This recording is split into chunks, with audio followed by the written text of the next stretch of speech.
Riders ready? Watch the gate.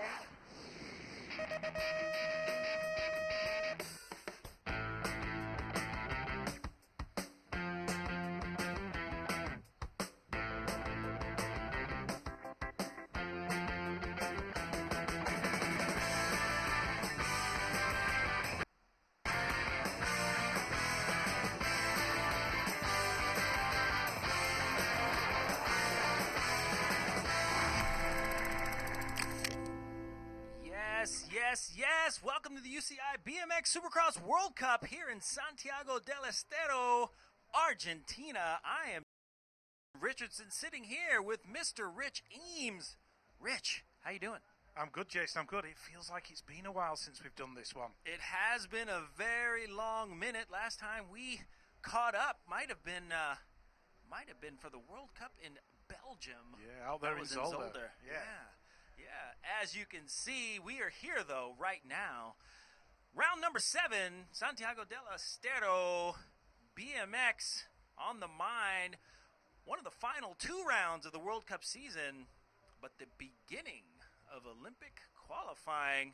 So, kind of a roundabout, full circle, start and finish kind of weekend, huh? It certainly is nervy times for the riders. I think, Jason. Yes. Well, before we get to the race action, we'd like to introduce you to where we are. Again, Santiago del Estero, beautiful Argentina. The sun is out, the people are out. Such a great city with the architecture and the statues, and more importantly, the nature and the parks. Rich, what have you seen since you've been here? I've seen a very, very beautiful city, Jason. I've been stunned at how beautiful it actually is. We drove through the main square last night, see all the people out, enjoying the late evening sunshine, sitting outside the cafes, just having a really, really good time. And I'm sure it's an absolutely fantastic place to just sit, take in the atmosphere, people watch, and just enjoy South America. Enjoy South America and the views and the museums, but like you said, the people is what makes this special. I know back in the day when I raced in South America, Argentina even, that was my favorite spot. Here we are again, Argentina. Santiago del Estero, there's the view of the track. 12:50, we're going to have round 1 of men and women elite, then move on to the last chance qualifier. If you don't get 4th or better in that, then you are done for the day. And then from then on, it's single elimination at 14:45. Rich, what's next after that? Next after that, Jason, is the 8th finals for the elite men at 15:40. Don't forget, all these times are local. You'll have to add your own time difference on. 16:20 for the quarterfinals, men and women elite. And at 10:05 local time, we go to the semi-finals, and we're towards the sharp end of the afternoon. But stay tuned, because the main events will be coming up at 17:20 and 17:30, respectively, for the elite men and women's finals. They will prove to be very exciting as everyone is vying for that World Cup title. Yeah, and as you can see, the weather conditions here in Santiago del Estero are pretty much perfect. Nice and sunny, 36 degrees. It was slated to be about 40 degrees, but we've got that nice little wind, 14 kilometers an hour. So it's just taking the edge off the heat, and I think that's going to make it a lot more comfortable for the riders. But what about you, Rich? You're coming from England. I know it's a bit warm for you. It's a tad warm, Jason, but I enjoy it because I won't see much of the sun over winter. That's right. Well, the racing action will be hot here, but let's go back several weeks to Zolder, Belgium, where we saw in the elite women, we saw Laura Smolders, the Dutch rider, taking a strong lead right from the get-go in that main event final.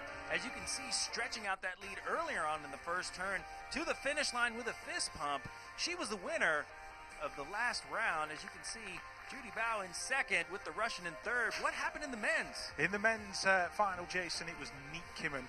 Just from over the border in Holland, just streaked down that first straight into that first turn, and you knew from there he wasn't going to get caught, and he had Joris Dode and Anthony Dean chasing him down, but it was all about the Dutchman out there in Zolder. All about the Dutchman. Dutch BMX seems to be ruling the season so far. As we head to the standings, Niek Kimmen at the top of the standings, followed by Frenchman Dode. Andre, and Mahu, and then Van Gent, another Dutch rider. So if you're French or Dutch, you're in the top 5, followed by Graf, Harmsen, Sakaki Bara, rounding out the top 8. As we go from 9 to 16, we see Carlos Ramirez, followed by Rago Richard, Komarov, Pilar, Naverstad, Anthony Dean, Corbin Schirra, and Quillen Isidore. Team GB rounding out the top 16. And moving across to the women, we are looking at the top 8 there. Laura Smulders out there in the leader. Consistency has been absolutely superb all through the World Cup season. Judy Bowen there in 2. Saya Sakakibara going well in her first season in Elite Women in 3. Bondarenko of Russia and Afromova just making out the top 5. Manon Valentino in 6. Nice to see Bethany Shriver from Great Britain in there in 7. And Vanita Peterson in 8. Going on from 9 to 16, Drew McKeelson from Canada, Natalia Suvarova at 9 and 10. Mariana Pajon obviously not here because of her knee injury. That's a sad thing for us, but she's still there in 11th.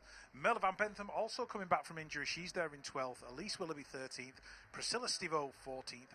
Mika Shaw in 15th. And rounding out the top 16, Danny George from the USA. Yes, the U.S. riders in 9 through 16. They'll be looking to make it up into the top 8. We'll see if they can do that.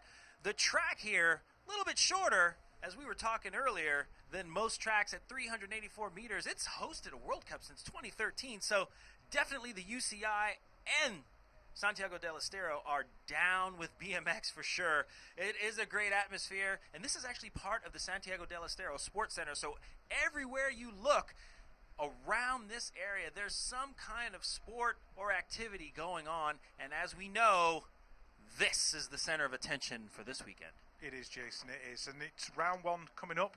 That'll take you through 4 going through, 4 going out. The first 4 will go straight through to the 16th finals, and the second 4 will go to the last chance qualifier. We'll move on from the last chance to the 16th, the 16th to the 8th, the 8th to the quarters, quarters to semis, and then into the final.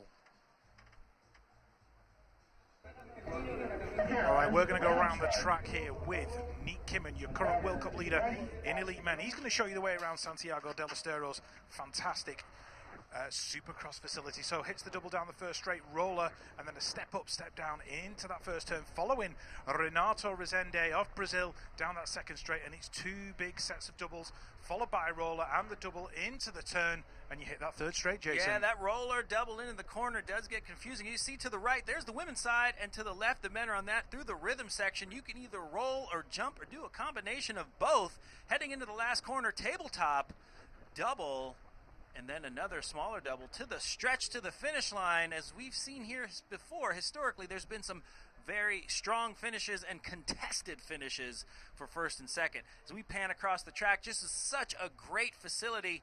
As you can see, smooth as glass, which is how the riders like it. Everyone getting in their places as we are about to be underway.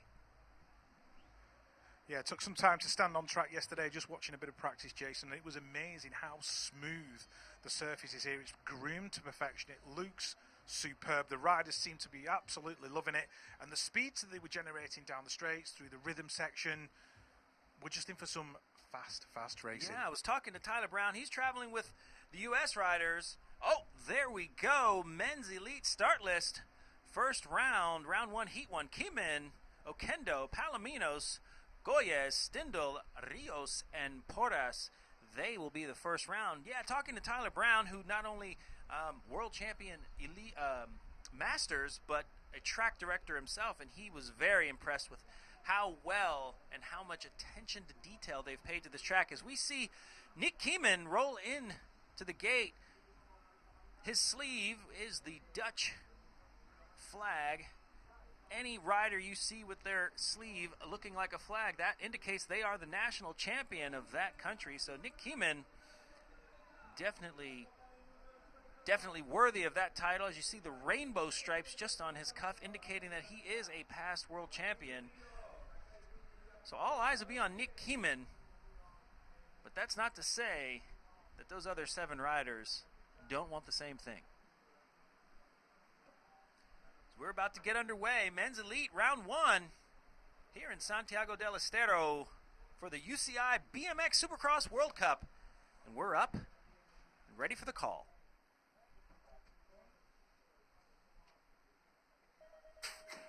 Out of the gate they go, down the hill. Nick Kimmin off to a great start as suspected.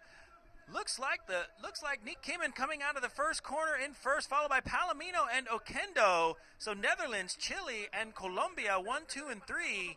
Looks like Nick Kimmin's going to stay in that lead. Looks like Oquendo wanting more as he is going through the rhythm. Nick Kimmin trying to pull away, but it's not happening. Palomino's holding his own through that last corner. Oquendo making the dive, and he looks like he's going to go and charge into that second place, followed by Kimmin. So it's going to be Kimmin, Oquendo, Palomino, and Goyes with an impressive fourth place finish.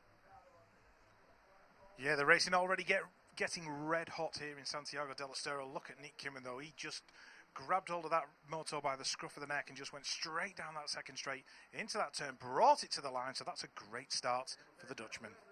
Great start to the Dutchman, and if I dare say, looked like he was laying up a bit, not putting 100% into that lap. Who do we have up next? Next up, we've got Dode, Justin Kimmin, Renato Rezende, Matsushita, Rojas Martinez, Bertolini, and Eduardo de la Fuente from Argentina. Quite a few Argentinian riders in the mix this weekend, Jason. Obviously, with it being in their home country, they've got the opportunity to put themselves up against the big boys. Round one, heat number 2 underway. Joris Dode and Justin Kimmin on the inside. That's Renato Rezende in there as well, but it's the former world champion Joris Dode out of France. He's got the whole shot in this one. Rezende in 2. Rojas Martinez working his way into 3, but Justin Kimmin just sneaking inside of him as they go into that second turn, but it's Joris Dode still leading it out. Rezende's tracking him down that third straight. Is he going to get close to him as they go into that final turn? We'll still see. Bit of a gap to Justin Kimmin in there in third. Kimmin coming under pressure, but it's all about Joris Dode just holding it to the line. He's going to cruise across. Rezende's going to take the 2. Kimmin in 3, and De La Fuente of Argentina putting a strong performance in for the home fans in 4. Yeah, we're going to see a lot of South Americans and, more importantly, some Argentinians really pushing hard down that last straight. They are known to be strong finishers. As we look at the replay, Joris Dode getting a little bit of style over that first jump, but definitely escaping quite quickly from Rezende and the bunch. Rezende looking strong as well. Tomas Allier training them and the Brazilian team, but it's going to be all Dode and Rezende, followed by Kimmin and De La Fuente. Up next, we have the current world champion, Sylvain Andre, Kai White. He's been putting in a lot of work these past few months. Garcia, Yamaguchi, Strasdens, Arenas, and Molina from Chile. Eyes up to the top of the hill as they come down. Looks like Kai White going straight to the front, but Garcia going to contest that. Kai White not giving it up to Andre. That's not going to be good for Andre. He usually bowls down that first straight, but he's going to be in third position as Kai White going straight to the front, followed by Jared Garcia, who's been having a great season on the USA circuit, getting a first and second the last 2 weekends of his racing.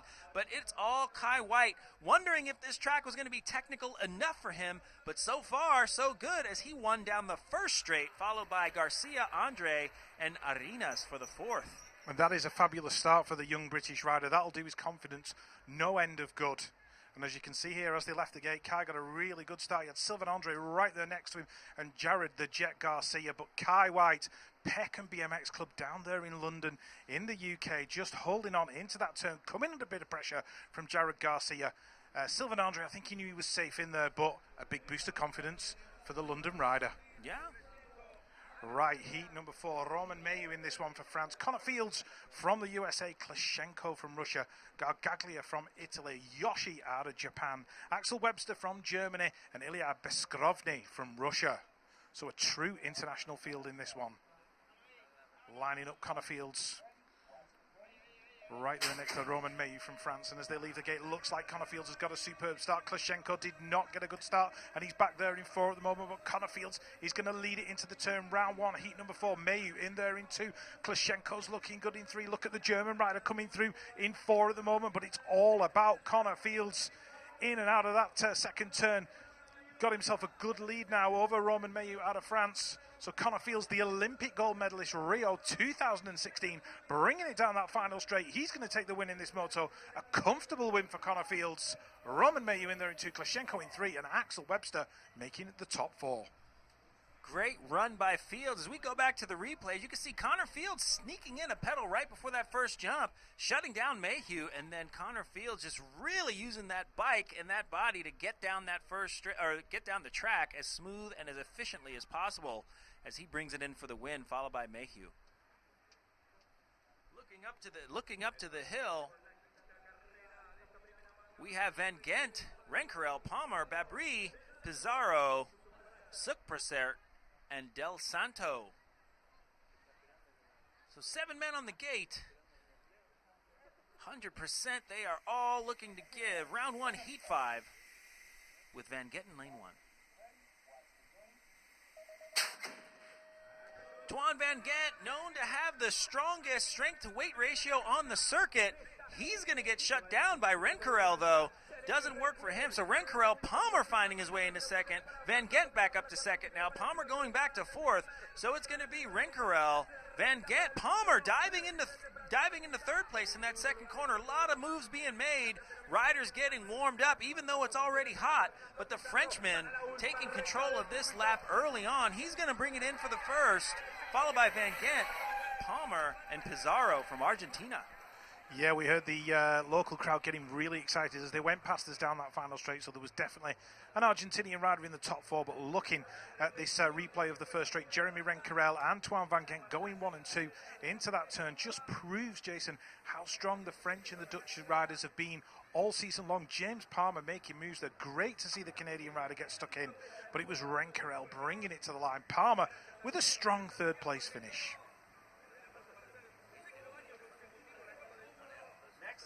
Next up, David Graff, Jan Schippers, Nagasako Gommers, Andrade, Fala, Catania, Reke, Emilio Fala, number 50, one of the elder statesmen on the track. Good to see him still out there and still very competitive, living the dream.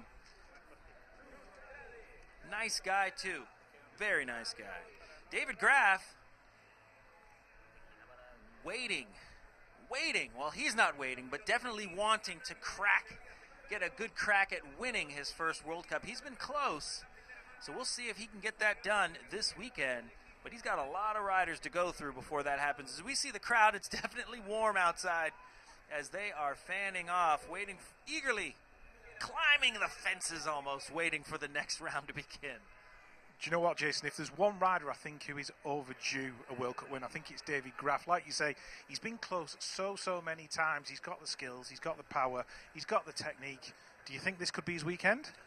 I think it could. He's definitely gone, he's definitely grown a lot as a rider, not from just a skill perspective, but also from his first straight. At the end of the day, regardless of how much skill you have, you want to be able to get out of that gate, drop the hammer, and get to the first turn first. And Graff has been able to do that with relative consistency. The only place that's left to do it is in a main event and bring it into the finish line. And that's the hardest part of it all, getting it done in the main event, bringing it across the line for that win.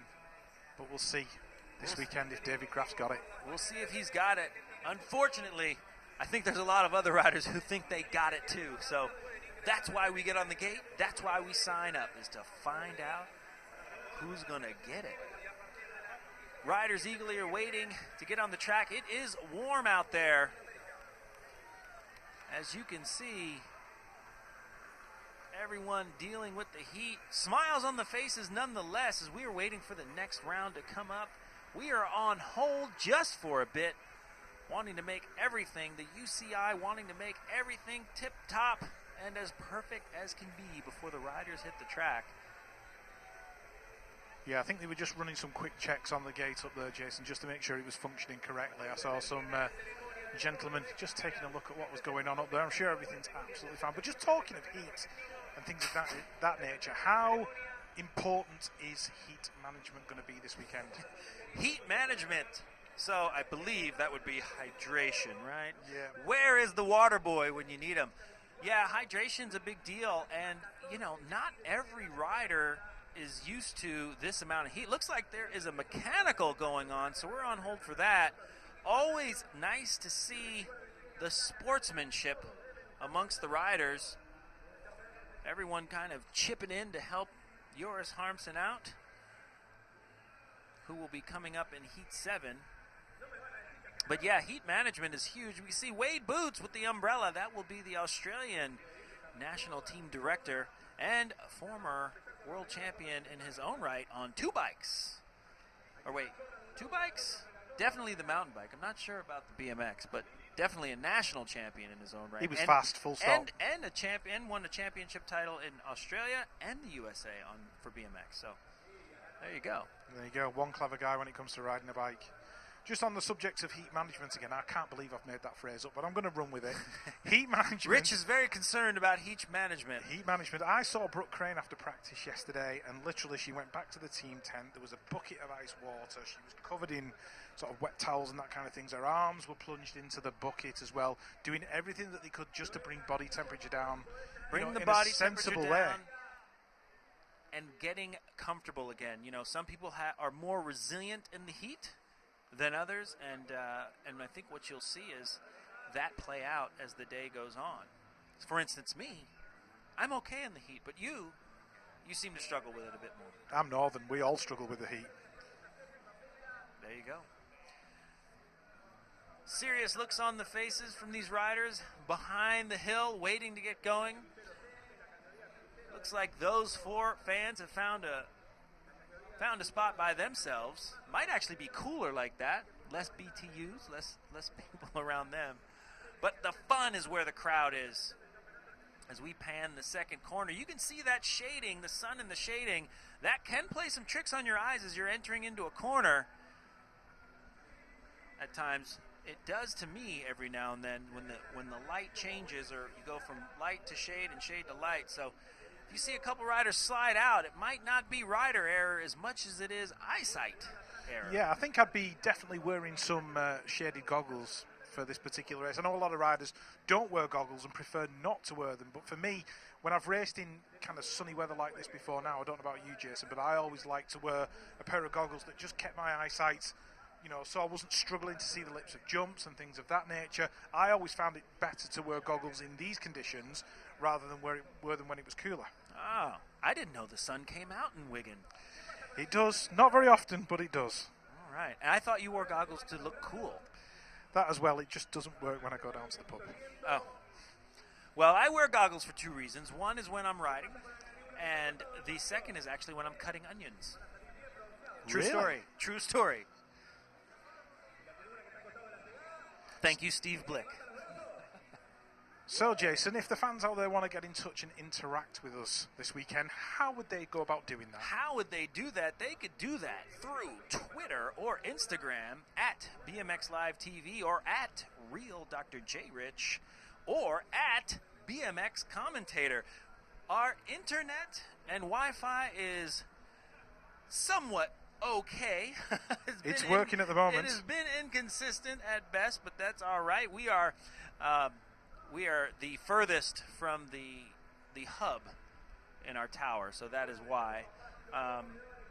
That said, we definitely want to answer questions and are ready to do so, and possibly do some shout-outs. We can do that before the quarters begin, because when the quarters begin, then it's all business. We're all business now, but it'll be even bigger business when we get to the quarters. Yeah, the first of the shout-outs have come in. I just want to give a shout-out to Nate Routledge, British expat living out there in New York at the moment, sort of that area of the East Coast. He's watching us on BMX Live TV.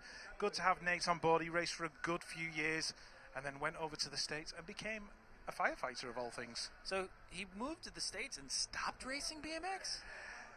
Yeah. Nate. I'm not sure why. Nate. I'm sure he misses it, though. Get a bike, Nate. He's busy being a hero, that's what it is. Fair enough, fair enough.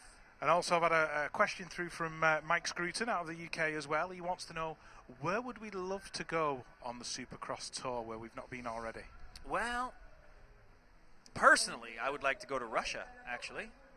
Right, okay, Russia sounds good. I'd like to go to Japan. Yes, I believe, yeah, Russia, Japan would be good.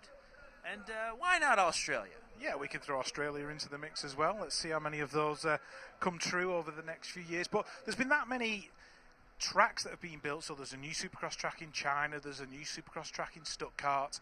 We're going to be almost spoiled for choices on facilities that we can actually go to. So it's a real sign that, you know, BMX Supercross is becoming big, it's becoming accepted.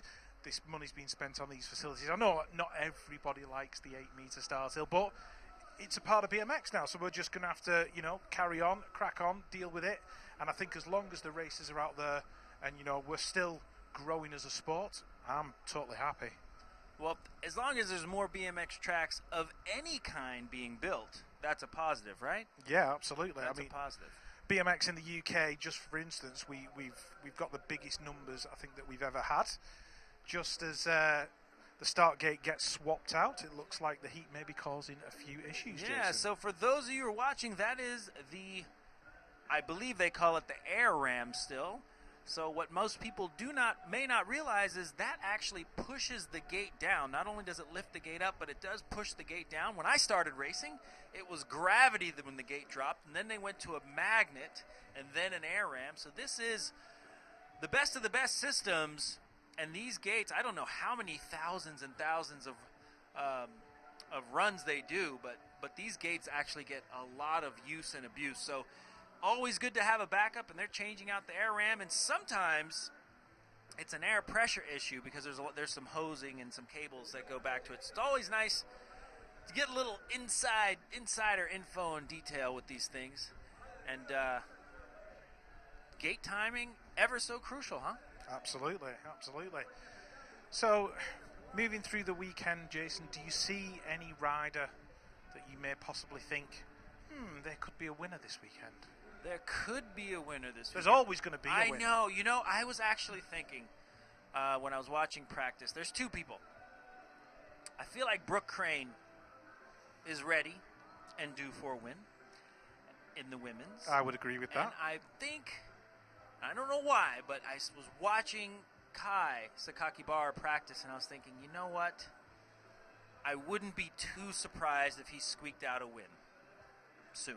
Yeah, that's a fairly good call, and I think there's some riders who are, you know, due main events and things like that, like Kai White from Great Britain. We saw in that moto how well he rode, and You're biased, Rich. You're biased. Slightly. That's fair. Not too much. That's fair. Not too much. You're aware of it. I'm aware of it. And you are right. He's an emerging talent, and his world's performance and everything else was absolutely superb. And Worlds and Euros? Yeah, and Euros as well, coming second behind our very own Kyle Evans as well from Great Britain. Yes, so definitely Team GB putting in the work all around, and Peckham BMX showing out. Shout out to CK Flash. You better be watching.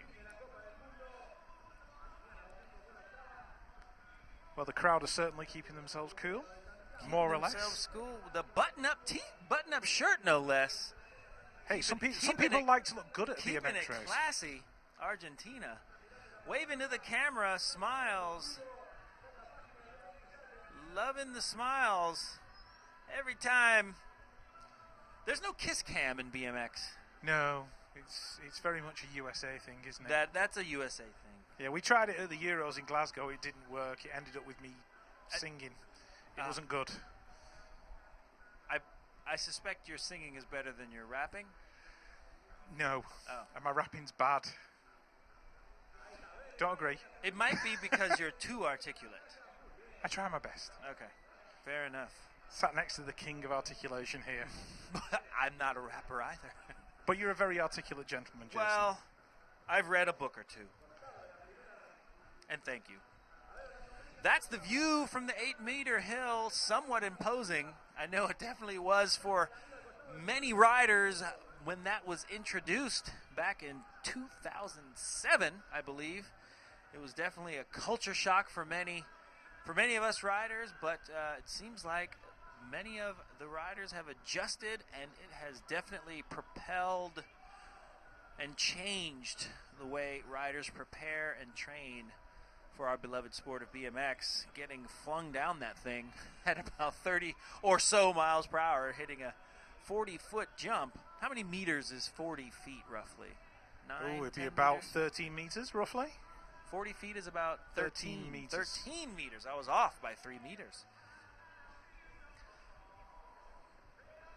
I mean, in terms of the evolution of the sport, Jason, if you remember those very first BMX Supercross events, the indoor one at Madrid is one that immediately springs to mind. And you look at the way the tracks have kind of evolved since then. I think we've gone from, just flat out throwing yourselves over jumps and hoping for the best to a point where we've kind of almost got a nice balance now between speed, technique, and raceability. I like the way the sport is progressing in that manner.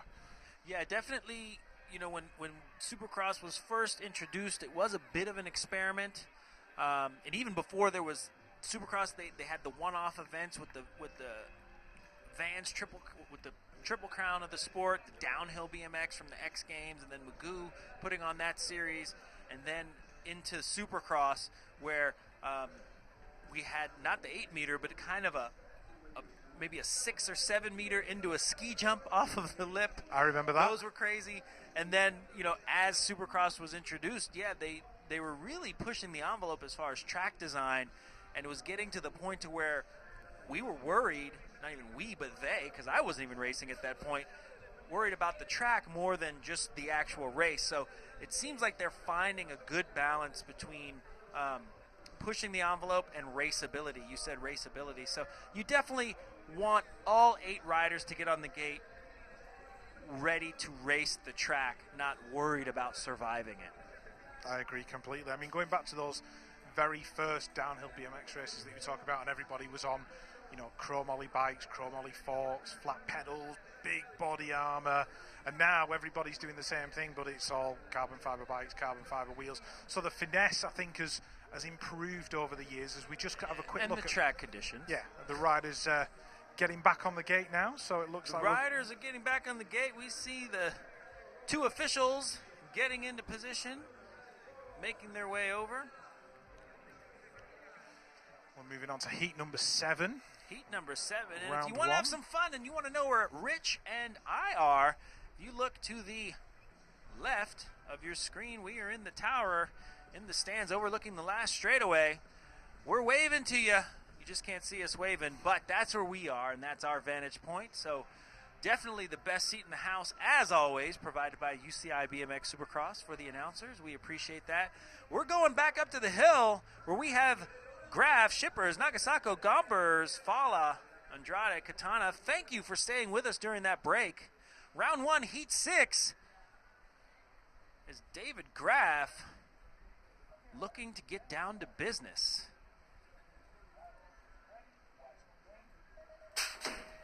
Out of the gate they go. Graf with a good start. Looks like his back wheel might have spun going over that kink, but it doesn't matter. He pulls away a good bike or 2 into the first corner, followed by Nagasako and Fala. Shippers dropping back to 4th, but David Graf just making it happen as he heads in and out of the second corner, followed by Shippers and Fala. Fala, the old guy, in 4th. He still got it, and I think he's got more in the tank.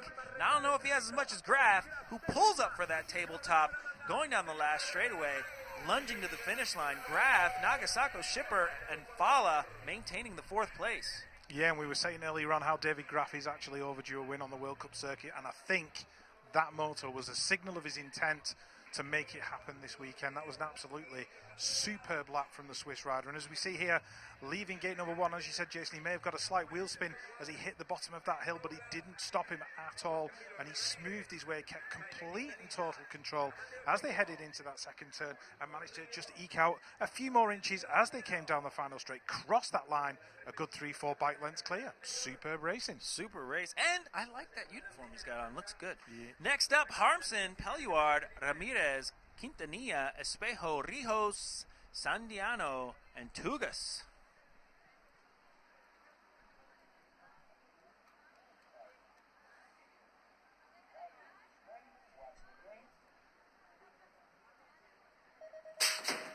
Right, Harmson, Peluard and Ramirez on the inside in this one, but it's the Dutchman who's got that early lead as they head towards turn number 1. Vincent Peluard, the husband of Mariana Pan, getting all caught up in that one. He's been spat out the back, so Tugas working his way in, the Colombian getting in there as well. That'll be Ramirez.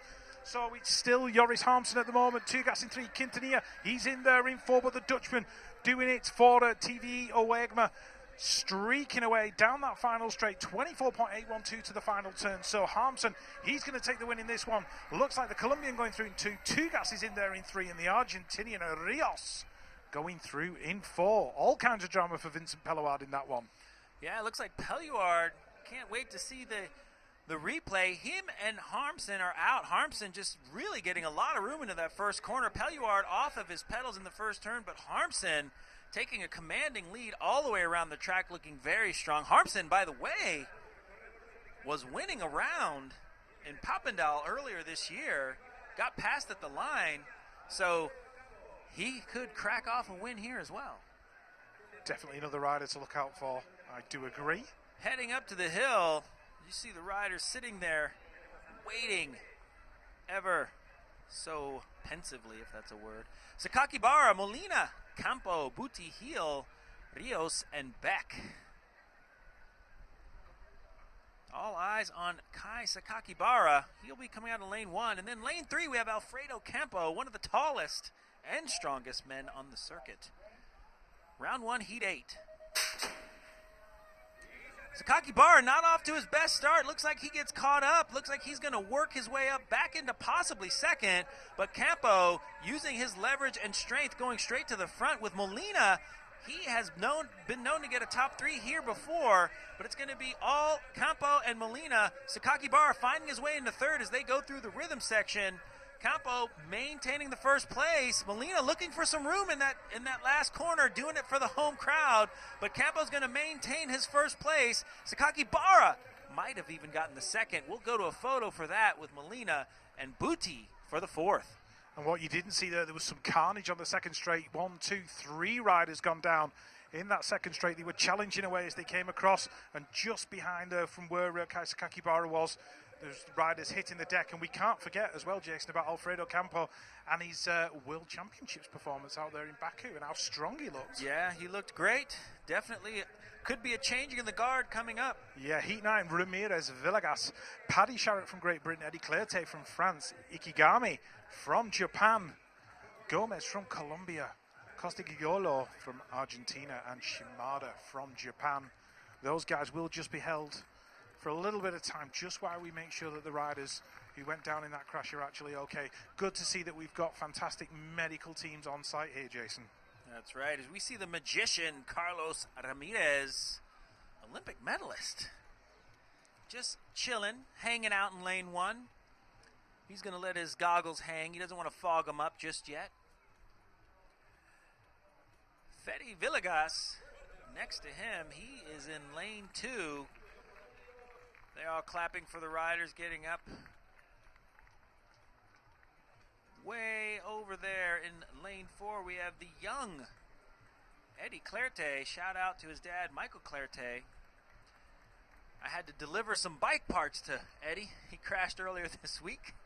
Make sure he got his grips on time, so we're glad to get him those grips. One big family here at the UCI BMX Supercross. One big family. We all look after one another. We're all in it together. Unless we're on the gate or going into the first corner. Or you're in 4th or 5th in the semi. Yeah. Then we're not too close. Not too friendly, at least.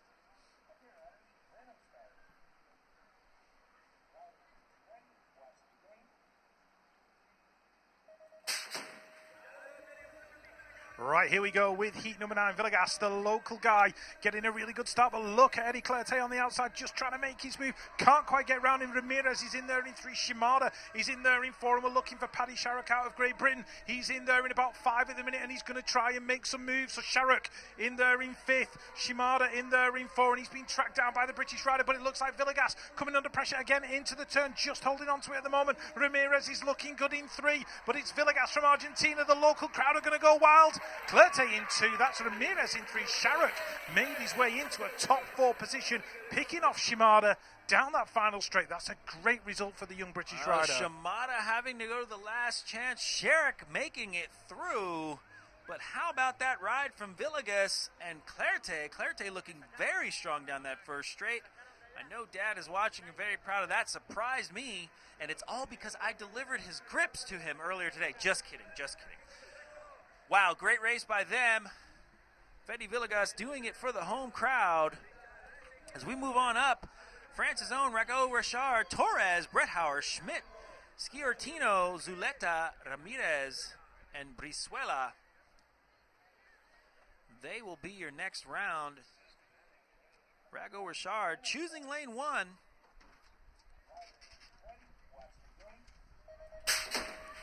As they come out of the gate, off to a great start, but it looks like Ezequiel Torres going straight to the front, pedaling in the air. He wants to run away from it. With it, he is a past winner from here last year at the World Cup. Him and Molina putting on a great show, so he's going straight to the front, beginning where he left off last year at this track. So it's Torres, Richard 1 and 2. There is a battle with the German and another Argentinian rider in 3rd and 4th. We'll get an eyesight on them, but Torres just really making it look like he owns this place, followed by Richard, Bretthauer, and Ramirez holding down the 4th place. Schmidt and company on to the last chance qualifier. Good race. Can't wait to go back up to the round 1, heat 11, as we see Komarov, Evans, Kriegers, Topinka, McLean, Montenegro, Diaz, and Lopez. Over in the Australian pits earlier, talking about Josh McLean's setup as he runs a smaller tire in the front than in the rear. Said his times were better with that. We'll soon see. We'll see. Round 1, heat 11 underway here at Santiago del Estero, round 7 of the UCI BMX Supercross World Cup, and it looks like the Russian rider heading into turn number 1. Komarov, Evans sat there in 2, Topinka from the Czech Republic, he's in there in 3 with the Latvian rider going through in 4. That'll be Christos Kriegers, but it's still the Russian looking good at the moment. Komarov, Evans just looking nice and settled in there in that 2nd spot. I'm sure he'll be happy with that one, but he won't take any chances, and he'll just hold on to the line. It looks like Russia, Great Britain going 1 and 2. Who's going to get the 3 and the 4? Make it through to the next round. McLean. So clearly that smaller front tyre is working for him. Topinka going through in 4, and Kriegers last chance qualifier in 5. Who am I to argue with science? McLean bucking the trend, getting the 3rd with that smaller front tire in front. As we head up to the hill, we have Pillard, Marquardt, Kadyshev, Bohuslavic, Blanc. Welcome back, Renaud Blanc. Ryuskin, Garcia, and Vega. Full gate of 8, only 4 to make it through. Everyone else goes to the last chance. French rider sitting in lane 1. And that will be Arthur Pillard.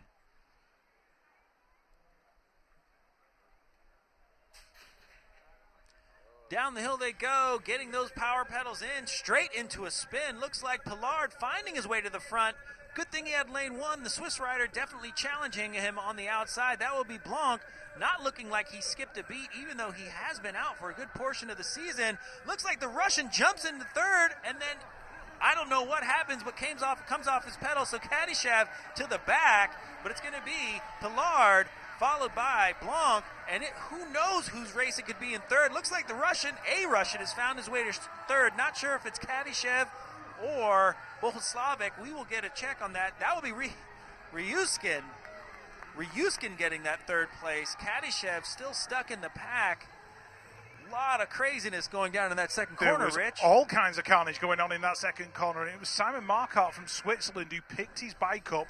His handlebars had moved forward, they were off centre, he could barely ride in a straight line, and he just pumped his way around the 3rd and 4th straight and actually made it through in that 4th position. So some serious bike repair going to be going on for him as we move on to heat number 13. Vanderberg from the Netherlands, Anthony Dean from Australia, Liam Webster from Germany, Lopez from Colombia, Torres from Argentina, Mattia Furlan from Italy, Berti from Argentina, and Bazan also from Argentina. So 1, 2, 3 local guys representing here in Santiago del Estero at the UCI BMX Supercross World Cup. Dave Vanderberg, though, poised, in control, with those dark goggles. Going back to what we were saying about eyesight earlier on, Jason, he looks like he's ready. So a lot of horsepower in lane 1 and 2. Vanderberg, Anthony Dean, definitely known to light it up down the first straightaways.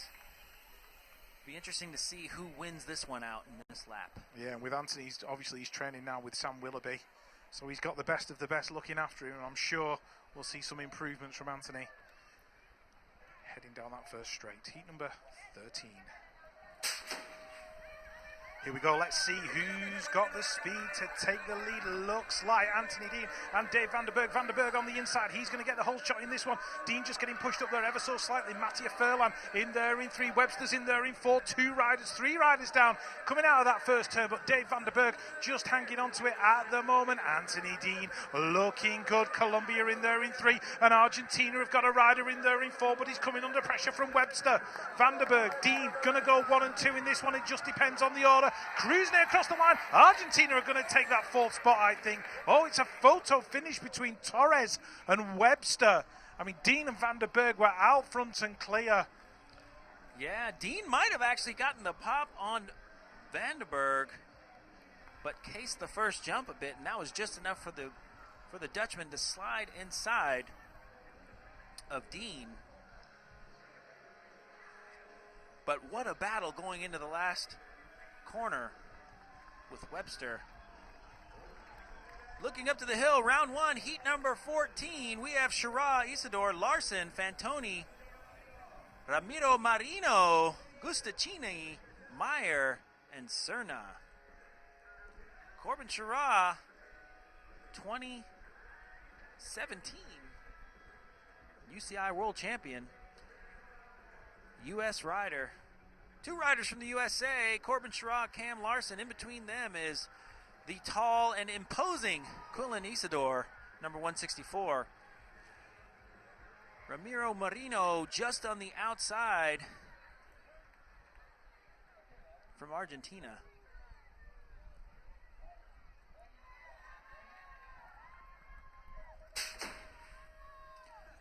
Corbin Shira looking to see some daylight. Cam Larson next to him, so it's going to be USA 1 and 2. Marino just on the outside. He looks like he's going to get hung out to dry, though. It's going to be Shira and Larson. They want to take up as much track as possible, both looking good with those blue bikes.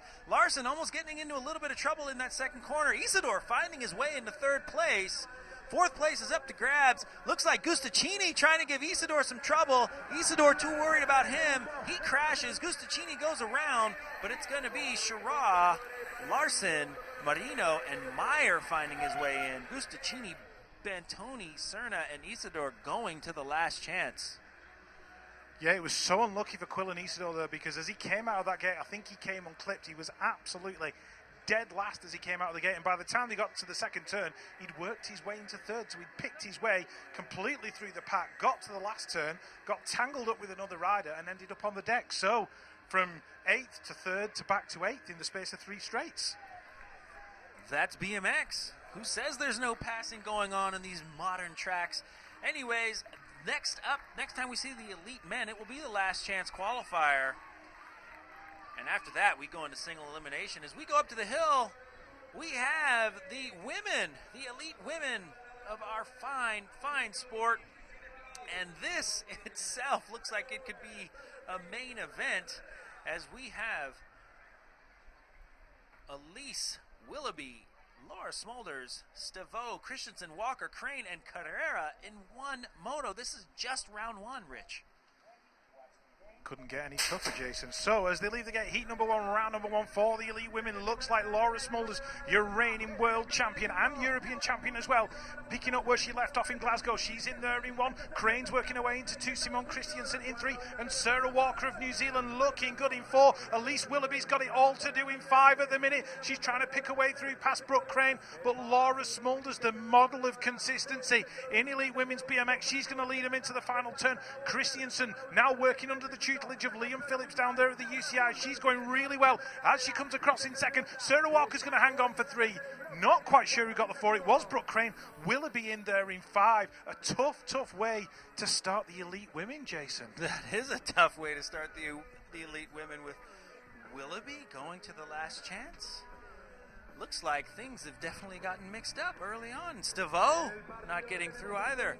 As we head up to the hill, Bow, Van Bentham, George, Claessens, Garcia, Stansel, and Urbano. Stansel back on the World Cup circuit, free and clear from most of her college duties. Nice to see her back with a smile on her face. The official saying, hey, not yet, ladies, not yet, ladies. We are on hold just a minute. Van Bentham dealing with some injuries this past season. looking strong when she races, that's for sure. Yeah, because if you remember with Merlo, she went to Papendal and she made the main both days and then got injured not long after, and it was like she already, there she is, straight in front of us. She'd come back from a long spell of injury, come back to the World Cup scene, made 2 mains in Papendal, and then not long after that she was injured again, and she struggled to get through that kind of injury process, but it's nice to see her back on the bike.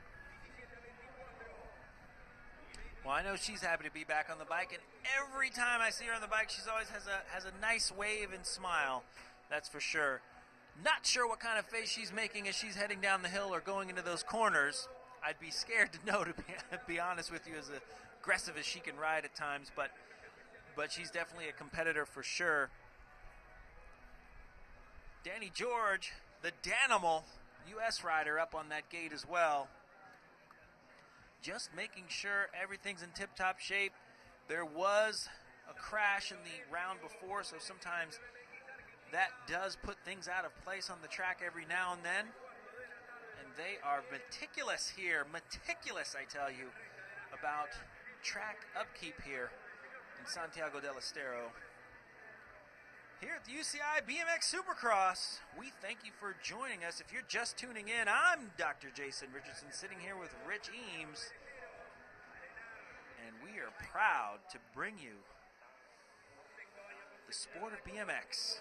Yeah, and don't forget, if you do want to get in touch with us here at Santiago del Estero, it's at BMX Live TV on Twitter, or you can get in touch with myself and Jason Richardson directly. It's at Real Dr. J Rich on Twitter or Instagram DM, and at BMX Commentator on Instagram DM or Twitter. So just hit us up. You've got questions, you've got comments, anything like that. Just drop us a little note. Let us know what you're thinking. Let us know what you're seeing. And most importantly, let us know who you think's going to win. So get in touch. We like fan interaction here at the UCI BMX Supercross rounds. Get in touch. Let us know what you're thinking. We really would love to hear from you. As you can see, the photo finish, Crane and Willoughby coming in 4th and 5th. Smulders handling it with Christensen and Walker 2nd and 3rd. Walker, probably a veteran at this point, but by no means can we count her out for any type of win or top 3 finish.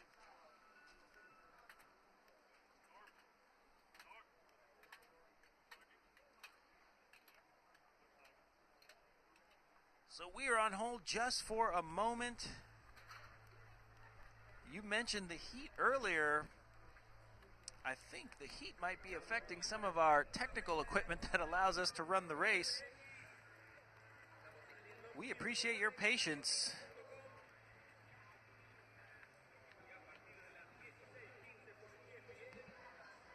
That's Saya Sakakibara just sat there on top of the hill, just taking a break just before the next round starts.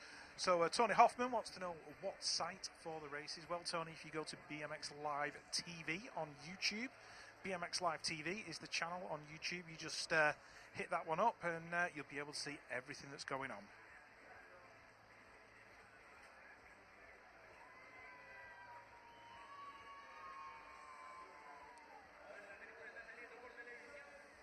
Also want to give a shout out, Jason, to all the guys in the UK BMX scene who've been racing the final round here today. Sorry, not here, but in Leicester in the UK, the final rounds of the UK National Series taking place. So I'm sure those guys will be joining us later on once they've had the chance to chill out, get some food, and they'll be watching the racing before preparing for the next round of the UK National Series tomorrow. Shout out to all the BMXers doing any BMX racing going on around the world. UCI BMX Supercross is here in Santiago del Estero, but that does not mean everyone else is not getting their jam on somewhere else in the world. Getting their gate, getting their snap, cross-ups, and tabletops. Bunny hops and 360s. Not quite. Hey, Brian Foster, he lays down a mean 360. He does. We can't forget the Blue Falcon. The Blue Falcon, recent induction into the Hall of Fame. Shout out to Brian Foster. Actually, let's just shout out the whole Hall of Fame inductee class. See Brian Foster, Tim Fuzzy Hall,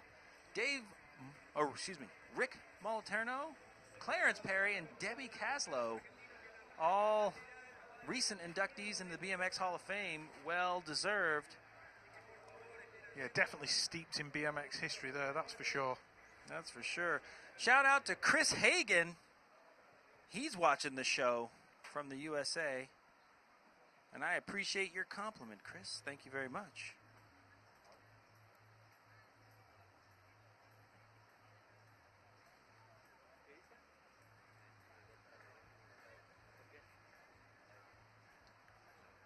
Like Jason said, we are still on hold for a technical issue at the moment, so that's the reason the racing's been delayed ever so slightly. But yeah, we definitely want you to get in touch with us here at BMX Live TV here at the UCI BMX Supercross World Cup, round number 7, Santiago del Estero, Argentina. So hit us up at BMX Live TV on Twitter, Instagram, myself at BMX Commentator, and my compadre here at Real Dr. J. Rich. Send us your thoughts, send us your comments, send us your questions. Let us know what you're thinking, and we'll get through as many as we can before the quarterfinals take place. Looks like there's riders lining up. One more inductee that I forgot. Eddie King, thank you very much. Bob Morales, my bad. And I should remember that name because he invented one of the very bikes and teams that I rode for, which is Auburn. So shout out to Bob Morales. And thank you, Eddie King, Hall of Famer himself. Eddie, when are we riding? I don't know if I can keep up with you, but I will do my best. Make sure you bring your drone.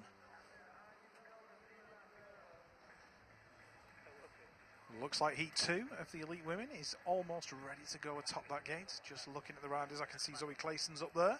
From Switzerland, Judy Bau from the Netherlands, Merle van Bentham even from the Netherlands, getting ahead of myself. Danny George from the USA, Zoe Claessens, Garcia from Spain, Felicia Stansel, as you said, nice to see her back, Jason, and Ordonez from Colombia. That's round 1, Heat 2. Elite Women lined up and ready to go. So the Dutch ladies going 1 and 2 on the inside. They're going to be hard to catch into that first turn, but you know, the ladies outside of them will certainly give it their best shot.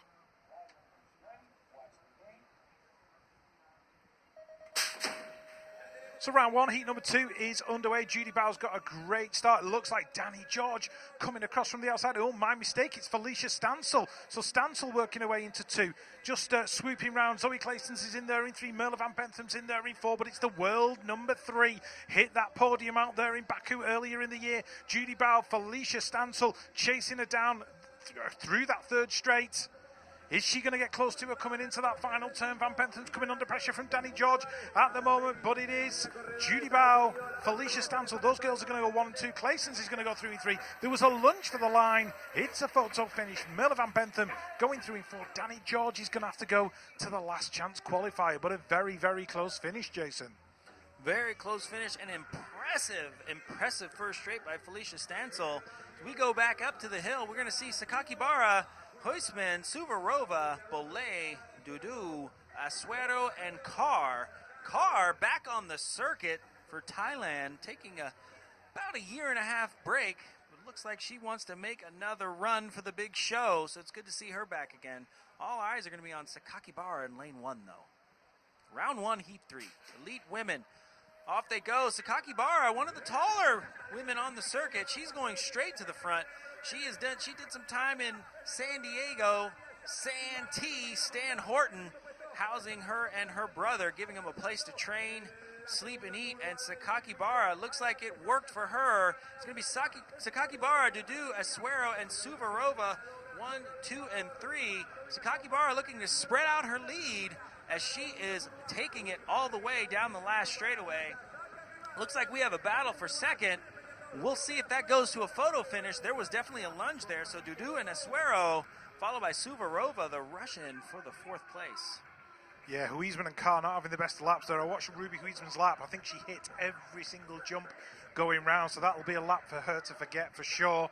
Amanda Carr also not having the best of laps either. But as we move on to Heat 4, Yaroslava Bondarenko, Dana Tushera, Danny McKeelson, Rebecca Petch, Meryl Smulders from the Netherlands, Santos from Brazil, and Heber from Canada. All in this one.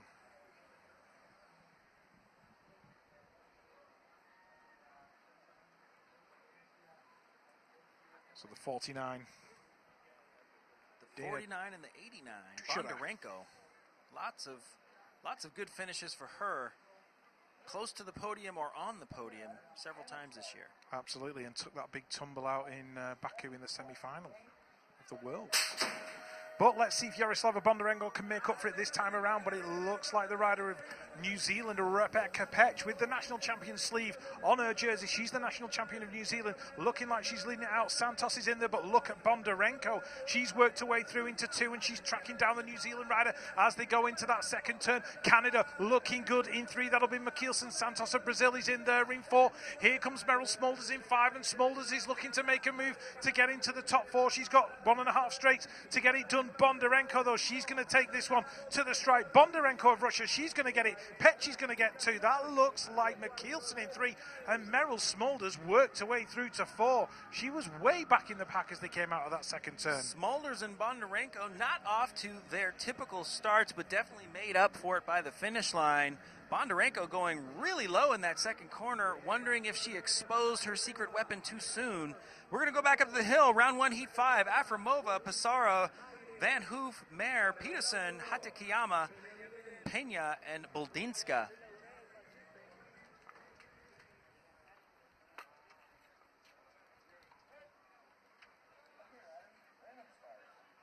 Strong Eastern European contingent here.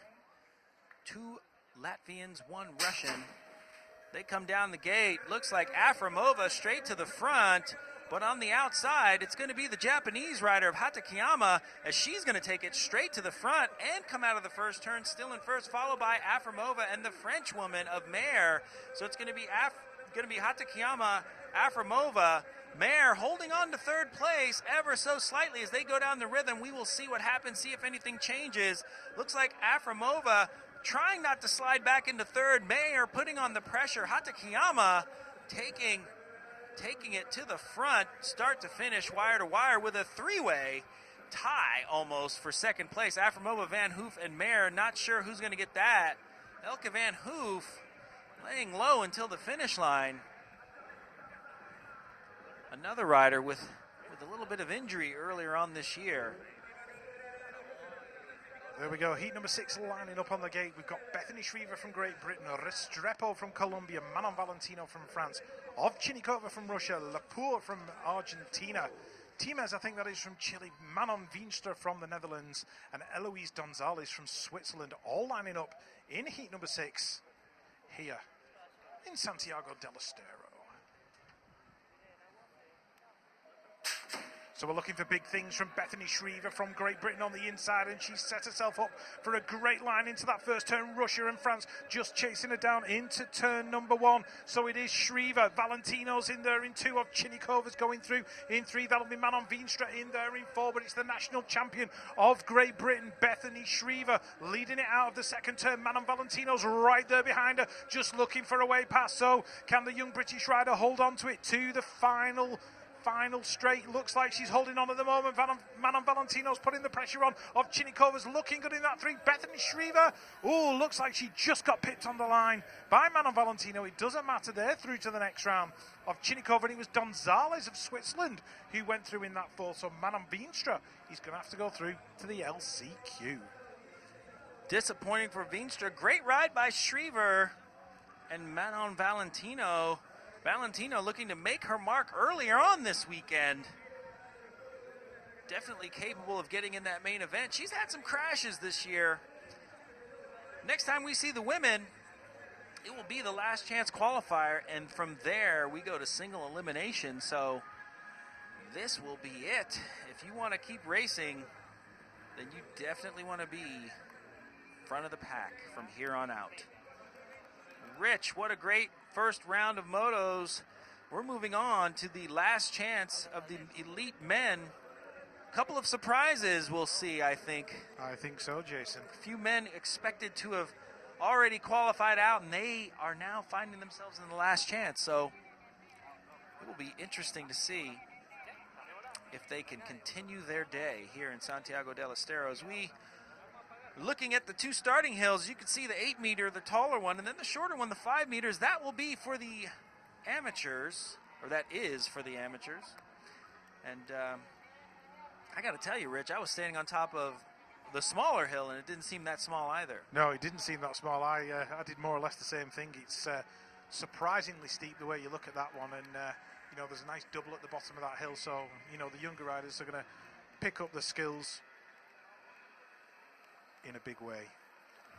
Yeah, so we are on hold for about 20 minutes as the riders cool down and warm up and work on their, what was that word, heat management, as you said? Heat management.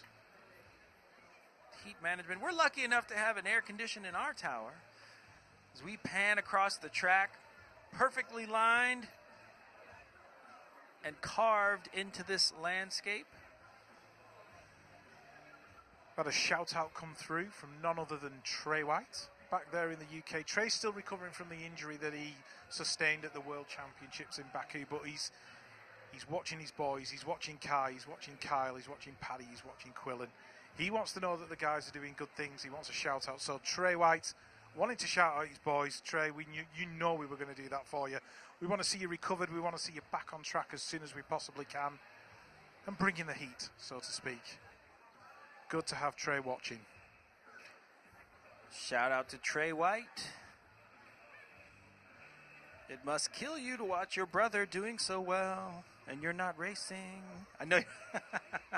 That's me teasing.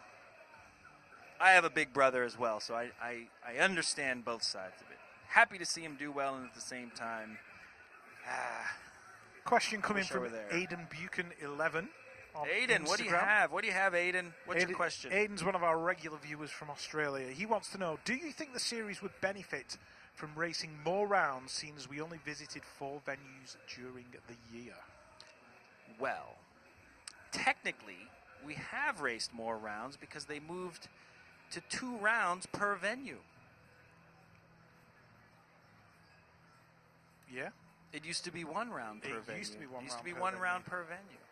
I think from a point of view of logistics, cost, everything else, not only for the cost of putting an event on, but also for the cost of the teams and the riders to actually get to these places, I think it's more difficult to put on multiple events during the year. If we had 8 rounds, it would certainly increase the budget for the teams and the federations quite considerably. Obviously, there's a lot of other racing going on during the year as well. The national series of the various countries and the Euro rounds, the European Cup rounds, the World Championships, that kind of thing. So maybe to keep the calendar from becoming almost too crowded, 4 or 5 might actually be the right number. Might be, but we'd always like to see more. Oh yeah, for sure. We see the replay, see Laura Smolder's first moto, world champion, being just that, showing everyone how it's done with a strong first place, first round. I mean, can you think of a rider who's shown the consistency of Laura Smulders in previous years? She may be the most consistent rider on the circuit right now, man or woman, which is very impressive. Judy Bow, followed by Felicia Stansel. Stansel just excited to be racing again, when that's refreshing to see. But Judy Bow looking to, we talk about Laura Smolder's consistency, but, there's been several podiums where we've seen Judy Bow standing either next to her or just a space off. The replays are always fun. Sakaki Bara going straight to the front and stretching out the lead. Coming down the last straight. Last straightaway might not look as difficult as others. However, mistakes can be made quite easily. That's when the legs load up and the overthinking might begin. Petch, New Zealand national champion, having a great start to her day. Bondarenko, watch that line in the corner. She cuts low, almost goes flat in that second corner. What an amazing move. Yeah, carved it like a Christmas turkey, Jason. Wow. Do you like that one? Do they do Christmas turkey in Russia? Is that I'm sure they do now. Their traditional Christmas meal? I don't know. We'll have to ask Pavel. And that's Hatakeyama. Yeah, the Japanese rider. Good to see that. I mean, the Japanese riders are going to want to make a good showing because obviously we're heading to Tokyo in 2020 for the Olympics. They want to be absolutely on point. So to see Japanese riders crossing the line in the lead is definitely a good thing. Bethany Shriver had trouble pronouncing her name last year, and then I got a direct message saying it's Shriver like fever. And I'm sure she makes some of the other riders sick because she's so good. That would be my first dad joke of the weekend. I apologize. I'm sure there's many more. Manon Valentino squeaking by Shriver for the win in that round. They will both move on quite easily to their 8th final. Yeah, and the thing I like with Bethany as well is she's training almost full-time alongside working as a teaching assistant in an educational facility. Wow. So she works with young children during the week and, you know, puts that effort in, so she's got basically got the money to live and that kind of thing, and then, you know, dedicates her spare time to training for this under the tutelage of Mark Seaman. But Bethany definitely doing it kind of privateer fashion and bringing some value to the youth of tomorrow. That's great. So Justin Posey, elite racer from the United States, he's not here today. And that's because his mom, Mama Posey, Michelle Posey, she DMs me and she says, great job. We're doing a decent job, so we appreciate that. And big shout out to Jeff Upshaw, another elite rider from the USA. So he and Justin Posey are not here. Why? Because Jeff Upshaw is getting married today. So congratulations to Jeff and Holly making the jump. We hope you have a great life together, and we expect to see Jeff and Justin at a race near us very soon. And we will let you off the hook for not being here this weekend. So congratulations to Jeff Upshaw. Do I remember correctly that Justin Posey's going to be betrothed at some point in the future as well? Yeah, I believe Justin Posey got engaged as well. There's BMX weddings coming up left and right. Raymond Vanderbiesen. He's watching from somewhere in Europe, the Netherlands, I believe. He wants us to let him know what's going on when the race is shut down. We are doing our best, Raymond. Sometimes we don't get all the news either in the booth, but we are on hold right now, as you know, between rounds.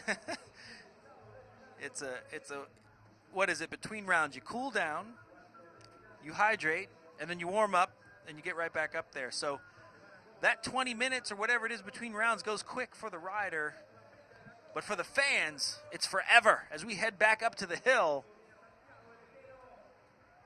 For the elite men, last chance.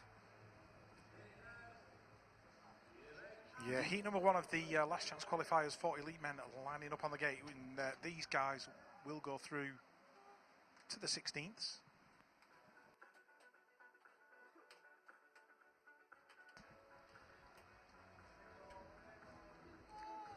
Looking up on the hill, we have last chance elite men. Latvian rider Babris, he's in lane 1. Katana in 2. With Sciortino, Fantoni, Porras, and Kadyshev. Not a likely position for Kadyshev. Last chance, heat 1. Only 2 people will make it through out of this round. So this is some cutthroat racing, Rich. It is like the LCQs that they used to have they still have in the AMA Supercross. Well, this is the UCI BMX Supercross. Absolutely. Supercross, and more Supercross. And LCQs full of excitement in both sports. They can be. So your eyes might want to be on the second place rider because there is some action to be had.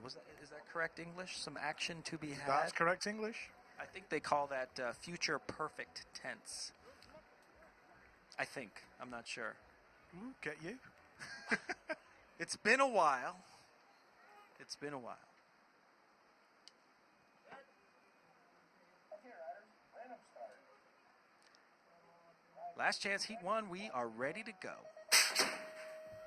And so is Babris as he takes his run down the first straight, but Sciortino is going to go straight to the front. He wants to ensure that he gets more than just this last chance right here. So it's going to be Babris in 2. There's going to be some action. Kadyshev is going to contest that. He's going to jump into second place, it looks like, but Sciortino straight to the front. He's so far so good, staying out front. So it's going to be Sciortino. Oh, excuse me, Fantoni. Fantoni, I confused Italians. My apologies. So Fantoni, followed by Kadyshev, 1 and 2. Katana, Sciortino, Porres. They will have to wait for another day, unfortunately. Yeah, you could almost see the kind of panic setting in as they were coming down that second straight, because Kadyshev was pushing so hard as they went down that second straight. Made his move in that second turn and worked his way into that second spot. We've got Rios, Andrade, Stindl, Rojas, Rios, and Giraldo from Colombia lining up. Last chance qualifier, heat number 2. No Vincent Pelloard in this one. No Pelloard. So will it be a Rios 1 and 2 sweep? That's a good question, Jason, and we're about to find out the answer. Right, the 105 of Rios from Argentina on the inside, but looks like the Brazilian rider Andrade heading for turn number 1 and the whole so Brazil 1, Argentina 2. Rios of Colombia's in there in 3 and Rojas of Chile in 4. So it's all the R's as they head down that second straight and into that turn. But it looks like Andrade of Brazil just still holding on to it, coming under pressure from the Argentinian rider as they go down towards the final turn. Rider working his way in 3. That'll be Rios as well, I think it is. So Andrade still holding on to it. Argentina's rider's going to go through in that second position. Brazil and Argentina going 1 and 2. Andrade and Rios. Rojas of Chile in 3 and Case Stindl of Germany in 4. Top 2 to make it through. Everyone else done for the day. Looking up, Christian Kriegers. He's not normally in one of these last chances, but he's in this one. Webster, Zuleta, Yamaguchi, and Brizuela. You mentioned earlier, Rich, looked like they were panicking going down the second or third straight. You know, being in the bubble spot, the bubble position as it's known, that's the spot, that's the last qualifying spot, is not a good place to be. And unfortunately, top 2, while that sounds good, second place is a very worrisome position with all that talent behind you. We have a rider down on the track right now. That's why we're on hold. They are tending to him, making sure everything is in working order. Health and safety are of the utmost importance here. UCI BMX Supercross. So shout out to the medic team out there in the heat, tending to all of the riders that may find themselves in a position they didn't expect to be in. Nobody wants to hit the deck while in competition or otherwise. It does happen.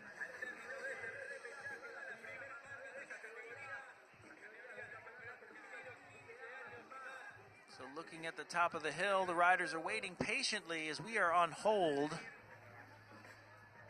And from what I can see from my vantage point, looks like they are getting things cleaned up. We pan across the second corner. We can see the sunlight and the shade is changing. So that may cause a ruckus as we move throughout the day as the lighting changes. Rich would have his prism lensed goggles on, so that wouldn't affect Rich.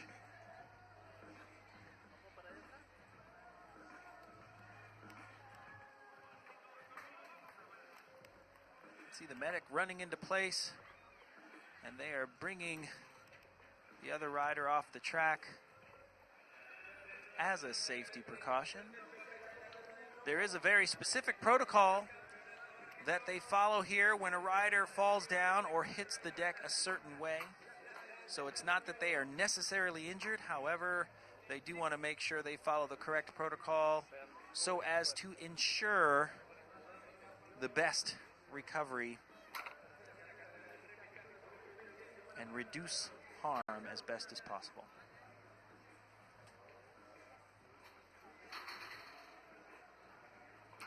Nice view of the second straightaway, the men's side. You can see that roller between those two doubles. I've actually seen some people forget about that roller every now and then. Sometimes I think it's a case of just not having the time to react as it comes up. That's right. That's right. So you jump a little long on that double before it, and that roller is going to come up quicker. As we see the two straightaways, the rhythm section straightaways. Here we go. We're back up to the hill. They drop the gate. Looks like the Latvian rider, Kriegers, not straight to the front. He's going to be contested by the German, but the Argentinian rider, Brizuela, looking like he wants more. So it's going to be Kriegers, Brizuela, Yamaguchi now getting in there. It's going all kinds of crazy. So Kriegers managing to barely hold on to first. Yamaguchi looking to contest that. Looks like Kriegers might be in trouble as the Argentinian might pass both of them. We'll see what happens. Looks like Yamaguchi and Brizuela beating out Kriegers. So Argentina making it look good for the home crowd, getting that last spot and the last chance. Yeah, we always know when the Argentinians are going well down that final straight because the noise level outside our booth goes up considerably. As Heat 4 of the last chance qualifier lines up, Ruben Gomez from Belgium, Mika Strazdins from Latvia, Del Santo from Argentina, Gomez from Colombia, and Matsushita from Japan. Just 5 riders in the last chance qualifiers, Heat number 4 here in Santiago del Estero.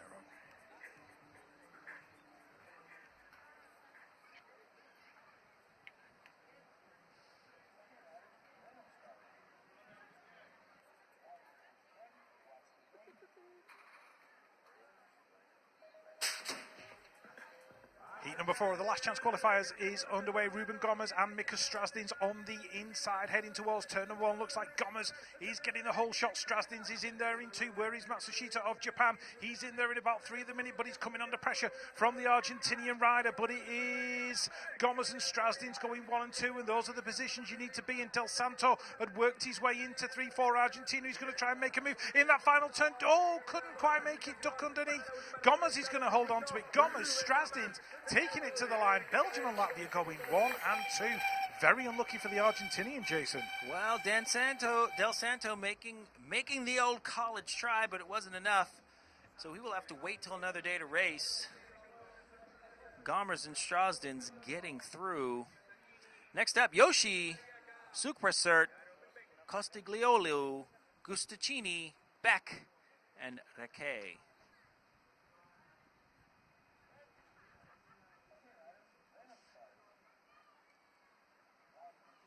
Last chance, heat number 5. Yoshi looking to get this race over with and get through. He goes a little wild over the first jump, finds himself in 3rd place. It's going to be Gustacini, followed by Costigliolo. Gustacini, Costigliolo, Yamaguchi trying to get in there, or excuse me, Yoshi trying to get in there. I'm not sure if he has enough space. He gets shut down. The Colombian looking for his way to get up there. Looks like we might have a move, but then again, not enough. Gustacini holding on to this. Costigliolo in 2nd, and that's how they will finish. Tough race for Yoshi. And the Thai rider coming in there 4th. He's currently working under the tutelage of Liam Phillips. So, last chance qualifier, Heat 6, Quillen, Isidore, Vega, Molina, Diaz, Montenegro, and Ilya Beskarovny from Russia, all lining up in Heat number 6 of the last chance qualifier.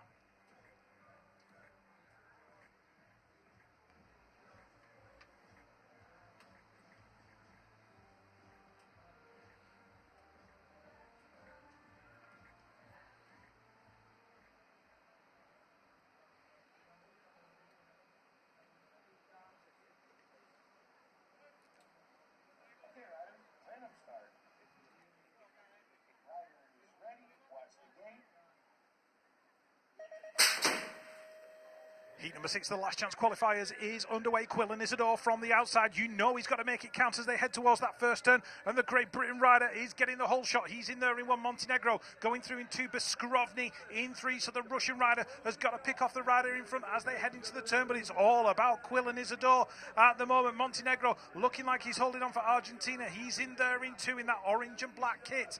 But it's Quillen Isidore, Great Britain, in and out the final turn, down that final straight. He's going to take this last chance chance qualifier. Quill and Isidore, Montenegro going 1 and 2, but Skrovny through in 3, but not through quick enough because he goes out. Good race for Isidore. I'm sure he'd like to have that taste up front. And as a rider who's not, shouldn't be, air quote, in the last chance, I guess I would think that it probably works on some riders' nerves more than just being in a regular moto. Last chance, heat number 7, Shimano, Gargaglia, Sandiano, Espejo, Bazan, and Garcia. So, strong Argentinian contingent here. 4 riders from Argentina with a shot at keeping their day going. Shimada in lane 1, the Italian just next to him.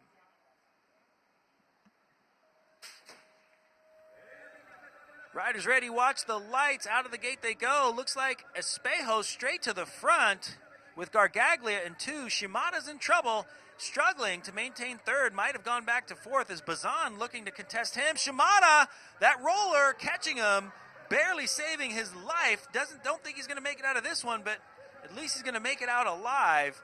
It's going to be Espejo and Gargaglia. Another Argentinian going down in 3rd, so it looks like 1 and 2, what you see is what you get. As we have Espejo and Gargaglia 1 and 2, they will get through to the next round. Wow, what a crazy lap. What a crazy lap. Shimada got completely out of control down that second straight. He overjumped that second double on the second straight. And like you were saying about the roller before, Jason, it came up to him so fast. His weight was in the wrong place and it just spat him straight off the bike and took another couple of riders with him.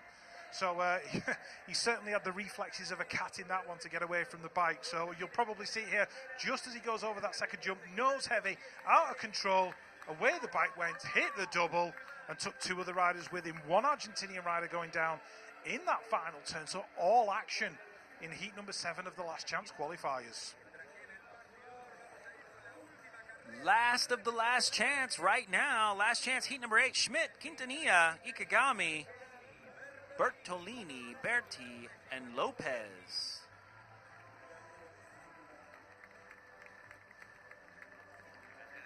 Three Argentinian riders in this one, Jason. We've got at least a 50% chance of getting one of these guys through.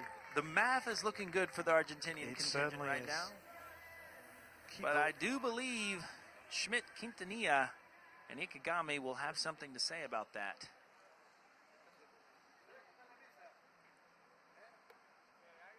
That will be Schmidt in lane 1.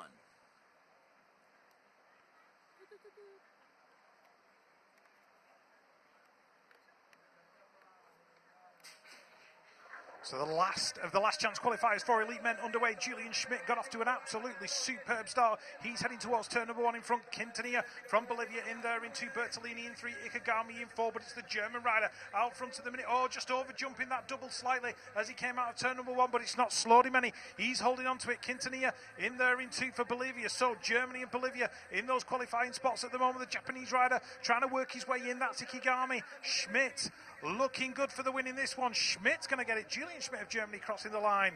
Quintanilla of Bolivia, they're going through 1 and 2. Ikegami in 3. Bertolini in 4. And Lopez in 5. Well, the next time we see the men, we go into single elimination. And as they say, it's about to get real. 4th or better will keep you in the show. 5th or worse will have you watching the races just like us. So every rider on the gate from here on out is going to want to get 4th or better in the elite men. We're going to take our eyes up to the hill as we get ready for the women's elite last chance. As the first round has one of the bigger surprises of the weekend already, and we're only getting started. I believe Elise Willoughby will be making her first ever appearance in a last chance qualifier. Didn't have the greatest of starts for her. She was shut down quite early, right from the get-go during round 1, so she will be looking to put her stamp on this one. Going to the crowd is just dealing with the heat as they are watching these exciting races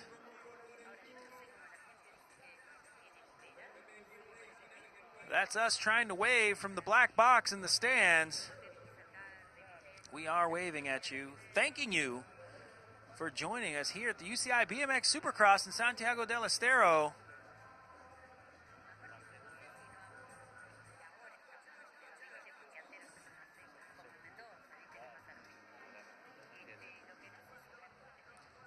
Shout out to my son Grayson Richardson texting me to please unlock his apps.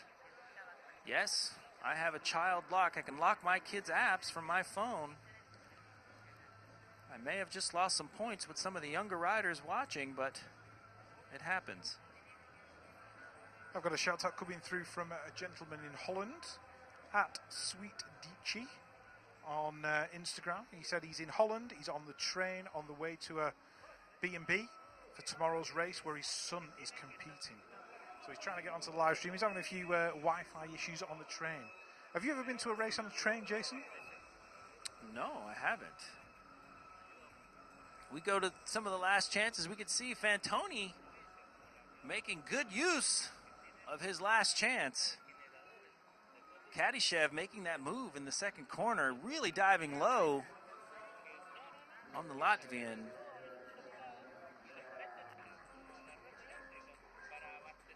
More last chance action. We see Brazil and Argentina 1 and 2. All pedals count, that's for sure. Only 2 to get through. Another Argentinian making it look easy. The Latvian rider in front.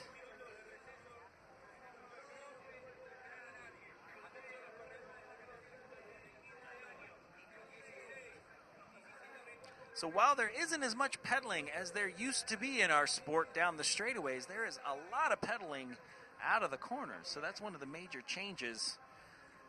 If some of you old school riders are watching, or mid-school riders, all the pedaling is done to the first jump, and then in the corners, heading into these straightaways with technical and big jumps. So strategy is still a thing. As we can see in these last chance qualifiers, it gets tight out there. Isidore coming from the outside, staying low over these jumps, all about efficiency.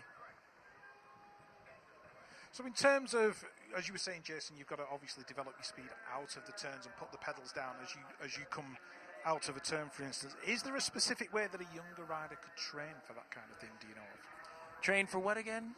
I was reading all the texts that were coming in, I'm sorry. Power coming out of the corners. Yeah, there is a way. I'm not a coach in that regard, but definitely there's plenty of ways to train for that, because what we're talking about is wattage, right? We want to have that leg speed.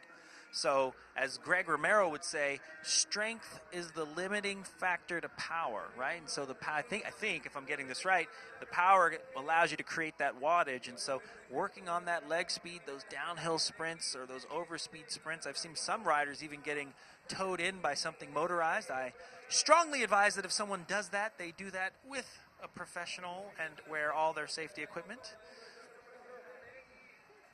It's always nice to give the kids a few tips, and if we're wrong, I'm sure Greg Romero will let us know. Yeah, please let us know. We'd love to have some coaching tips come through on the line. Shout out to Nikita Ducaro. She's listening in. She's a pro freestyler, freestyle BMX, Switzerland. Would that be Nikita BMX Girl? That's right. Instagram? Nikita BMX Girl is watching the BMX racing, so that's kind of cool. She's a fan, and she was laughing at me having to turn my son's apps on from Argentina. So she had a big win at the Huntington Beach Triple Crown BMX best trick. Pretty cool to see. And freestyle BMX will be part of the 2020 Olympics. So it's getting real for lots of people. The Olympic Village, ever so diverse every year. They thought the racers were something. Wait till the freestylers show up.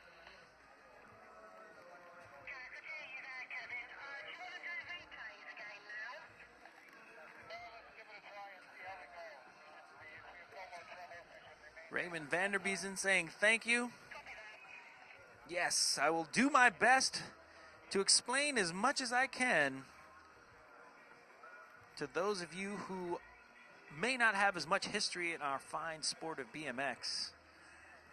So if you are just tuning in, this is the UCI BMX Supercross. We are headed up to the last chance qualifier, heat number 1. Willoughby, Urbano, Carrera, what a great name if you're a racer, huh? Garcia, and Pena. Danger Snacks, shout out to Danger Snacks, Brian Dorsey watching in. Much love to Linda Dorsey. I can't say that she didn't somehow inspire me and influence me in my announcing position. I think she inspired us all at some point, Jason. I think she did. And man, she got away with some stuff on the mic. Stuff that we cannot say on air even. But hey, it was the 80s and 90s. So last chance, heat number 1 for the elite women lining up. Elise Willoughby on the inside on plate 11.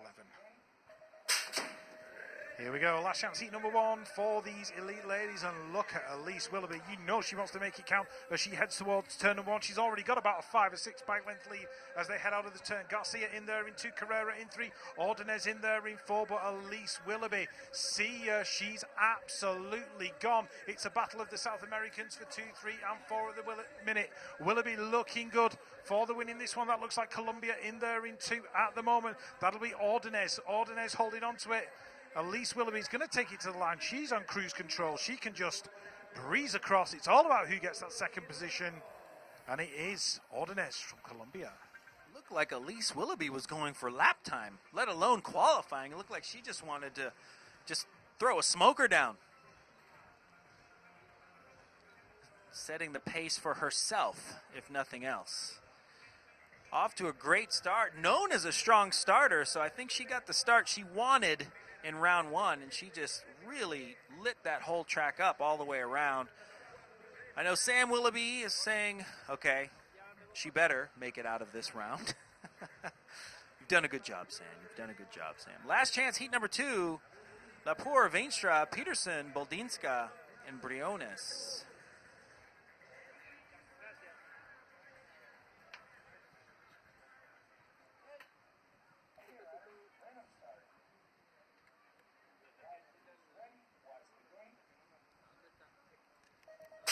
Argentina in lane 1, not off to the greatest start. She looked a little nervous. Don't think she's going to make it over. Looks like Veenstra is on the inside, but Peterson's going to take it to the front, the Latvian.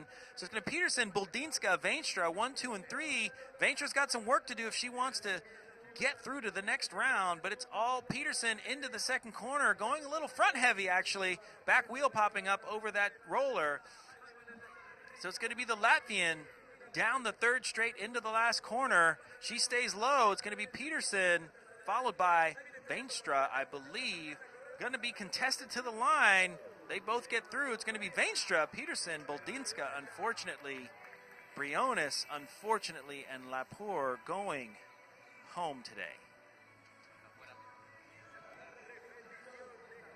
As you can see, they go flying over the first jump on the replay. Peterson just had a wheel on Veenstra, but Veenstra is just going to reel her in ever so slightly down the rest of the track and find that first place. So the lesson there, kids, is don't stop race to the finish line.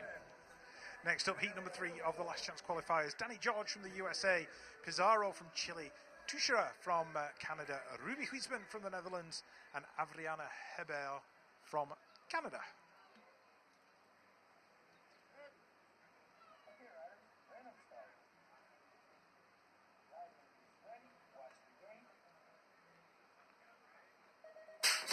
Danny George of the USA rocking that 99 plate on the inside, and she's rocking out of that gate as well as she opens up a lead going into turn number 1. So Danny George looking good. Dana Tushera from Canada in there in 2 with her countrymate Adriana Herber of Canada as well in there in 3. Ruby Huisman's having an awful day at the moment. She's back there in 4 at the moment. She looks like she's going to have to come back tomorrow and try all over again, but it's Danny George.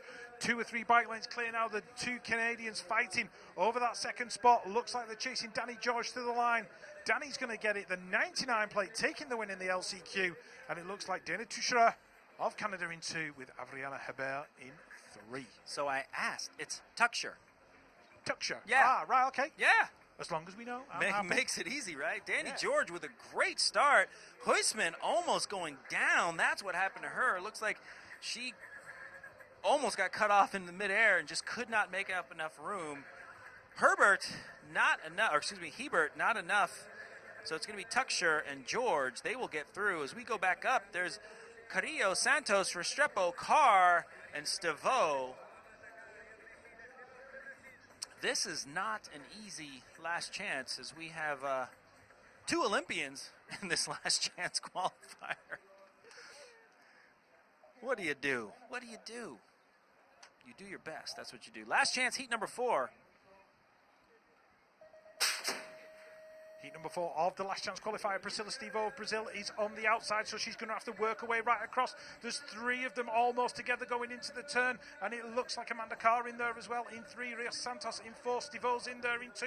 So the Brazilian rider working her way in, but she's been pushed back to 5 at the minute. So the Colombian Boleg, it's Restrepo. I do apologise. Restrepo in the lead. She's in there in 1. Santos is in there in 2. Carr's in there in 3. Colombia bringing it to the final turn, looking good. Ryder making a move, trying to duck underneath. Looks like Restrepo's going to hold it to the line. Amanda Carr's making a really late charge. Who's going to get it? Oh, far too close to Corey. Santos and Stevo battling for that second position. Stevo might have been the sneaky one. Finish. What a great race. Restrepo almost straight to the front. Reese really with a good start, getting a little bit too much air over that first jump. Carr, Stevo in last place. She somehow finds her way up to almost second. We will get an official on that. Looks like Stevo ends up with the 3rd out of that. Carr, disappointing 4th. But Restrepo and Reese Santos, they will make it through to the last chance. Wow. So the 2 Olympians not getting through.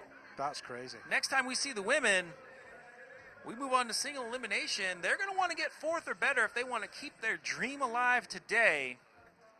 We thank you for joining us here at the UCI BMX Supercross. And the gap, Jason, in that last chance qualifier between 2nd and 3rd was 19 one-thousandths of a second. That's how close it was. Wow. 19 one-thousandths of a second. As you can see here, we have some amateur racing to entertain us between the rounds.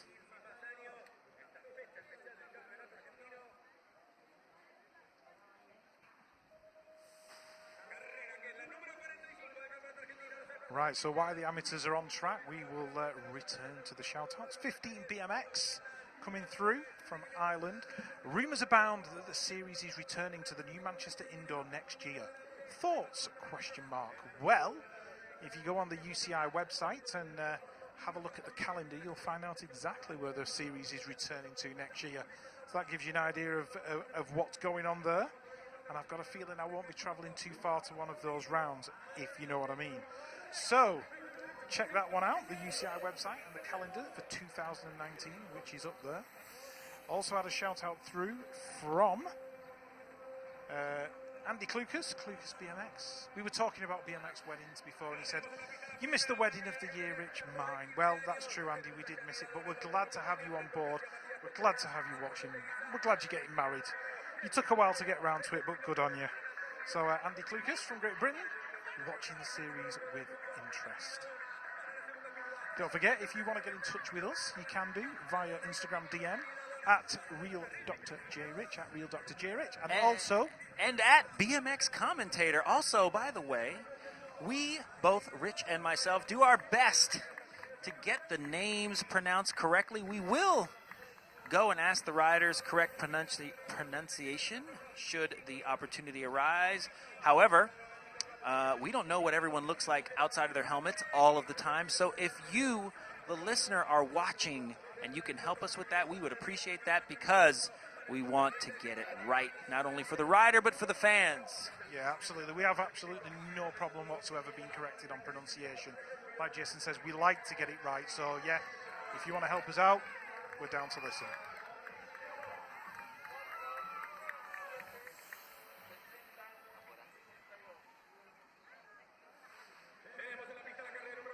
So these local riders getting stuck in from the 5-meter hill after watching their heroes, and some of them quite quick and quite They smooth. look good. They look good. But if you grow up and this is your track, you have almost no choice but to be at a certain level from a skill standpoint. This is a really a great track to great facility to have. It definitely, like we said, coming down that 5-meter starting hill, definitely is a certain type of person who will do that. Yeah, what's right the off saying, bat. Jason? Environment dictates performance. Is that a saying? I think it is. I've heard that recently. That's pretty good. And I like it because it doesn't dictate. It doesn't say what type of performance. Yeah. I think if you're riding on a fairly technically adept track and you're riding with riders at a high level, you've got absolutely no choice but to push yourself to that next level and try and bring yourself to the standard of the riders that you're riding with. I mean, an example of that would, be my own son. Even though he's only 6 years old, his peer group at the local BMX track are, 8, 9, 10 years old, but they've already made world finals, European finals, British champions, that kind of thing. So he watches what they do. He watches his peer group and just tries to copy them. It's almost like he's learning by osmosis. So I think environment definitely does dictate performance. And it also sounds like the people with whom you associate have an influence as well. That's very true. What's the saying? You are the average of the 5 people you hang out with. That's most? the saying. That's the saying. Can't believe we're getting so philosophical. I was a philosophy major in college. I think, therefore I raced BMX.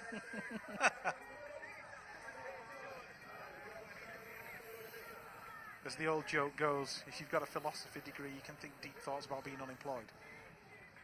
Yeah. Well, I was a pro BMXer while I was studying philosophy. I was a pro BMXer getting my MBA. I was a pro BMXer while I was getting my doctorate. So there you go. So BMX paid for my school habit. That's not a bad way to pay for your education, Jason. No, not at all. And there's life after BMX.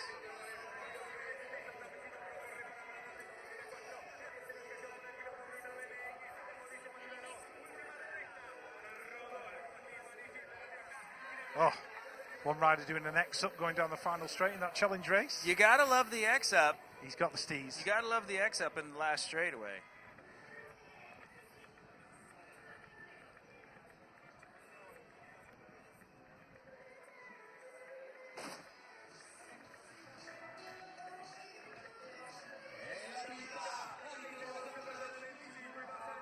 A lot of energy out there. A lot of energy out there. It's awesome to see. Got another question coming through on Instagram, Jason, from Michael Scruton. You want to have a look at that? Okay, have you and Jay Rich got any tips for budding commentators? I always work off the maxim of just say what you see. Just describe what's in front of you, and you can't really go wrong. Yes, it's a fine line between being on, turning your brain on, while talking with your brain off. And also as well... That makes no sense. Don't listen to me. And also as well, enthusiasm can make up for a multitude Energy. of things. Energy is huge. I can speak to that.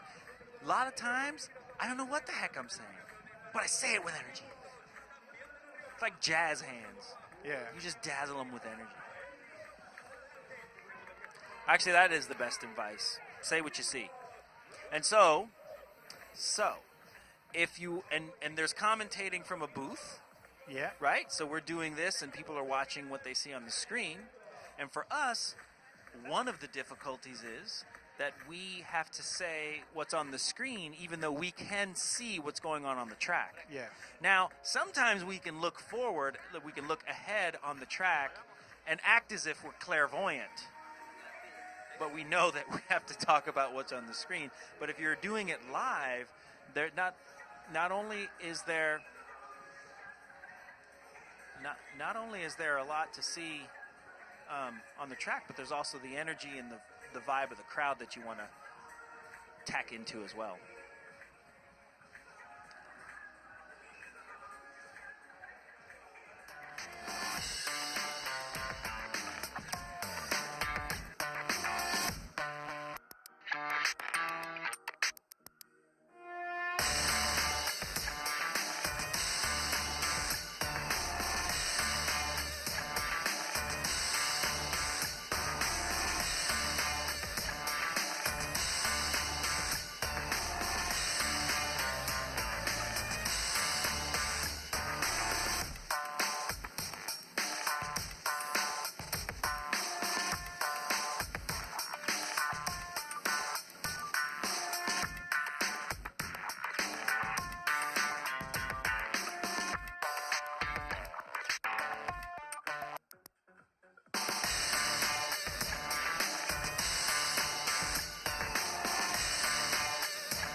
All right, we are back. And just going back to the previous question, Jason, as well, that Michael gave us about tips for budding commentators. You were talking about the way in which that we would actually commentate at a live race rather than also being in the booth.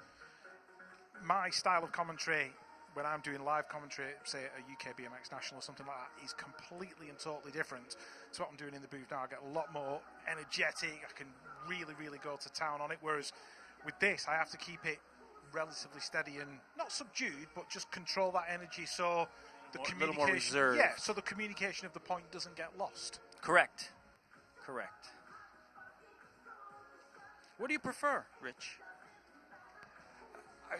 That's a really tough question, Well, wait, Jason. I'm not going to say what's more fun for you. Well, in terms of fun, I've got a lot more leeway when I'm doing the live stuff in the UK. Obviously, you can joke. We joke around in here, but I can joke around a lot more when I'm at a national series, and we've got time to kind of almost personalise it a little Interact with the crowd a bit. Mm-hmm. Yeah. But doing this is, it's the highest of the high points, isn't it, for us? Because we're commentating on the best athletes in the world, and it gives us an opportunity to show that, BMX is a professional sport from top to bottom. And I think, if we were doing it any other way, I think, it would be the wrong thing to do. Well, now look who's getting philosophical.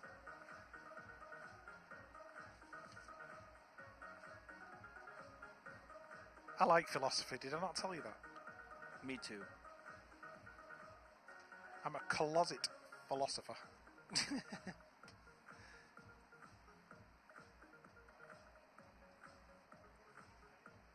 Still looks like the crowd are out there enjoying the sunshine here in Santiago del Estero. I don't think it's got any cooler since we started racing.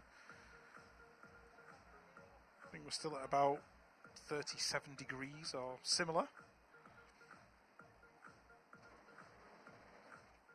Atención, los corredores expertos están corriendo la primera manga. 15-15 será el turno de la segunda, así que por favor, a las 15 ya tienen que estar en la puerta de las gateras. Los corredores expertos que han corrido la primera manga, a las 15 horas, por favor, a las 3 de la tarde tienen que estar en las gateras.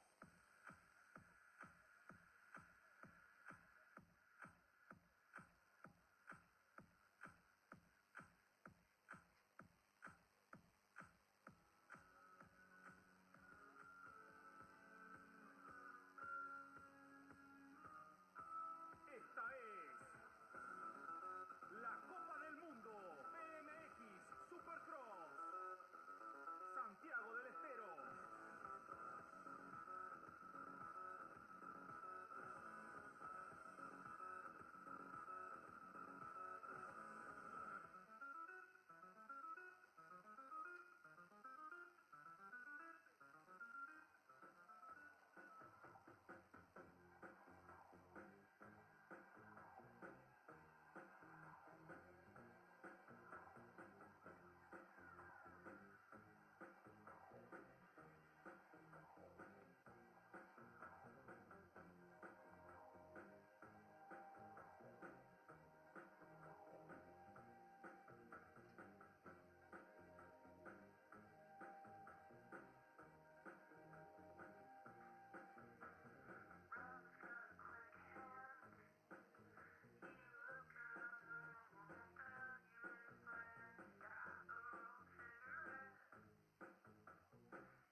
We're still here at the UCI BMX Supercross round number 7, Santiago del Estero, Argentina. This is the first round that contributes towards Olympic qualification for Tokyo 2020. So it's important for all the riders and teams this weekend to put up some good results.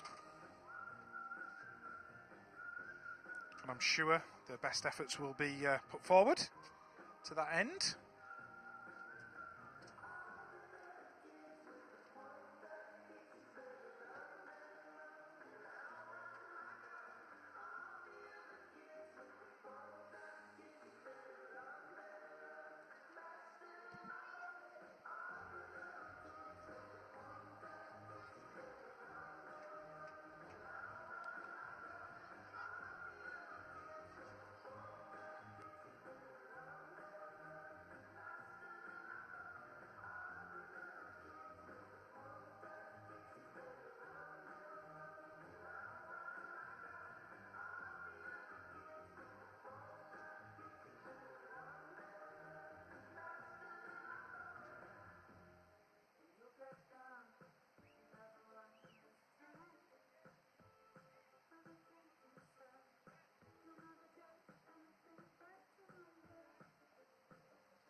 Alrighty.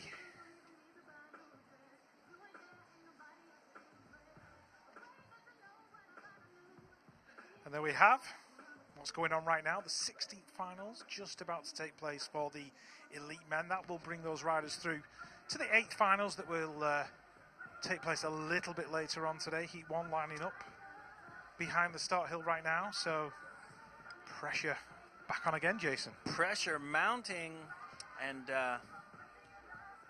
I have a sneak peek at the start list, and it looks rough right from the get-go. Yeah. And there it is.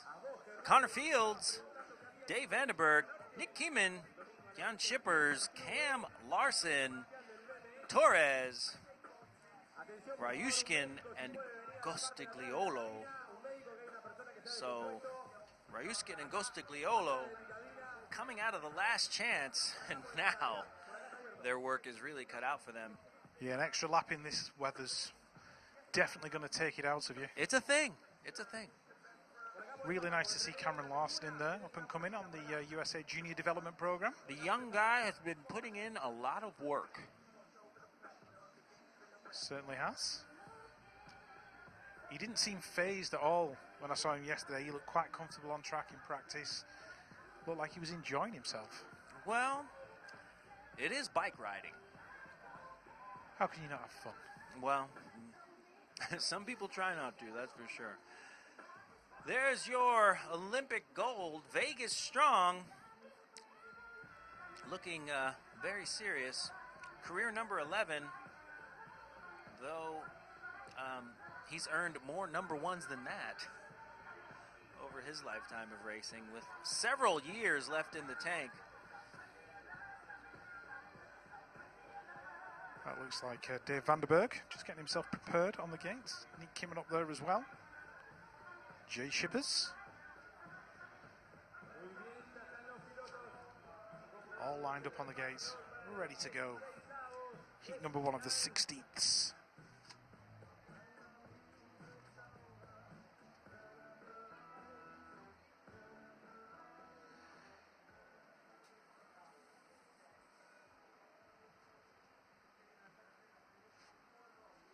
Here we are. 16th final, Heat 1.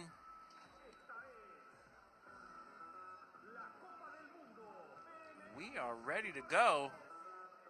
Connor Fields almost tipping over in the gate, trying to wipe the sweat off his brow. It's happened to all of us.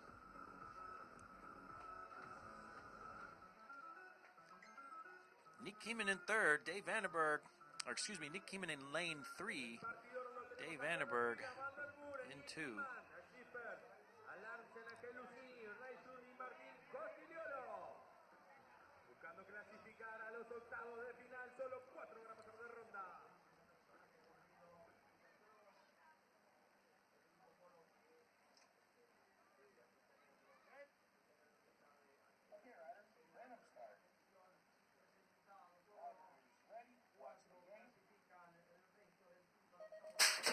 Off they go. Looks like Connor Fields off to a decent start. Nick Kieman might be in the back of the pack. Looks like he's going to find his way barely into 4th. So it's going to be Fields, Vandenberg, Schippers, and Kieman 1, 2, 3, and 4. That could be a main event. Cam Larson in 5th, looking to make up some ground. That might be hard to do. Fields holding on to a lead, commanding lead at that. Not too hard to... it's hard to run away from this crowd. Vandenberg looking to make up some ground on Fields. Connor Fields going to shut it down just a bit as he pushes to the line. Kieman finding his way to 3rd. Vandenberg in 2nd. Larson getting past Schippers. Great race for the young American. Yeah, and as we see as they come out of the gates, Connor Fields getting a great start with Dave Vandenberg right there next to him. Nick Kieman just struggling a little bit as they went down that first straight, but he worked his way into 4. Cameron Larson was in 5, and he was literally a passenger as they went down that 3rd straight because he went slightly off to the right-hand side. But as they came to the line, it was Connor Fields, your Olympic champion, taking the win. Vandenberg in there in 3, and Cameron Larson a great finish in 4. Heat number 2 of the 16th finals lining up Torres, Evans, Renato Rezende, Pizarro, McLean, Marquardt from Switzerland, Meyer from Germany, and Giestuccini from Italy.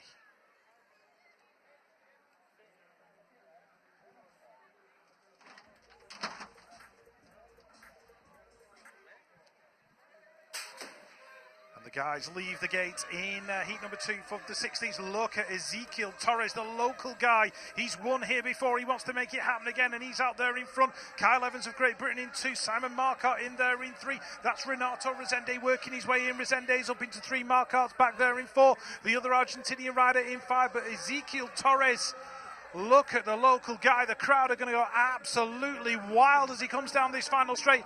Torres is going to get it. Evans is looking good for 2. Renato Rezende, he's in 3. Who's going to get that 4th spot? It was McLean from Australia.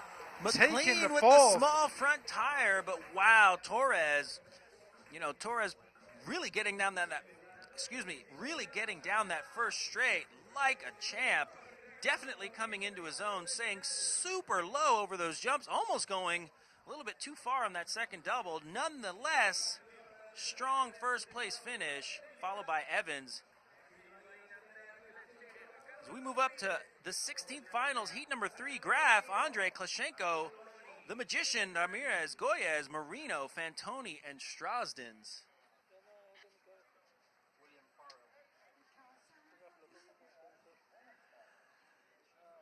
Serious look on Andre's face. Focused as ever as they go down the hill. Looks like Andre getting spit out the back again, still making his way back up to second. David Graf with a super strong first straightaway. He's going to go straight to the front, in and out of the first corner, followed by the world champion Sylvain Andre, 1 and 2. Andre known for just barreling his way down those first straights. The Magician in 3rd, and Strasdens almost way back in 4th.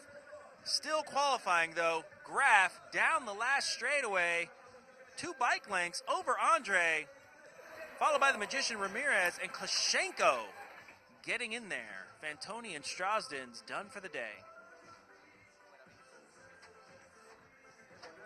Looking at the replay, looks like David Graf giving no mercy.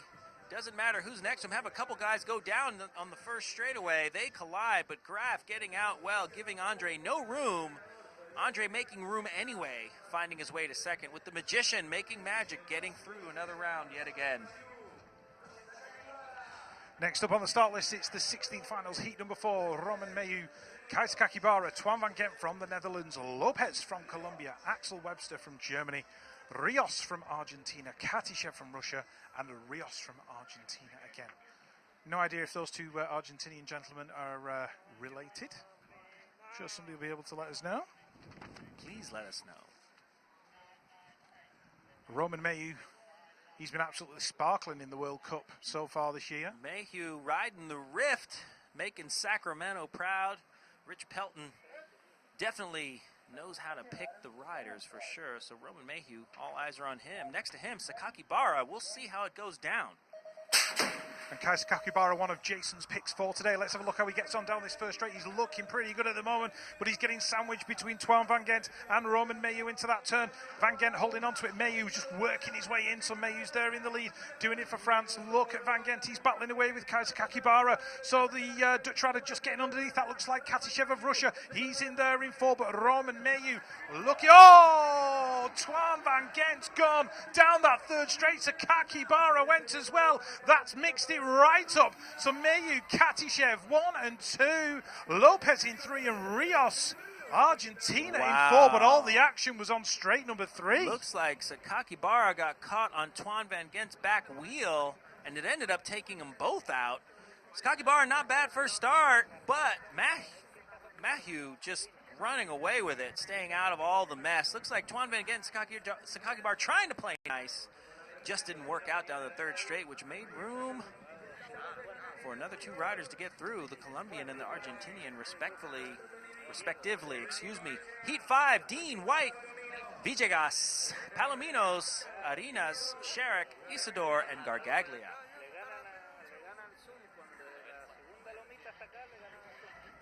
Anthony Dean in lane 1. Cafe 44, Anthony Dean, lane 1, looking to be first to the line. He is an entrepreneur, opening up a coffee shop, I believe, in Adelaide. There we go. So congratulations to him for venturing out there and staking another claim in the world of business. Next to him is young Kai White, Peckham BMX. Team GB. Single elimination, 4th or better, will take them to the 8th finals. 5th or worse will have them watching the rest of the races for the day. And we're up. Kai White with a good start. Anthony Dean with a good power. Looks like Kai White getting a little crooked over the first jump. He's going to find his way into second place still, leaving a lot of room for Anthony Dean to take over the front space. Palomino in third. It's going to be Dean, Palomino, Kai White jumping to manual on that double into the second straight, but didn't help him too much as Palomino squeaks by. Kai White finding his way back into second. Dean into the last corner by himself. No drama. That's just how he likes it. Relaxed, easy peasy. So it's going to be Dean, White, Palomino, and Patty Sherrick getting that 4th. So GB making it through to the next round. Yeah, Quillan Isidore sliding out in that final turn, so the day's ended pretty early for him, but a great ride from Paddy Sherrick there in that 4th spot. But Kai White got a real nudge as they came down that straight. He got together with the Argentinian rider, and the Argentinian rider came out second best. Anthony Dean had this one on lockdown as they came down the final straight. Kai White looking good in that 2. Sherrick in 4. But out of shot, it was Quillan Isidore who slid out in that final turn. So Isidore down and Villegas down as well. Next up, Vintimilla, Garcia, Nagasako, Blanc, Topinka, Tugas, Montenegro, and Gomers. Heat number 6 of the 16th. Good to have Renaud Blanc back on the World Cup circuit after a while out with injury. Jared the Jet Garcia in there.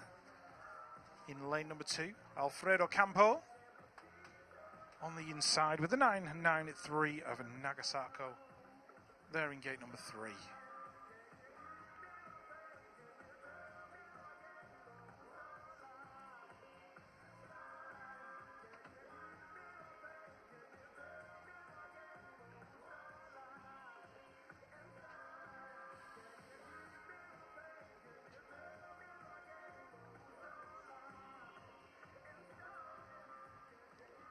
So heat number 6, the 16th, lined up, ready to go.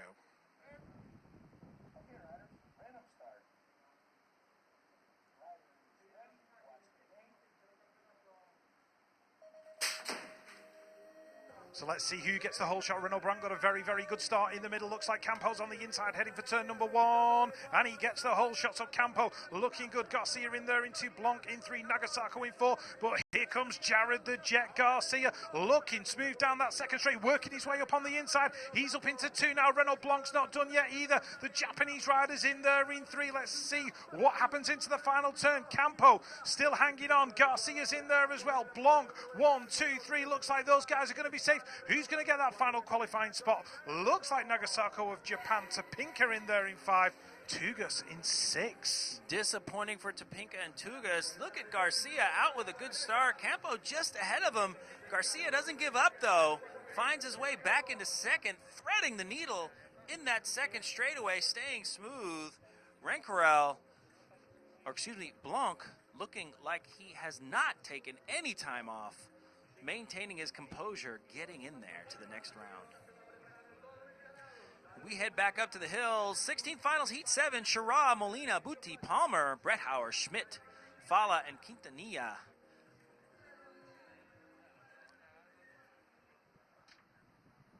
Corbin Shara taking an interesting approach to his warm-up today, foregoing the practice earlier this morning. Corbin Shara not off to his greatest of starts, but good thing he had lane 1. That'll keep him in top 3 so far. It's going to be Molina with the power, followed by Butti and Shara. Molina, known for the hole shots on this track. Him and Torres looking to do some damage. Torres winning his 16th final a few laps ago. Shara maintaining 3rd place, but it's going to be all Molina by himself. Shara finding his way back to 2nd. So it's going to be Molina, Shara, I believe Butti in 3rd, and 4th place will be Palmer from Canada. Shout out to Tori Nyhog. Your boy just made it through to another round. Palmer. Yeah, Shirar on the inside there as they went down that first straight. Looks like the Argentinian out there in front. Shirar worked his way up into 3, so the USA rider nice and safe through to the 8s, which I'm sure he'll be happy with. He may have even just pitched it at the line.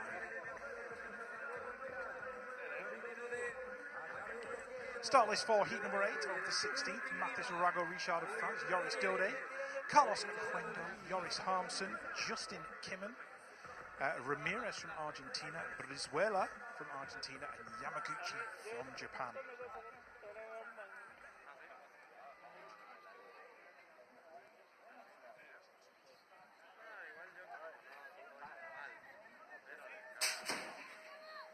All right, here we go with the 16th finals. Heat number 8, Joris Dode on the inside, coming under pressure from Joris Harmsen as they head towards turn number 1. Dode getting the whole shot, Harmsen in there in 2, Rago Richard in 3, Kimmen looking good in 4. Oh, one rider's gone down, that's the Colombian, and he's taking the Japanese rider with him as well. So 2 riders hitting the deck. Looks like Kimmen's lost a position to the Argentinian rider. He's back there in 5 at the minute, but Joris Dode out front and in control. Harmsen looking good in 2, Rago Richard in 3, but it's Joris Dode bringing it to the line.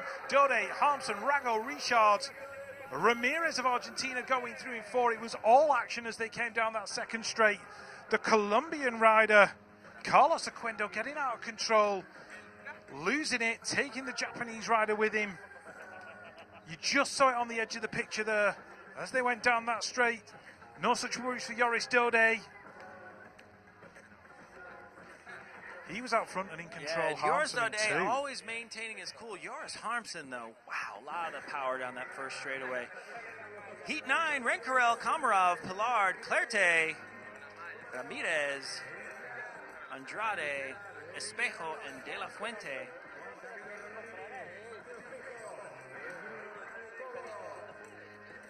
Interesting to see what young Eddie Clerte will do this round. He had a great first qualifying round. Let's see if he can maintain his composure through the day and get through.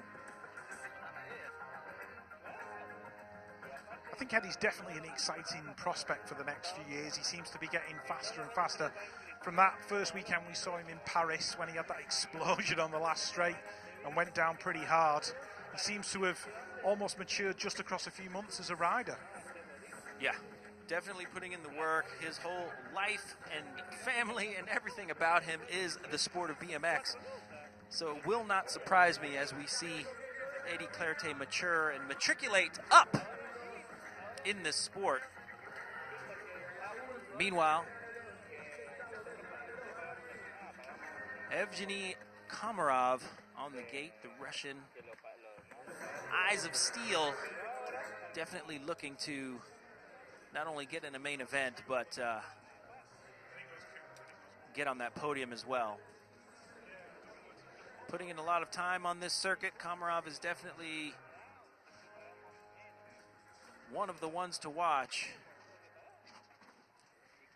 And Jeremy Renkarel, he'll be in lane 1. Seems like the whole nation of France has had a resurgence as it pertains to bike racing globally. Out of the gate they go, down the hill. Looks like Komarov was shut down pretty quickly.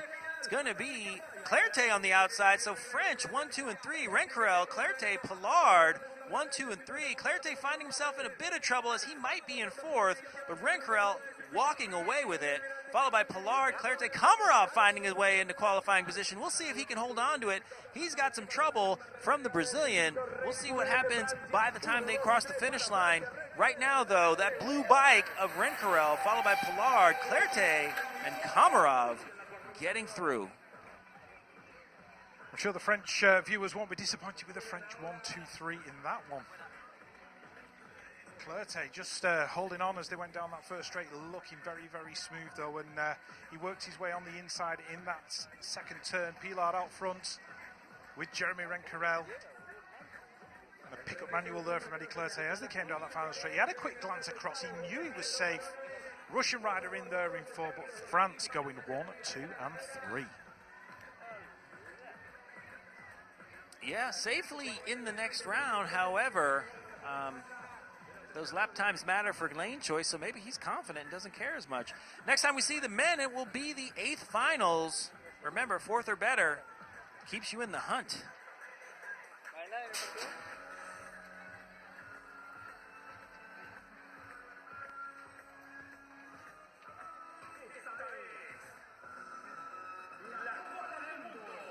What a great few rounds we've had just thus far,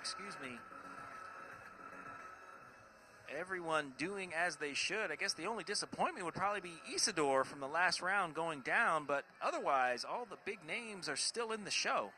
Yeah, Quillen having a tough day. He had to go to the last chance qualifier. It wasn't easy. Sometimes, I'm sure, obviously you know, Jason, but you have those days where nothing seems to go to plan, and I think Quillen's had one of those days today, unfortunately.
Alrighty, we are back here, Santiago del Estero, Argentina.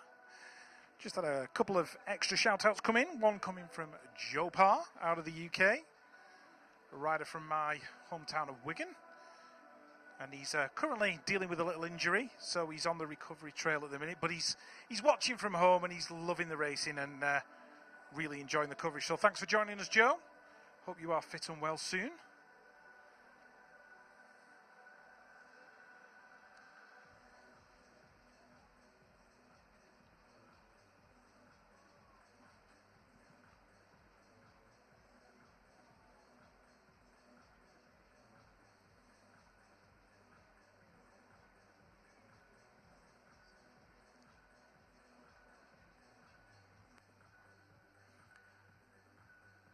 So we had some requests for some replays, and it looks like we're going to see some from the last round. As we can see, we're going back up to the hill. Campo and Garcia. Alfredo Campo, so far 2 bullets. That's 2 first places, both rounds. Garcia managing traffic quite well with Blanc in 3rd. But Campo running a nice race. Tall guy, super long bike. Putting in a lot of work over these past few years. Corbin Schra not off to the best start. Molina just shutting him down, giving room for Butti to slide in there into that 2nd place, as Schra is going to have to do some work to get back up in the 2nd down this straightaway. Coming out of the last corner, though, Molina start to finish. 16th final. Corbin Schra looking to even make up some room on Molina. It's nice to see some fight in Corbin. He may seem relaxed, but he definitely wants to get out there and do some damage. Yeah, this is where some of the action took place, and you saw Carlos Ramirez taking a tumble on that 2nd straight, and he's built pretty tough, and he stayed down for a little while, so let's hope he's okay. But your multi-world champion, Joris Dode, just showing the rest of the pack the way across that stripe. If there's one rider who knows how to win, it's Joris Dode.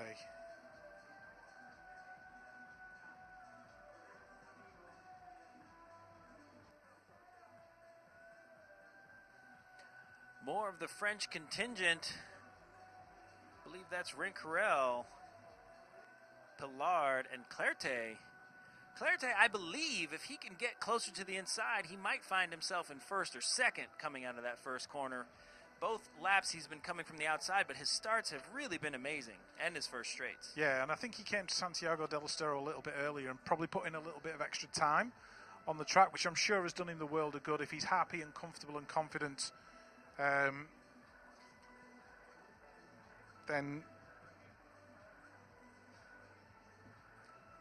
then if you're comfortable and happy and confident and focused,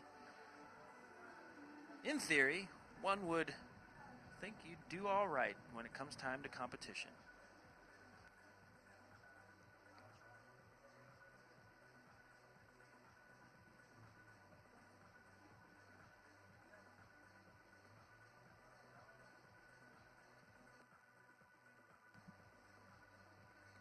We are on hold just a minute here, for a few minutes actually, while the riders cool down, get hydrated, work on their heat management, according to Rich.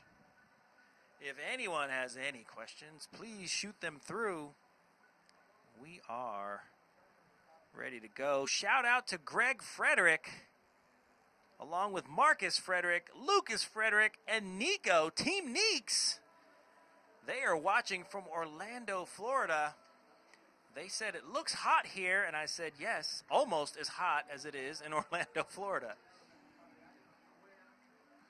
Yeah, shout out came through from Jekyll Marco, I think it is, on Instagram. He's watching with Luca and Ol Schrul. They're watching the stream with me. Go Team Germany is the message.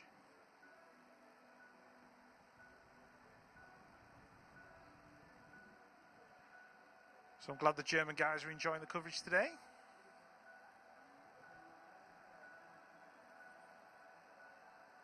Germany has a new Supercross track as well in Stuttgart, right? They do, that's correct. So you can go buy a Porsche, ride some Supercross, swing that on over to the BMX track, and have some bratwurst. That's right. Sounds like a plan. Sounds like a plan to me.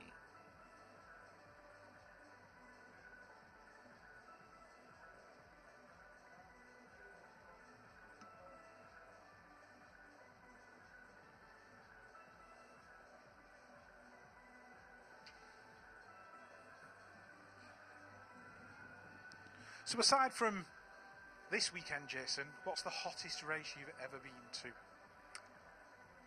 Either South Park or Raleigh, North Carolina. Okay. Just not only was it above, I think it was either pushing 100 or at 100 or right about 100 degrees, but the humidity was 98% as well.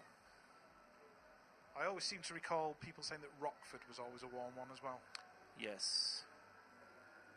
I like the heat, though. I liked racing in the heat.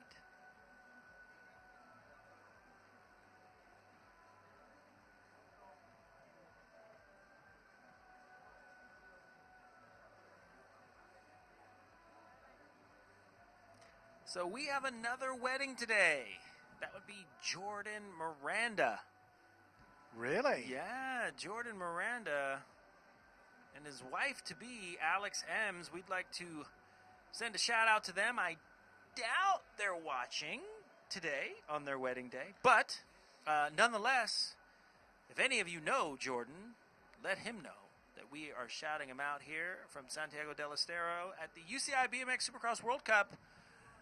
Jordan, with a whole ton of skills himself. Is Jordan still riding? He is still riding. Bakersfield. And very instrumental in keeping that track up and running and getting it up to national caliber, from what I understand. That's nice to hear. Congratulations to Jordan and his wife-to-be on their big day. Yeah, let me feel like, yeah.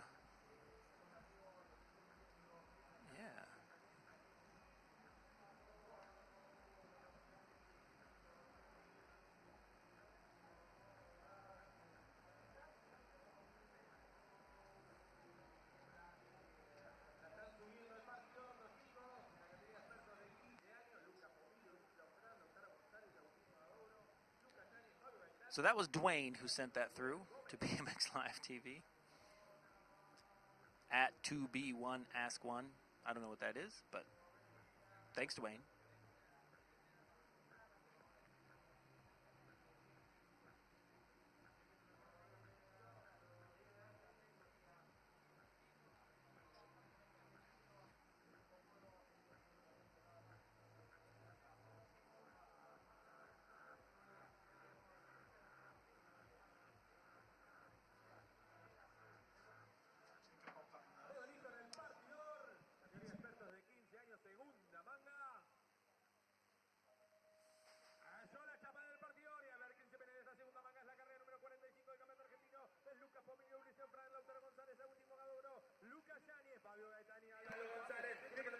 We hope you enjoy the challenge races as Rich and I are going to grab a quick drink and figure out what happened to our air condition.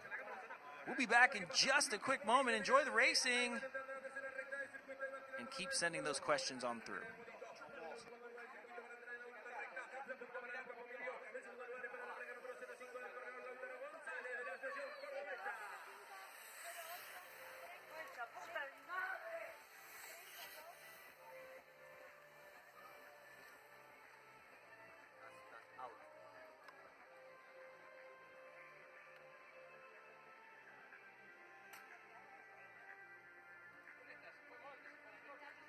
Sí, señor, seguimos.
Dale, loco. Pará, está ahí nomás.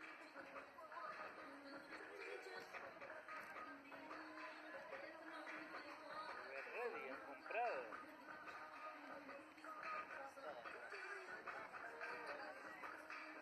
Las pilas más fijas que hay es la verdad. Le compré unas pilas nuevas para poner la camarita de fotos. ¿Viste que venía con pilas? La prendí y se me acabó la pila. Bien. No, ahora sí, pará.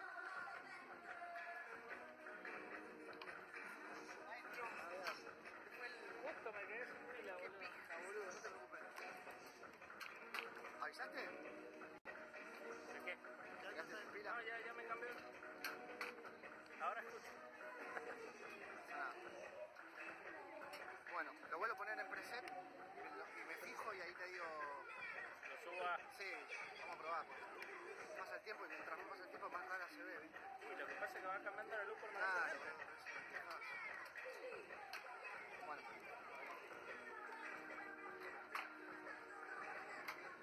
Tenerla ahí, apuntando para allá. Me da problema quemado.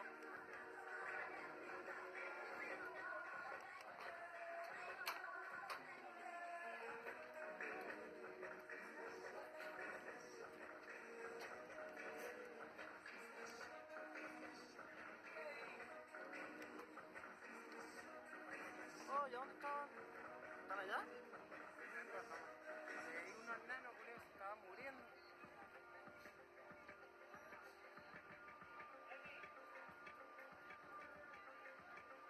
Con mi heli. ¿Querés? ¿Tauca?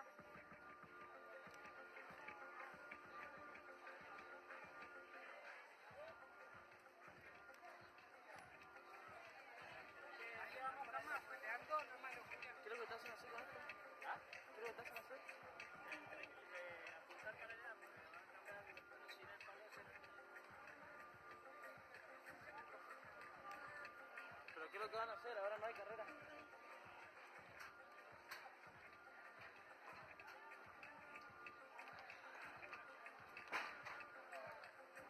Están ajustando el chat.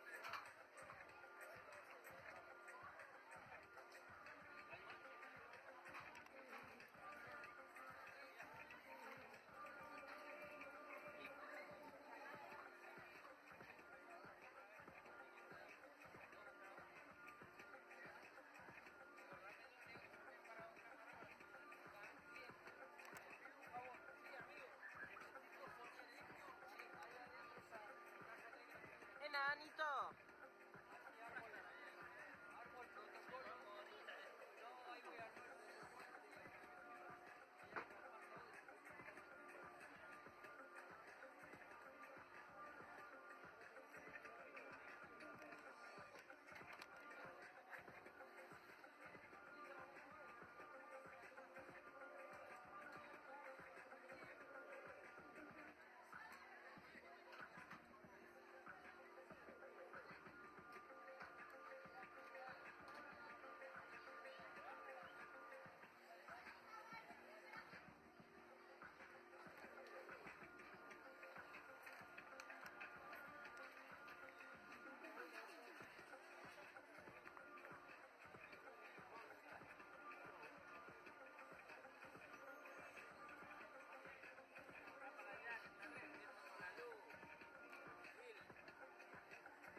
Quieran, gato, ya, con la cámara, mirá así, con la cámara agarradita así.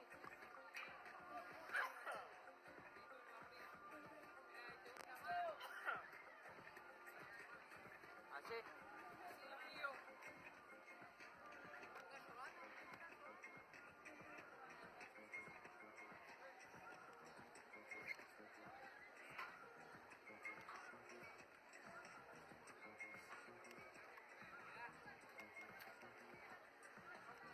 Che, ¿y esto, mirá?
vuelvo el lunes, pero no sé qué horario. Si salgo el domingo acá, tengo como 15 horas de viaje.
esta fin de campeonato del Supercross.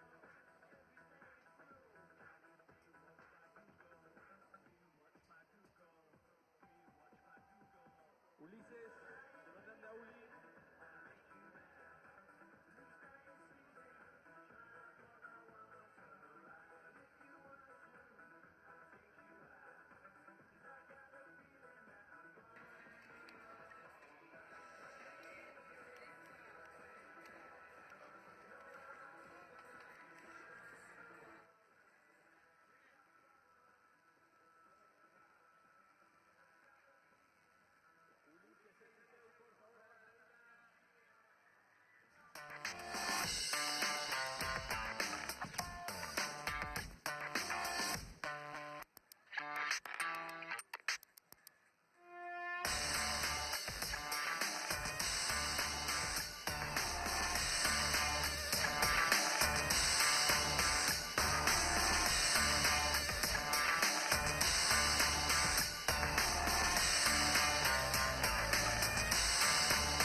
Alrighty, we are back here for the 8 finals for the elite men here at Santiago del Estero, Argentina. Round number 7 of the UCI BMX Supercross 2018. Heat 1 just getting himself set up there on the gate. We have got David Graf from Switzerland, Arthur Pilard from France, Roman May from France, Josh McLean from Australia, Katishev from Russia, and Rios from Argentina.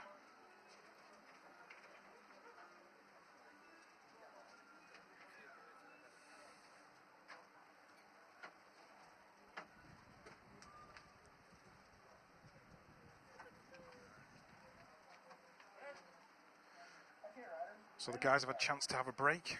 Poised and ready. Here we go.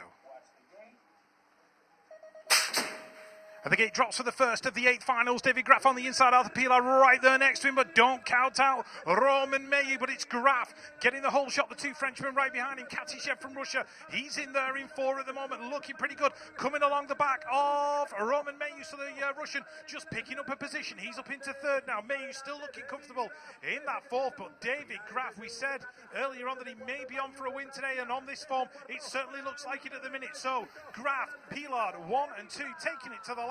Katishev and Mayhew going through. Those guys 3 and 4. McLean wow, out Mayhew 5. almost getting in some trouble, but Graf so far with the fastest lap of the day. Only one to get under that 31-second mark. He's done that twice in a row now.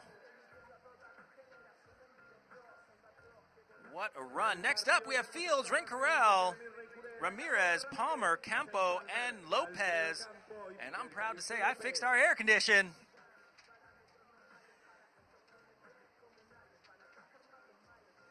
Connor Fields looking ever so serious in lane 1.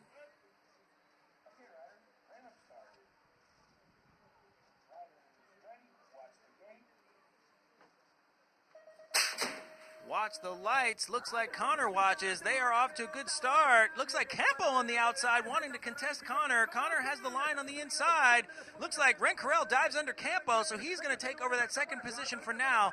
Campo moving into 3rd place. Looks like he got hung up on one of those doubles. Connor Fields wanting to run away with it. Not sure if that's going to happen just yet with the Frenchman behind him, as he looks like he's making up some space. Connor Fields taking up some space in the last corner. Rencarel looking like he wants to get through. It's going to be Fields, Rencarel, Campo with the photo, and Ramirez with the final spot. And if you're a James Palmer fan, he exited right going down the 2nd straight. So a tough day for James Palmer. He's gone out in this one. The start list for heat number 3, Joris Dode, Anthony Dean, Joris Harmson, Cameron Larson of the USA, Mathis Arago Richard from France, and Nagasako of Japan.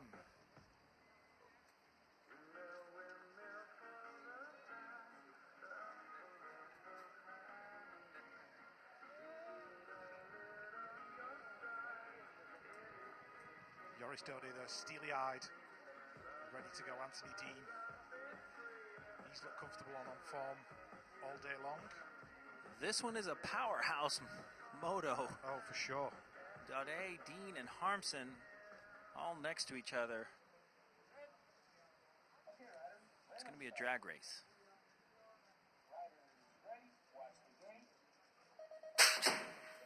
Eight finals, heat number 3, Anthony Dean get a great snap. Joris Dode next to him on the inside. I think he just tagged that first jump ever so slightly, and it's left Anthony Dean to work his way into the lead. Dode's in there in 2, Mathis Rago-Richard in 3, Joris Harmson in 4, so the 2 Frenchmen sandwiched by an Australian and a Dutchman. Where is Cameron Larson? He's trying to work his way in. He's up there into 4 at the moment, so the young USA rider showing pretty well in this 8th final. Dean's just getting picked off a spot as they enter that final straight. Dode, Dean, Rago-Richard. Who's going to get the full spot? Elbows banging. Larson, is he in there? Yes, he is. Wow, Larson in a little bit of trouble, but making it through. Ariel Martin, happy to see that. Good work. Cameron Larson showing up well. Great ride by Dean, Gene, and Dode as well. Next up, Molina, Andre, Evans, Komarov, Palominos, and Klashenko.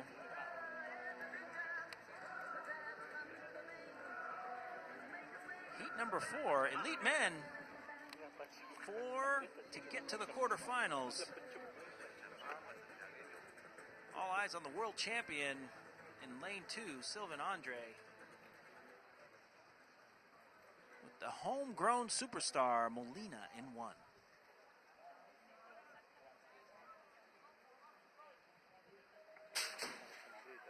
Down the hill they go. Looks like Andre got a better start than he's been getting. Molina, though, just a little bit better, as I believe Klashenko will be coming around in the 3rd spot. Andre slipping in just under him. So it's a Russian battle for 3rd and 4th. Actually, 3rd through 5th. But it's going to be Molina, Andre, and Komarov. Klashenko moving back to 5th. He's got to do some work if he wants to get in there. Molina seeing all daylight as he heads to the finish line, followed by Andre, Komarov, and Palomino getting in there for Chile. Kyle Evans with a wry shake of the head as he came across the line in 5th. Not quite sure what happened out of the gate. Well, maybe we'll see. Oh, he just got the nudge ever so slightly, and he just put him off. And from then on in, he was chasing all the way around and tried to make it happen. He got from 6th, he got back into 5th, but just couldn't make it happen down that final straight. Uncharacteristic of Kyle Evans, he's at least getting to the semi in most of these rounds, if not the main event, so that's disappointing for him.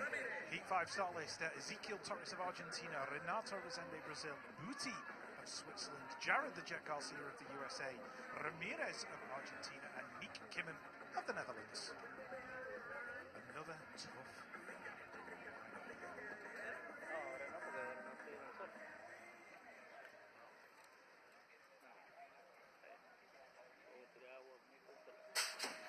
There's one guy who knows how to win here in Santiago del Estero. It is Ezequiel Torres of Argentina. Jared the Jet Garcia going well in the middle. Kimmon's trying to make his way through from the outside. He's been pushed up the turn ever so slightly. So Ezequiel Torres in there in 2. Kimmon's in there in 3. The other rider in there in 4. That looks like big tumble in the turn. Torres going has gone down. Jared the Jet Garcia out in front. Kimmen got caught up in that one as well. He has a quick look round to see that he's safe in that 4th spot. But Jared Garcia is going to take it across the line. Booty in there for 2. That looks like a Renato Rezende for 3. Kimmen for 4. But Torres went down in a huge heap. Wow, Torres, I think getting a little bit greedy on that. Probably would have been better off if he filed in behind Garcia. He decided to file in too late, and his front wheel just lost traction. Garcia, though, what a great race. Great first straightaway for him going against Keeman, so that's got to be good for his confidence. Very unfortunate for Torres, who has won here before at a World Cup level. So I know he wanted to repeat, but just wasn't able to make it happen today. And Ramirez ended up getting caught up in that one as well. Good to see that Ezequiel Torres is up and okay. Ezequiel Torres up.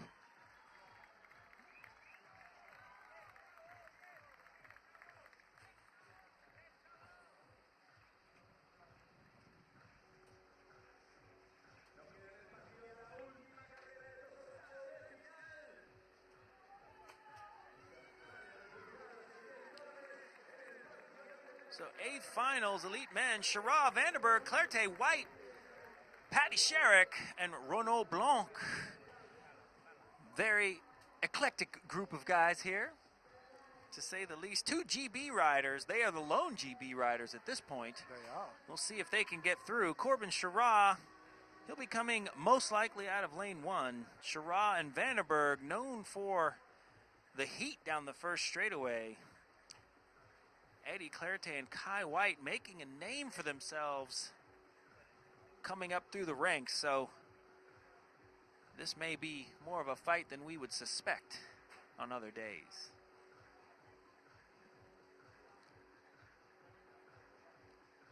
On hold just a brief moment as we get everything checked out on the course, on the racetrack.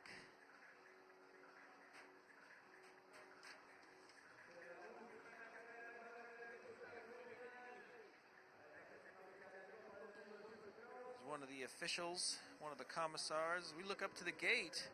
There's Corbin Shara. Looking for daylight as he comes down the hill and across the finish line. We'll see if he finds it.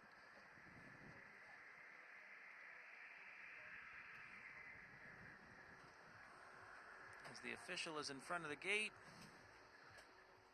making sure everyone's ready. 8th final, elite men, heat number 6. 4th or better will keep them in the game. Okay, riders, random start.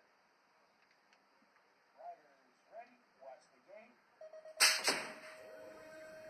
Looks like Shara off to a good start. Vanderberg not off to a good start. Clarté in there in 3rd, but Kai White trying to come in on the outside. They're leaving some room a bit for Vanderberg, but not enough. So it's going to be Shara, Clarté, and White, 1, 2, and 3. Vanderberg could be in trouble as he's fighting with Kai White in the second corner. But it's all Shara and Clarté. Clarté looking very good this weekend so far. Shara nice and easy into the finish line down the last straight. Kai White looking to gain some ground on Clarté. So it's going to be Shara, White overtaking Clarté, and Vanderberg for the 4th and final position in that lap. There's one rider who certainly knows how to pick up some last speed down the last straight. It's Kai White. He's known for just picking up the pace as everybody else is starting to slow. Next time we see him, we'll be in the quarterfinals for the elite men. We've got the elite women quarterfinals coming up very, very shortly.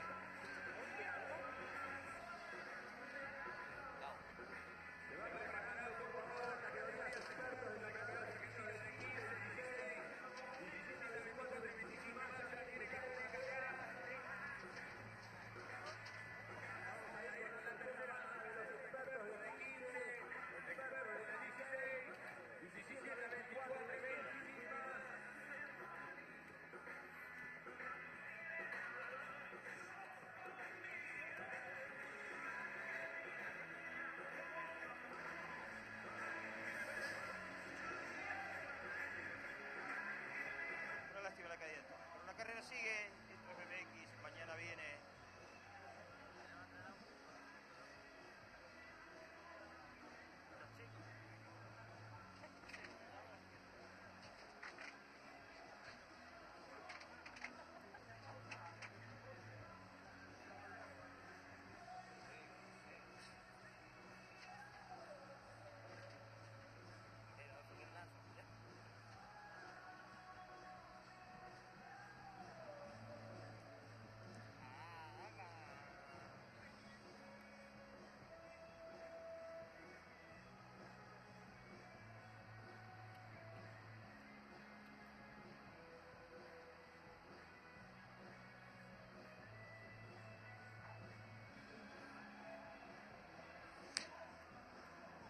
Ariel Martin sends me a message saying she's having a heart attack. Watching Cam squeaking through. It's been a while since we've seen elbows flying down the line. But he's not squeaking through. He's actually doing quite well. Quite well. This is the last chance to send a shout out, because once the quarters begin, it is all business in the announcer's tower.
Shout out to Kevin Hill.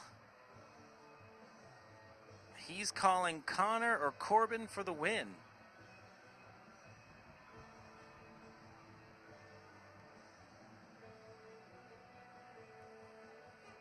Ian Young has got in contact from Manchester. He wants a shout out for Alfie Jackson. Loving the coverage and cheering on Kyle, Paddy and Connor Fields. Of those three, there's only one left in the competition. That's Connor Fields. But Kyle and Paddy will be back for more tomorrow, I can guarantee.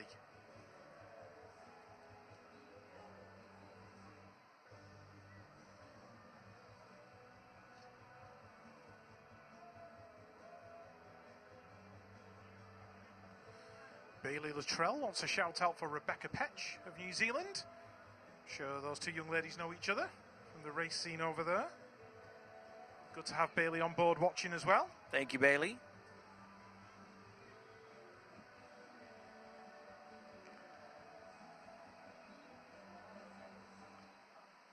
Nicholas Palacios, I think that is. He's watching from Chicago, rooting for Alfredo Campo and his teammate Felicia Stansel. Shot Town. Wants a shout out to all the Ecuadorian fans. Ecuador.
Señor Hugo Olivera, por favor, falta la pista, señor Hugo Olivera. Tango.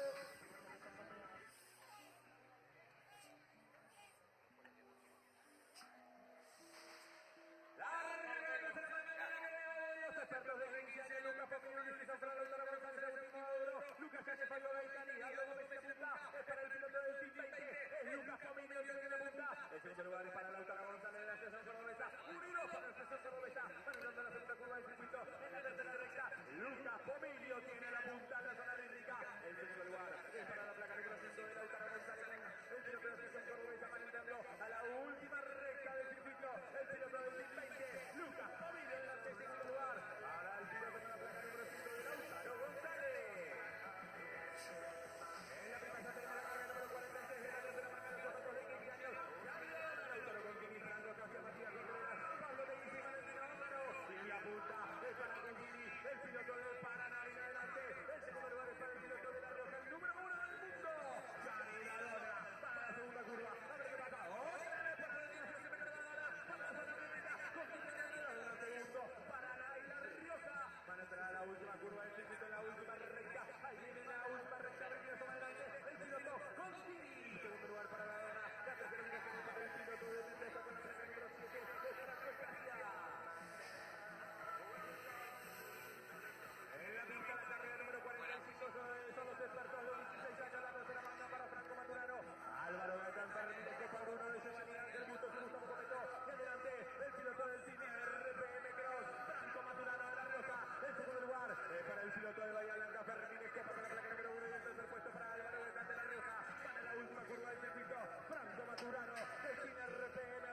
un vehículo.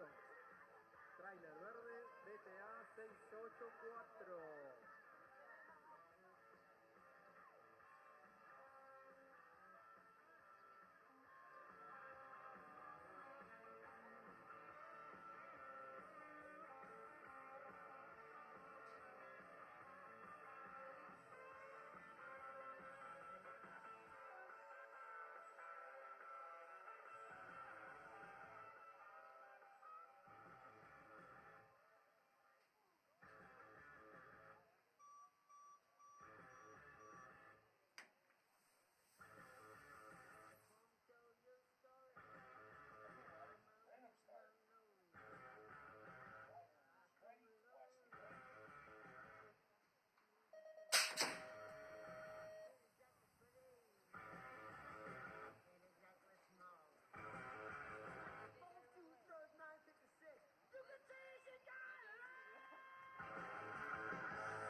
Atención por favor, hay una Caravan Chrysler blanca con patente BTA, si la pueden retirar porque no pueden salir.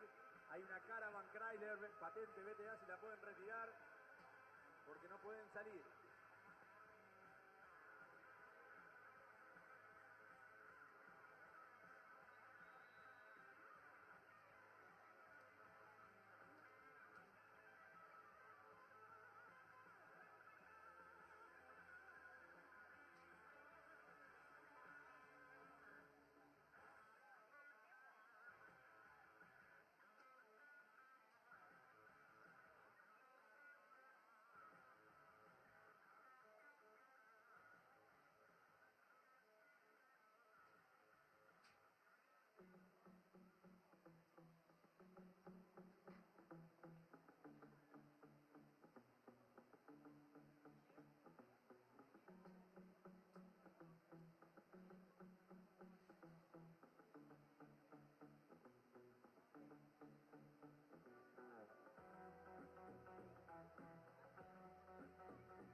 We are here and ready to broadcast to the PMX world.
Supercross World Cup. Welcome to Santiago del Estero. I'm Dr. Jason Richardson, sitting here with Rich Eames. We are about to start the quarterfinals, round number 7.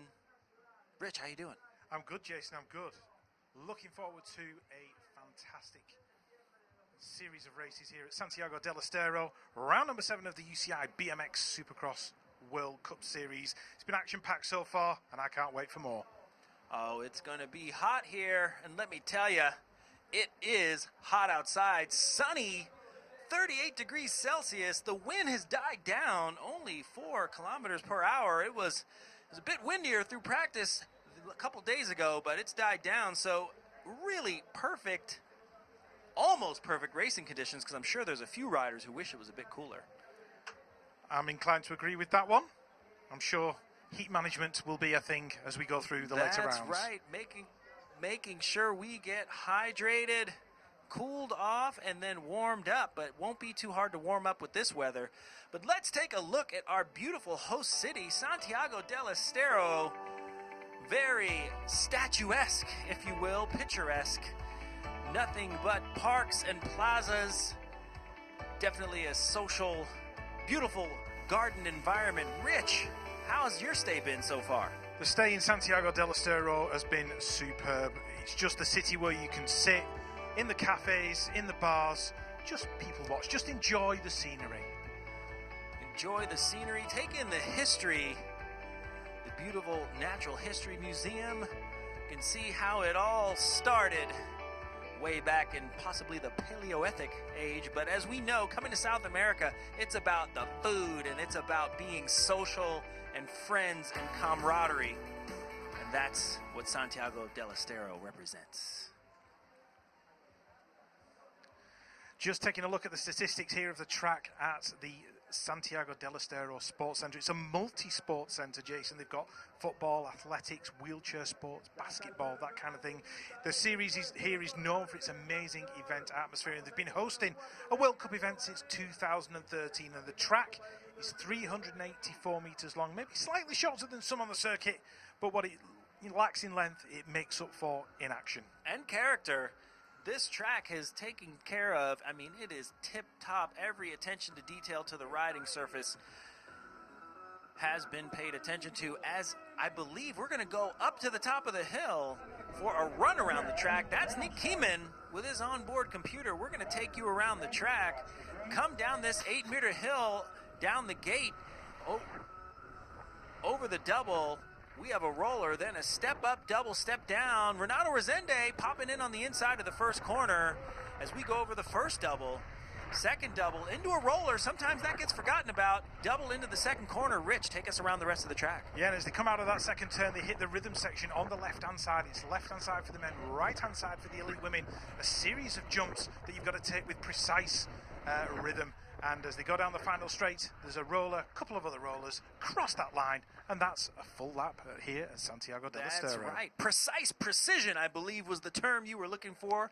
We can make things up as we go along. So, right now, we are heading into the quarterfinals.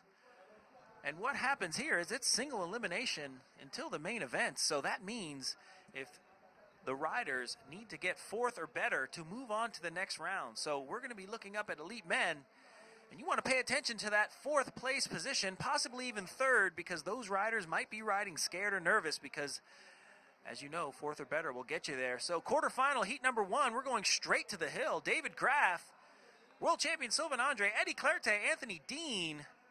That's hard hitting, but we still have Palominos and Nick Keeman on the gate as well. So right off the bat, we are getting started with some heavy hitters. In quarterfinal number 1, heat 1, we see David Graff looking to lay down a fast lap time. We're ready to go.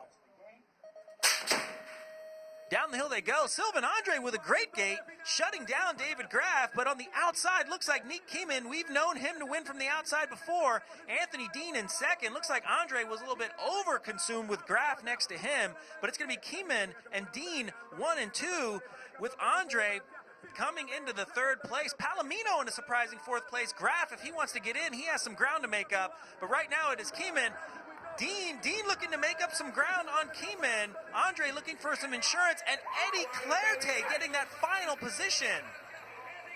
The big shock is that David Graff has gone out in fifth. We had him pegged at least for the main event this afternoon.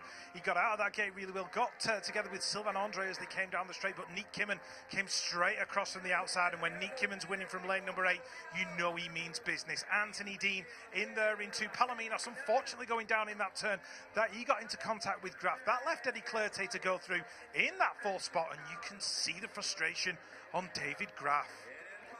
Wow. Already some upsets, and I believe, there was some speculation earlier that Nick Kimman might have been laying up in those earlier qualifying rounds, and I think that might be true given his amazing first straight from the outside. And as you can see from this vantage point on top of the hill, if you're on the outside, you actually have a little bit longer of a way to go. There's your official and final result. Nick Kimman, Anthony Dean, Sylvain Andre, and Eddie Clairte, they will move on to the men's semifinal. Graff and Palominos are done for the day.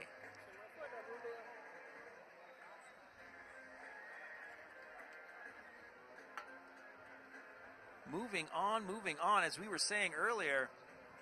Heat number 2 of the quarterfinals for the elite main. Corbin Girard of the USA, Kai White of Great Britain, Jeremy Rencarel of France, Yevgeny Komarov of Russia, Roman Meyu of France, and Renato Rezende of Brazil. Just on the outside, it's a little bit longer of a way to go. So winning from the outside is much more difficult.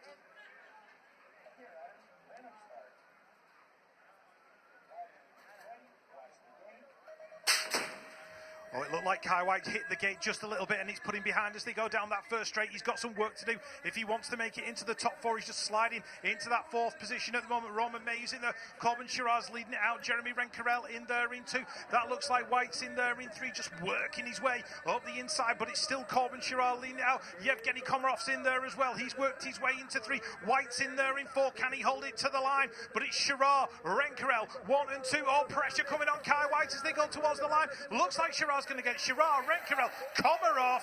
Kai White makes it through in 4. Roman Mayu in 5, and Renato Rezende in 6. What a lap, Jason. Wow, very disappointing for Mayhew. Kai White, not his best start. He was doing quite well earlier on in the rounds. Good thing he had lane 2, but Corbin Girard out like a cannon. So Corbin really looking nicely, jumping into that second corner. Coming out of the last corner, we see Kai White in trouble, but known for his strong finishes, Kai White edging out the Frenchman for that final position. Your official qualifications will be Girard, Rencarel, Komarov, and Kai White getting through to the semifinal. Mayhew and Rezende are done for the day.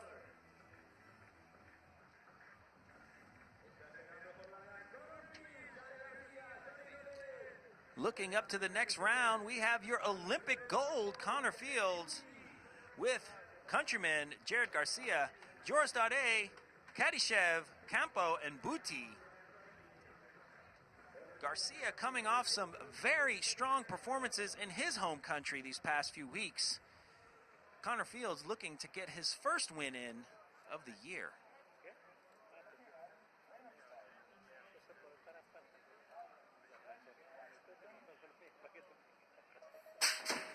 It's official and they're off. Garcia looks like he's off to a great start, paving the way for countryman Connor Fields to get in there. Daudet in 4th. Nice little bump jump into the first corner, but then Kadyshev getting into that 4th position, so Daudet is in trouble. Garcia almost over jumping that double before the roller. He finds his way to stay in 2nd. It's going to be Fields, Garcia, Daudet in 4th.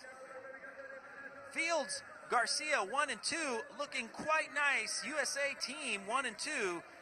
Daudet with the 4th, and Kadyshev for the photo finish with Daudet.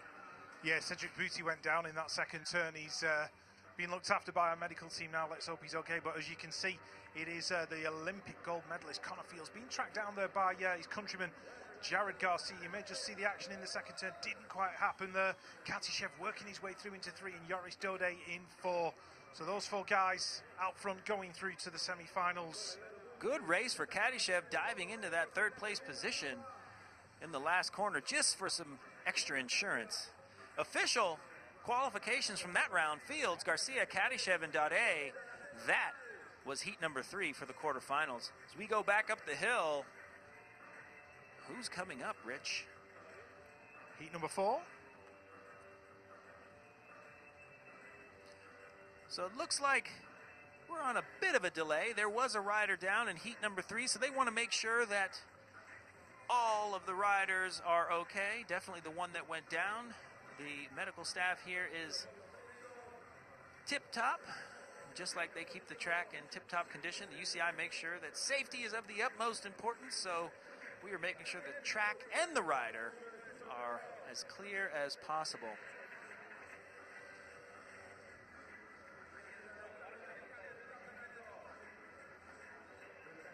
If you're just joining us, it is quarterfinal time. Elite men for the UCI BMX Supercross World Cup. We are in Santiago del Estero in the beautiful country of Argentina. Always nice to be on the southern hemisphere for a change of pace. I'm Dr. Jason Richardson, sitting here with Rich Eames, the BMX commentator.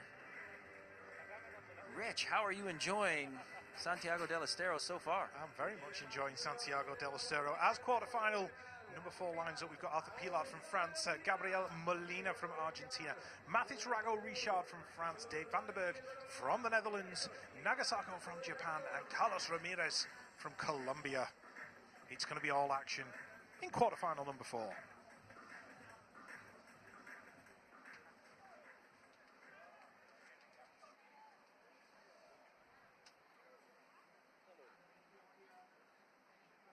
Guys in quarterfinal number 4 just lining up on top of the hill, just getting themselves composed and ready for the signal that the gate is ready to fall. Arthur Pilat on the inside there, Molina, the local favourite from Argentina. We've noticed a serious increase in crowd participation when an Argentinian rider's on the track.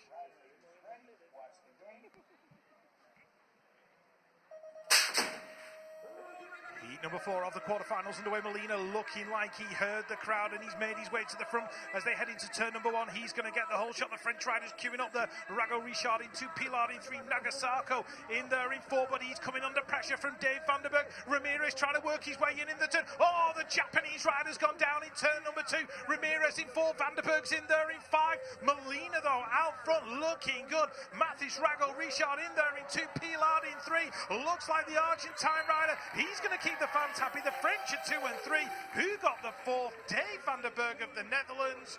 Ramirez in 5.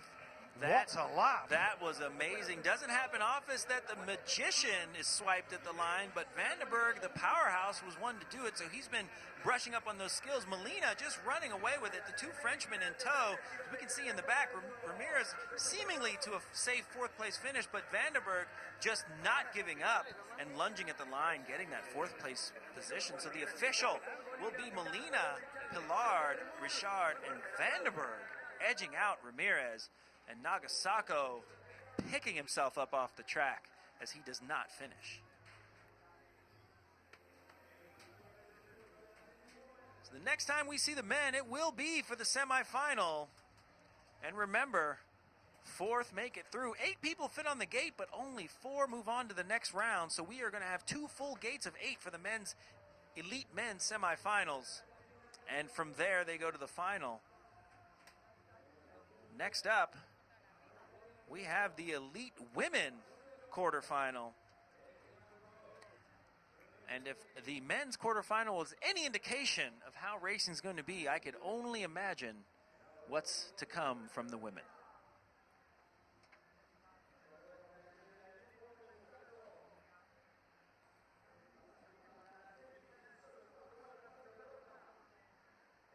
Heat number 1 of the quarterfinals for the elite women. Laura Smulders, Uranian world champion from the Netherlands. Yaroslava Bondarenko from Russia. Zero from Ecuador. Elke van Hoof, nice to see her back from injury, from Belgium. Elise Willoughby from the USA. Ordonez Urbano from Colombia. Rebecca Petch from New Zealand. And Eloise Gonzalez from Switzerland.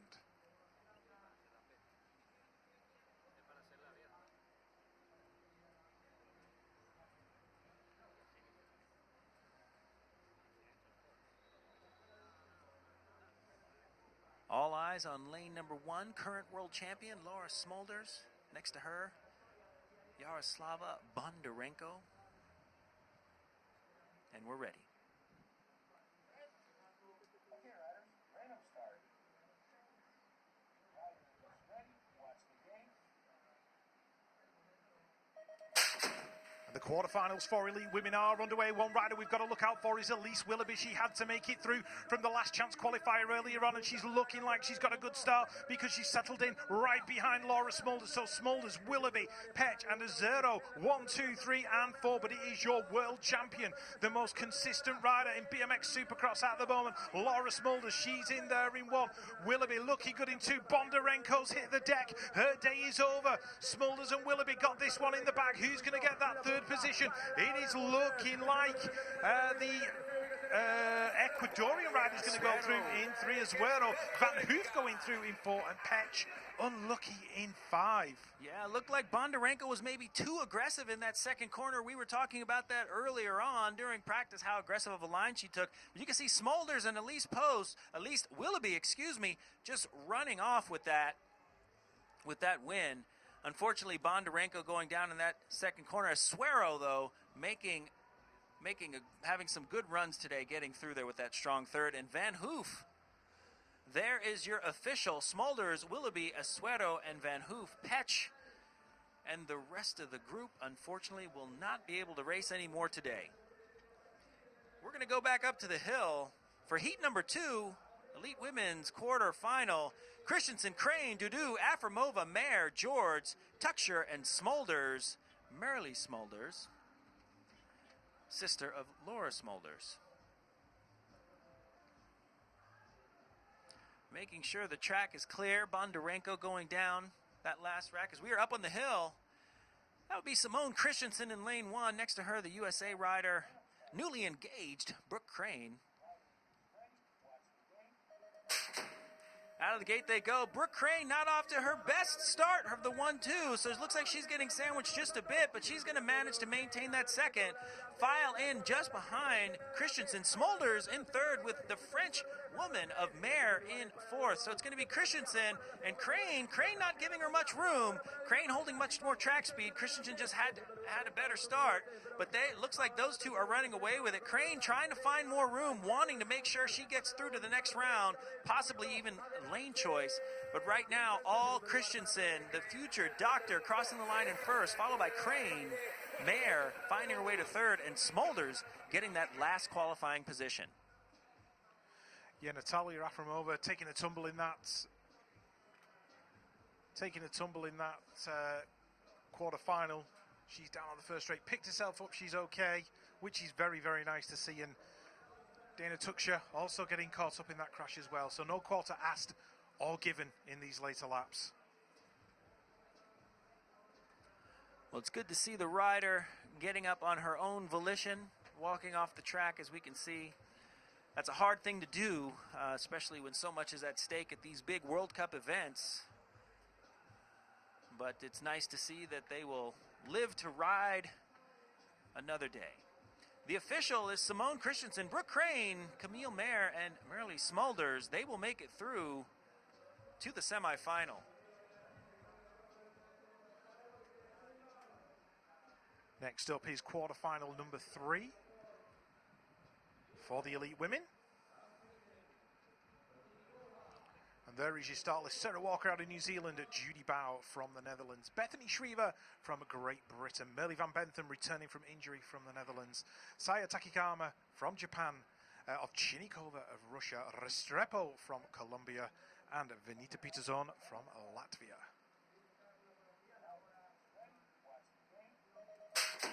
Really good to see Sarah Walker back on the BMX scene. She's in there on the inside, battling away with Judy Bow as they head towards turn number 1. Looks like Sarah Walker's going to pick up the whole shot. So the Olympic silver medalist from London 2012 is leading this one out. Bow's in there in 2. Where is Merle Van Bentham? She's in there in 4 at the moment. Takayama's in there in 3. Restrepo in 5. Bethany Shriver's got a lot of work to do in 6. But it is New Zealand's Sarah Walker, even managing a little nose wheelie going through the rhythm section. That's confidence for you. Walker bringing it down the final straight. The New Zealand rider, she's going to take this quarterfinal. Judy Bowles in there in 2. That looks like a Takayama in there in 3. Van Bentham in 4. Restrepo in 5. What a great race by Sarah Walker. I don't know why, but I'm thinking she's racing for a lot bigger reasons than just the World Cup, seeing as how Olympic qualifications are upon us, and all of a sudden she just kind of wakes up. Her timing is right, as she is the first official qualifier out of heat number 3, followed by Bao, Hatakayama, and Van Bentham, making a very respectable show, 4th place and getting in that semi. I did like Sarah Walker's cheeky nose wheelie halfway through the rhythm section. That looked good.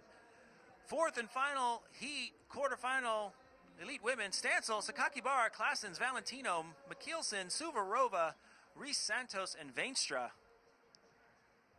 Felicia Stancil, the USA rider, lane number 1, next to her, Saya Sakakibara. A lot of youthful exuberance on the gate in lanes 1 and 2.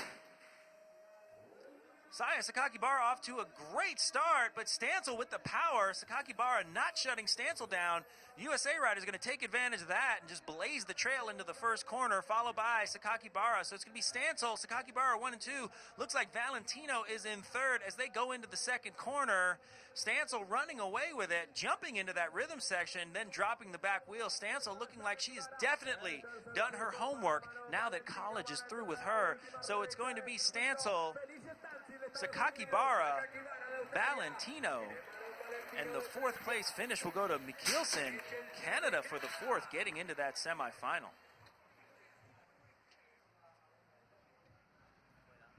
Yeah, some great quarterfinal racing there from our elite women, Jason. Good to see Elise Willoughby making her way through from the last chance qualifier and a strong start from the outside. There's your official results. Felicia Stancil taking the win. Sakakibara in that 2nd spot. Manon Valentino in 3rd. And Mikkelsen of Canada going through in that final position of 4th.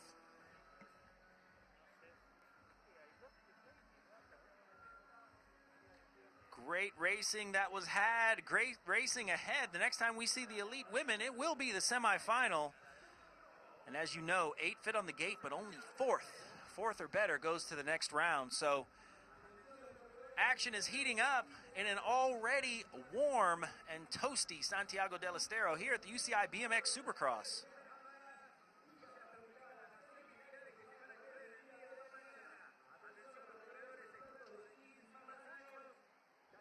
Next up, elite men semifinal. There's only 16 men left. Only going to be 16 men left, Rich, and 8 ultimately will make the main event.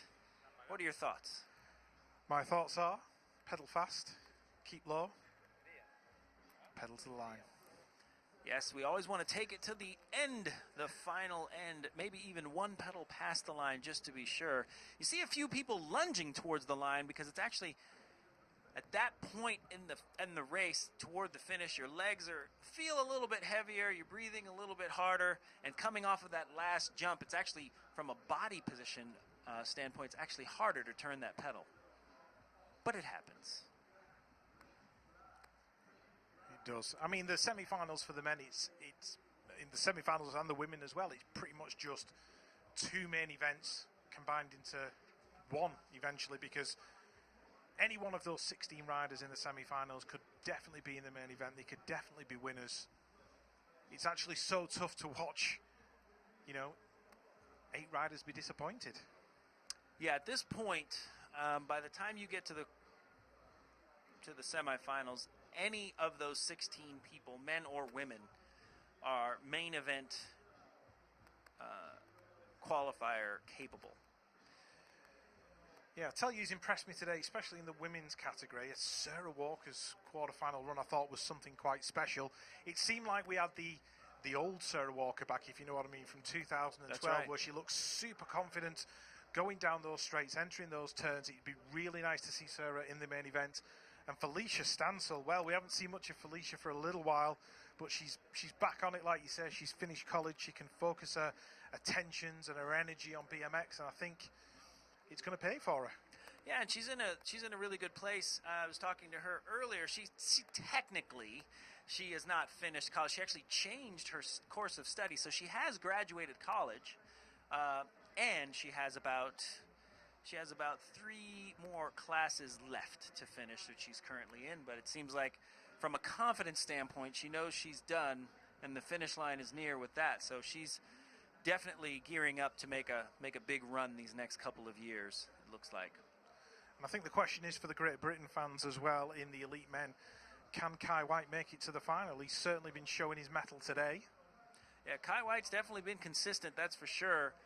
And I don't know what happened. I guess maybe that European championship run, getting second at that big race in front of a hometown crowd almost, but it seems to have put him on another level of confidence and consistency. And as we know in BMX, being consistent is very, very important. So it's just a matter of who's a little bit more consistent than the next as far as it pertains to getting into that main event.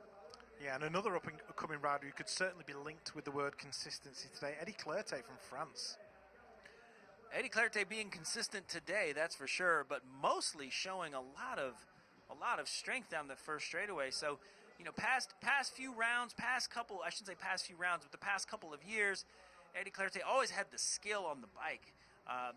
Being able to manual anything, jump anything, definitely has the heart, but now he's getting the size and strength, the power, if you will, to really, get out front and stay away from some of the trouble. So that mixed with his skill is putting him in some really good positions down the track. So we'll see how he holds up mentally heading into the semifinal, because I don't think he's been in this position before. Yeah, his track speed's certainly there. And I've noticed as well, he seems quite calm when he's in traffic. He seems like he can, put a lap together and think about moves before they need to be made. And he's quite good at riding in the pack. And there are certain other riders who, have the power, they have the strength, they have the speed, but they get into a pack situation and they can't handle it as well as somebody like Eddie can. Yeah, well, Eddie has definitely worked on his skills, probably more so than most riders out there. So I would imagine he's actually somewhat relaxed as it pertains to what he can do on the track to make up speed. A lot of times when we get into traffic, riders get into traffic, they get tense or nervous. So definitely he is showing some composure when he's in traffic. Yeah, one rider that we thought would actually be up there and has ended up going out in the quarterfinals, very unluckily, David Graff. So, we had him pegged at the beginning of the day for, possibly a final. We said he was due for a win at some point. When you have that situation, Jason, where you've got some expectation, you feel that you should be up there and it doesn't quite come to fruition. As a rider, do you use that as fuel and energy, or do you just take that frustration and somehow channel it in a different manner? Well, I think it's a bit of both, actually. Definitely especially when you know you're going fast and you should at least be in the main. I got to think that Graff is pretty disappointed, but it was very clear from that start. He was next to Andre on that start, and Andre got a good start and honestly just shut him down.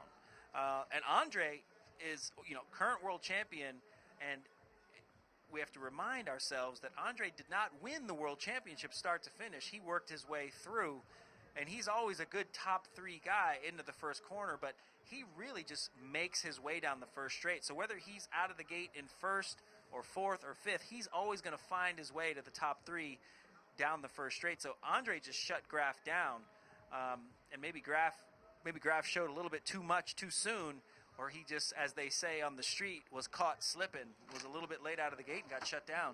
So definitely a frustrating thing to deal with when you know you're capable of winning and having that speed.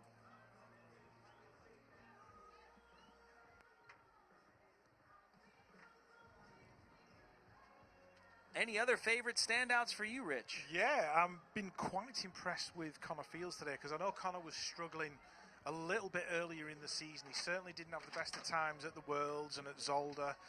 He had that concussion earlier in the year that seemed to affect him a little bit. But come this particular race this weekend, he seems, comfortable and confident on the track. And he seemed quite comfortable and confident when we were chatting earlier on.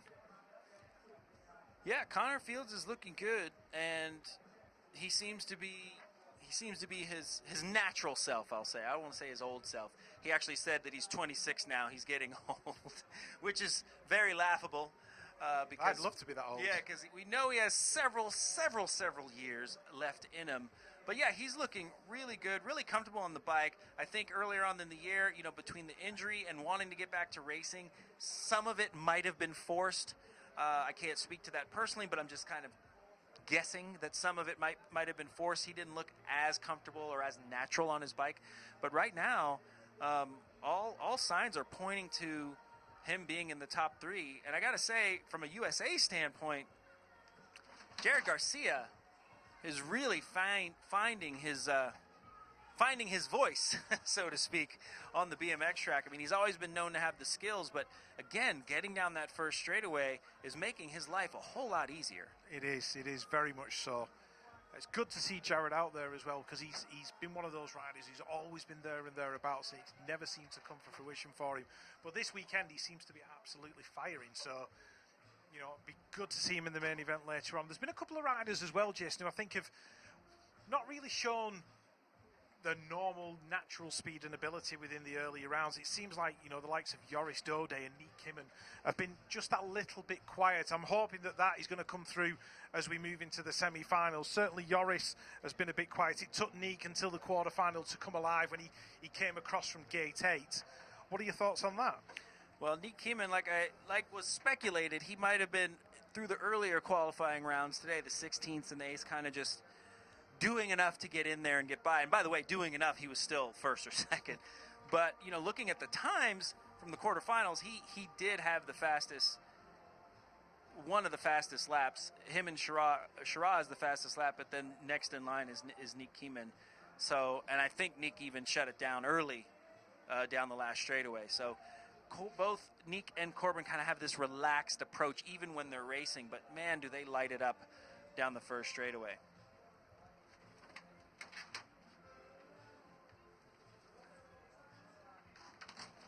As we pan across the track, you can see the second straightaway.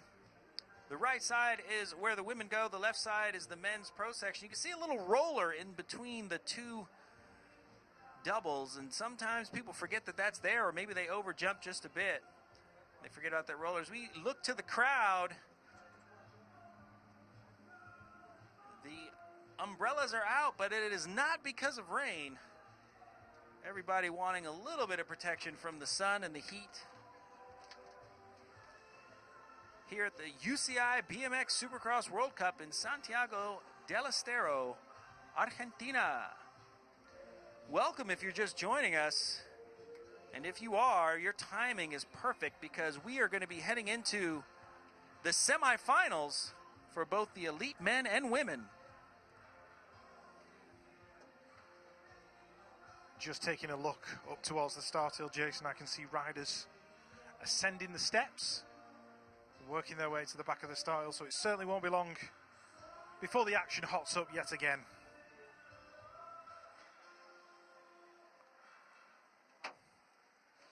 Certainly the temperatures here in Santiago del Estero have stayed hot. Stayed hot. It's about to get hotter as we are within 3 minutes of getting started. Interesting vantage point from the top of the hill. As you can see on the outside, that first straightaway actually kind of bends a little bit, dog legs as they say in the USA, which means if you are stuck on the outside, you have a longer way to go. So you want to get out of the gate as good as possible and get over to shorten your distance between the gate and the first corner. The only issue with that is there's 7 other people on the same gate that want to take the shortest and most efficient route to the first corner as well. As we see Jared Garcia heading up the hill. Behind him is Pilar, the Frenchman. Joris Daudet, number 33. You see them, that screen right there, that's where they select their lanes. Going up, and they select their lanes based on their previous lap times. So just because you get 4th or better does not mean you are completely out of the woods. You want to get a good lap time so that you can have as much control over your destiny as possible. And one of the ways to do that is picking your lane. So it seems like here the favorite lanes are 1, 2, and 3. But that is not to say that Nick Kimmen has not chosen lane 8 from time to time, or Another name that we haven't seen too often this year, Maris Strongbirds, picking 8 or 6. He's done that in the past. So. He has. Stranger things have happened, but it's nice to have your first choice. Semifinals coming up for elite men. I know Rich and I are ready to go.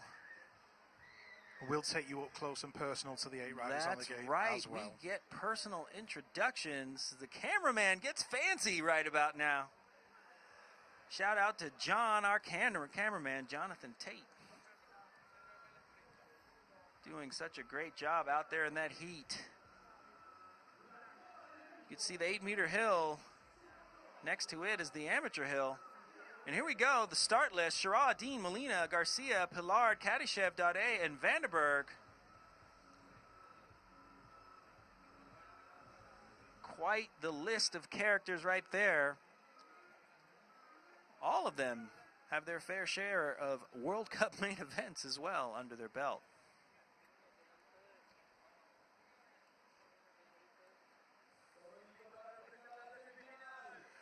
All right, first up, we have got on the 8 plate out of the Netherlands, Dave Vanderberg.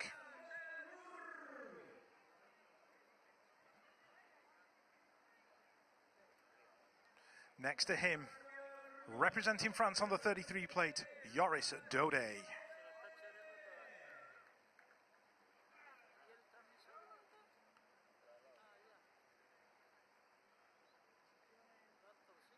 In lane number 6 on the 909 plate, out of Russia, Alexander Kadyshev.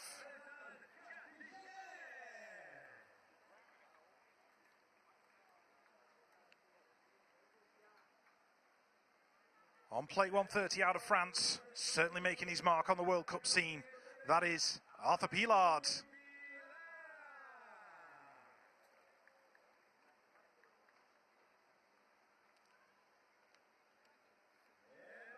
Next to him on the 187 out of Team USA, Jared the Jet Garcia.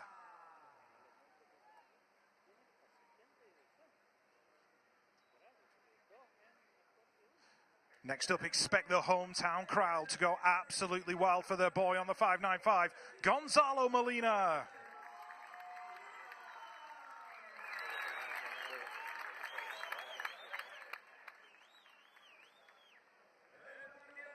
On the 44 plate, all power, all business, all of the time. On the 44, Anthony Dean.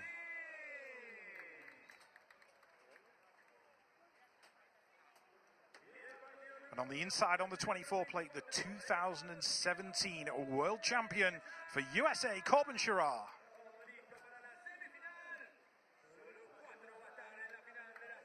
8 fast guys, but only 4 can go through.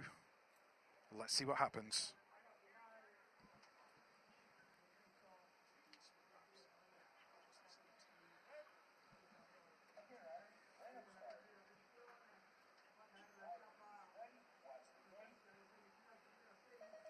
Semi-final and number 1 of the elite men. It looks like Anthony got a bit of a nudge, but it is Corbin Shira on the inside. Dean's getting boxed a little bit at the moment. Pillard's working his way in. Molina's trying to duck underneath. He's making him move, keeping the hometown crowd happy. So Shira, Molina, that looks like Garcia and Dean, Jason. Wow, Dean is in trouble. Kadyshev all over his business, but Shira, Molina, and Garcia trying to find some more room. He wants to ensure that he's in there. Kadyshev looking to get in there. Dean looks like he's not going to get through. Right now, though, it's going to be Shira, Molina, a very excited Molina, Garcia, and Kadyshev beating out Daudet and Dean and Vanderberg. Now that is a shock. I didn't expect Joris Daudet to go out in the semi-finals, but it just proves that anything can happen in World Cup racing.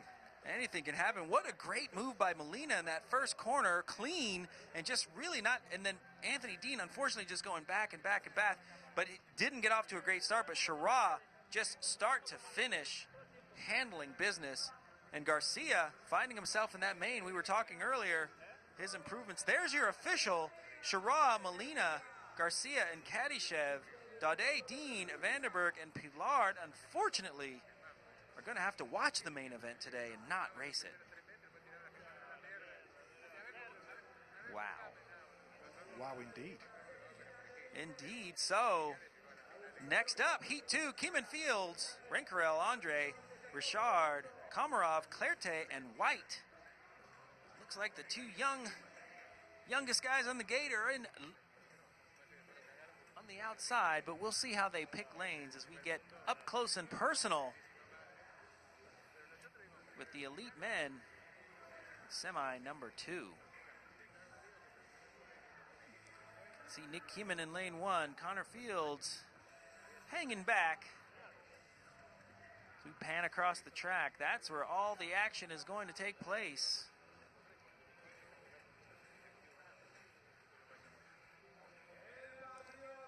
Coming out of lane 8, Team GB, Kai White. Peckham BMX one way up, looking to get into that main event and smiling while he does it. Next to him, another young rider, up-and-comer from France, doing it, Eddie Clerté. Dad Michael Clerté watching intently, I'm sure. Komarov coming out of lane 6. Doesn't want his countrymen to be lonely in that main event, Caddyshaft, so he wants to get in the main. Next to him is Rago Richard. He's from France, definitely one of the younger riders as well. We might be witnessing somewhat of a change of a guard. And here he is, your current world champion, Sylvain Andre from France. Coming out of lane 4. Number 29. This will be Jeremy Rencarel. All business all the time. Your Olympic champion, gold medalist from Las Vegas, Connor Fields. We'll see if he can find his way in the final. And next to him is Nick Keeman, choosing lane 1, Dutch national champion. Doing it for his teammate, Jelly van Gorkum, who had a pretty serious injury earlier on this year. However, it has served as great motivation for young Nick Keeman. As we're getting ready, it's a go.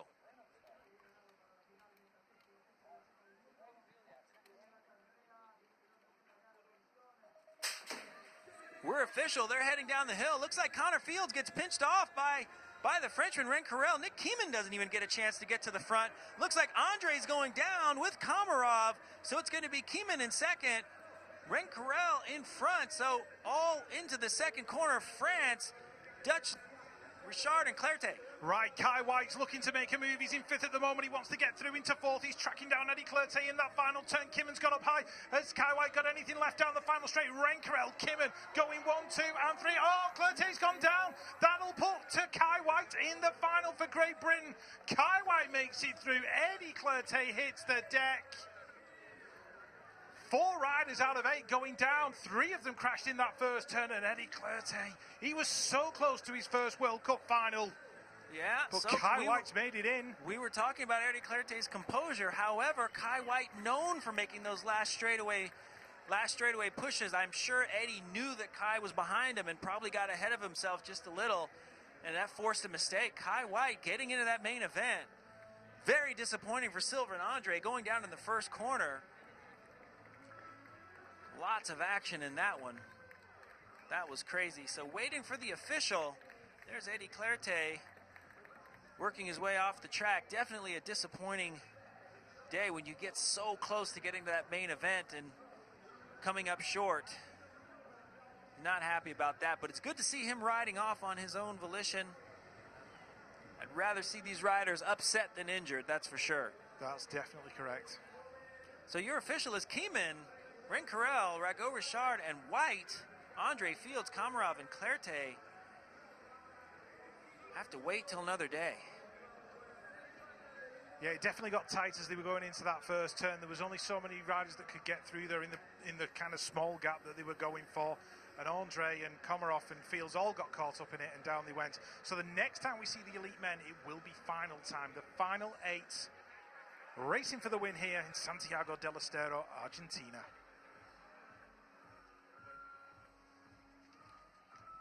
So we have about 5 minutes before the women of our fine sport come up to do battle, and it looks like when there's 8 riders going for the main event, looks like the track magically gets smaller in that first corner. What do you say, Rich?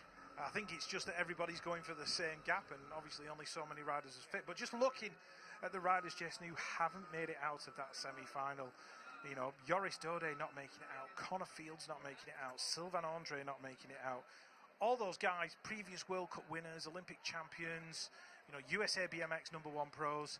It's so tough. So tough. Yeah, and what we're witnessing is we're seeing a lot of younger riders come in and upset the status quo. So it's definitely we could be witnessing somewhat of a changing of the guard. I'm not going to be too committal on that, but definitely, you know, White and Clarté, Torres. Not only are these guys evidencing skill, but they're showing that speed that some of these more mature riders have, and it's really causing a ruckus as it gets down to the wire. We like ruckus.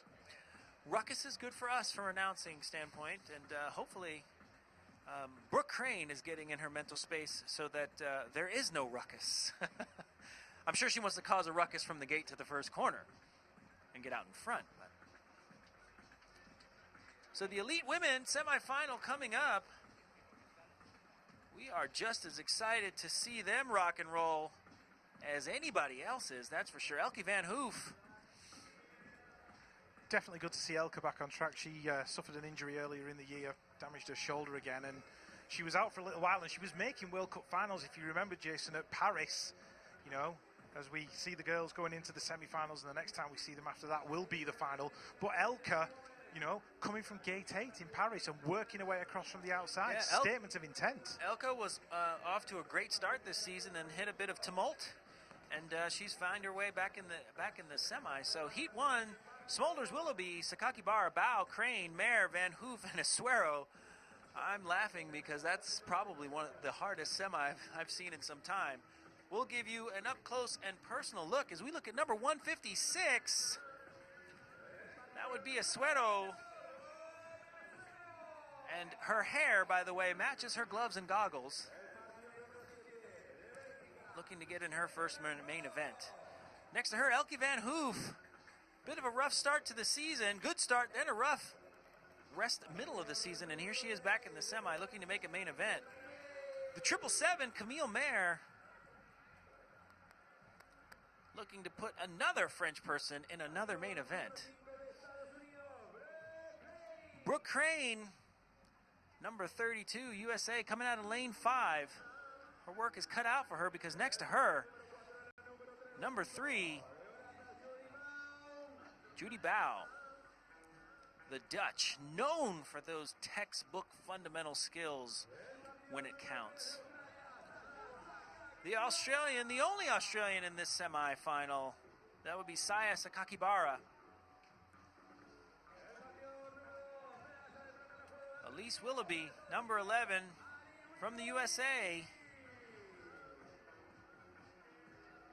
Still looking to make up for being in the last chance qualifier, I'm sure. Next to her, your current world champion, Laura Smolders, who's looking to finish this season as the World Cup champion as well. Women's semifinal, heat number 1, as we're waiting for the starter's call.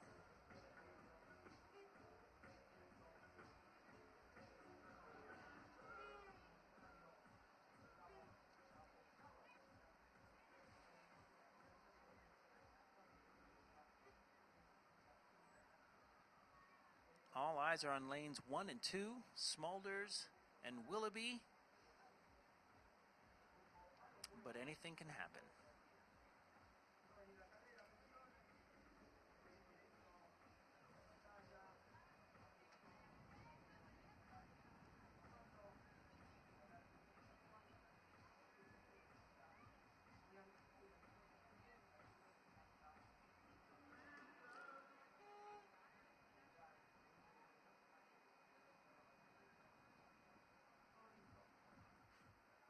Women waiting patiently. You can see they have those mirrored lenses. That does serve a purpose as the lighting and the shading does change in that second corner. and we're official. Riders ready, watch the gate. Riders ready, watch the lights. Looks like Elise Post shot out the gate like a cannon, leaving some room. Smolder's trying to come through, but Post commandingly going into that first turn in first, followed by Smolder. Sakakibara finding her way into third, but Brooke Crane taking over Sakakibara, wanting some insurance. Brooke Crane going down now. Oh, Crane's gone down. That's taken Sakakibara with her. So Elise Willoughby leading it out. Smulders is in there in 2. The Dutch girl in there in 3. Camille Mayer of France, she's in there in 4 at the moment. But Willoughby in total control in this semi-final. She's going to take it to the line. Willoughby's going to get it. Smulders is in there in 2. Judy Bow in 3. And Camille Mayer from France having a photo finish with Elke van Hoof for that final spot. But concern for Brooke Crane as she went down going into that second turn. Let's hope she's okay. That did not look good. She went into that second corner. Looks like she might have gone a little faster than she expected to. Front wheel got away from her, and looks like she high-sided. Saya Sakakibara got caught up in that wreck as well. So they're checking on them in the second corner as we wait for the official results. What a great race by Elise Willoughby. Yeah, Saya's managed to walk away unaided, which is a nice thing to see, but we'll just make sure that Brooks looks after. Obviously our medical team here in Santiago del Estero completely on point, looking after the riders. And there's your official results. Elise Willoughby taking the win, Laura Smulders in 2, Judy Bow in 3, and a World Cup final debut for Camille Mayer of France in there in 4. She'll be delighted with that one. Yeah, Mayer finding her way in the main. Bow, Smulders, and Willoughby. No surprise that they're in the main. However, they still wouldn't mind finding themselves on top of the podium as well. Next up, Heat 2, Stancil, Christensen, Valentino, Walker, McKeelson, Hatakeyama, Van Bentham, and Merle Smulders.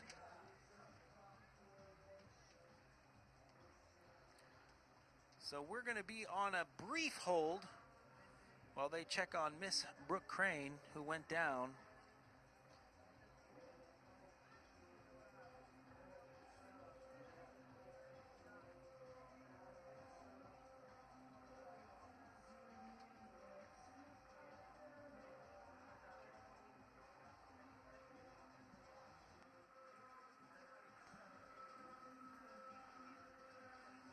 You can see from the top of the hill, quite an imposing view and vantage point.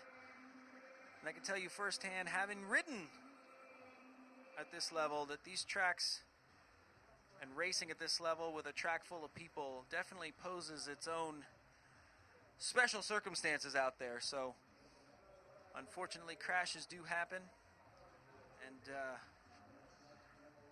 we want to make sure that everyone's safe. Looks like they are helping Brooke Crane get off the track. We wish her the very best. We wish her well. All safety precautions will be made. There is a specific protocol that they follow. Again, it does not mean that there is serious injury. It's just that they are following procedure. Heat 2 of the Elite Women's semi-final lining up on the gate. On the outside, representing the Netherlands, gate number 8, Meryl Smulders. Gate number 7 on the 75, made 2 World Cup finals at Papendal earlier in the year, Merle Van Bentham. Gate number 6 on the 85 plate, representing Japan, Saya Takayama. Gate number 5 on the 155 plate, out of Canada, Drew McKeelson. Gate 4 on the 96 plate, your silver medalist in the London Olympics 2012. Good to see her back up there, Sarah Walker. On the 971, representing France, Manon Valentino. Gate number 2 on the 5 plate, now training under the watchful eye of Liam Phillips, Simon Christiansen. And gate number 1 on the inside, a return to World Cup racing on the 23. Looking good out there, Felicia Stancil.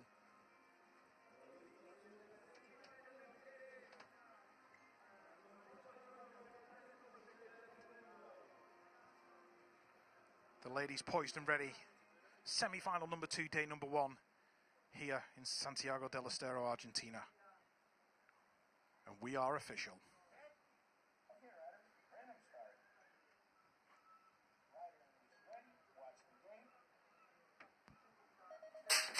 Semi-final number 2, elite women, is underway. Looks like Simone Christiansen got a good start. Oh, Felicia Stansel caught the top of that jump, but it's not held her back. Looks like she's going to pick up a whole shot. Look who's in there in 2. Sarah Walker just getting swooped at the moment. She's hanging on. She's there in that 2 spot. Manon Valentino's in there in 3, just looking for the rider in 4. Looks like McKeelson. Looks like McKeelson, but Stansel unfazed, just pedaling through everything, really taking it to him as Stansel and Walker are walking away 1 and 2 with Valentino in 3rd place. 4th place is still maybe up for grabs as we look to see. It looks like Stansel, Walker, Valentino, and McKeelson getting in there. Oh, it's a photo between McKeelson and Christensen, so we'll have to wait for the official on that. But what a race by Stansel, getting out okay, kind of getting over the first jump and just powering past the group to first anyway. Yeah, great lap there from Felicia, even though she didn't have the best form going over that first jump. But going back to what you said before earlier on, Jason, about throwing your bike at the line and lunging, Simone Christiansen did exactly that, and we're going to find out any minute now whether she's made it through to the final. Waiting for the official result. If I were to not bet money, I'm glad I didn't. But the official, Stansel, Walker, Valentino, and Christensen by how much? 6 1/1000ths of a second. My goodness. That was literally the same a hair follicle. The same time gap between Sylvain Andre and Joris Dode in Baku at the World Championships. Wow. So the replays here, we see Stansel not out to the best start. She cases the first jump, which means doesn't quite get over it all the way, but still finds her way in front. Sarah Walker, though, just tough as nails when it counts, just finding her way into that 2nd place, really looking fit and strong, getting into that main event, and both lunging for the line because they want that lane choice for the main event. It's just amazing that we were talking about lunging at the line not 20 minutes ago, and then suddenly it happens, and it's the difference between going out in a World Cup semi-final and making the World Cup main event. Absolutely crazy. We are clairvoyant, Rich. Actually, we're not. We just know the sport and love it. So this is how it goes. Next time we see the elite women, it will be the main event, the final for round 7 here at the UCI BMX Supercross in Santiago del Estero. Wow, are we excited to bring you the main events? As they say, it's about to be on. It's been on this whole day. The DJ has got the crowd moving. The crowd is moving. Elite men final coming up next. The food has been great. The people have been great. The track has been great. The racing has been great. Do you know what the great thing is, though, Jason? We get to do it all again tomorrow. We get to. But right now, mindfulness moment. Stay present. Because the only thing that matters right now is the next race coming up, and that will be the Elite Men Final. I don't think I can contain my excitement.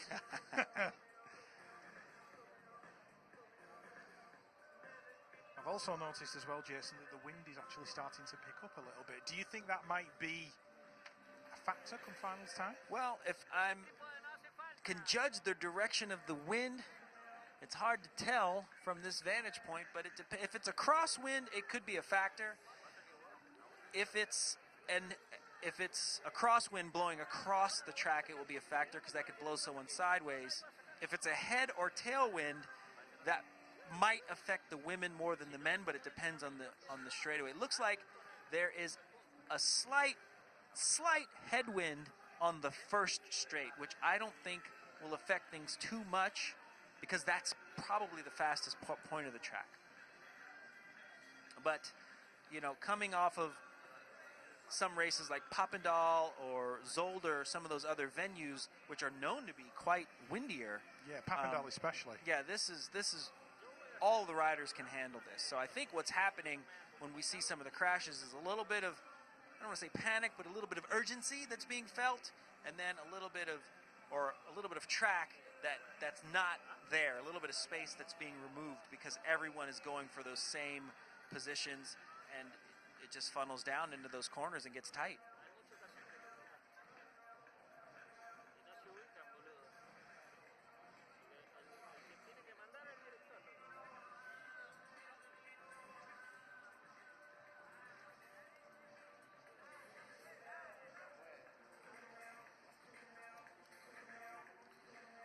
So come finals time, Jason, we've got 2 races left this afternoon, elite women.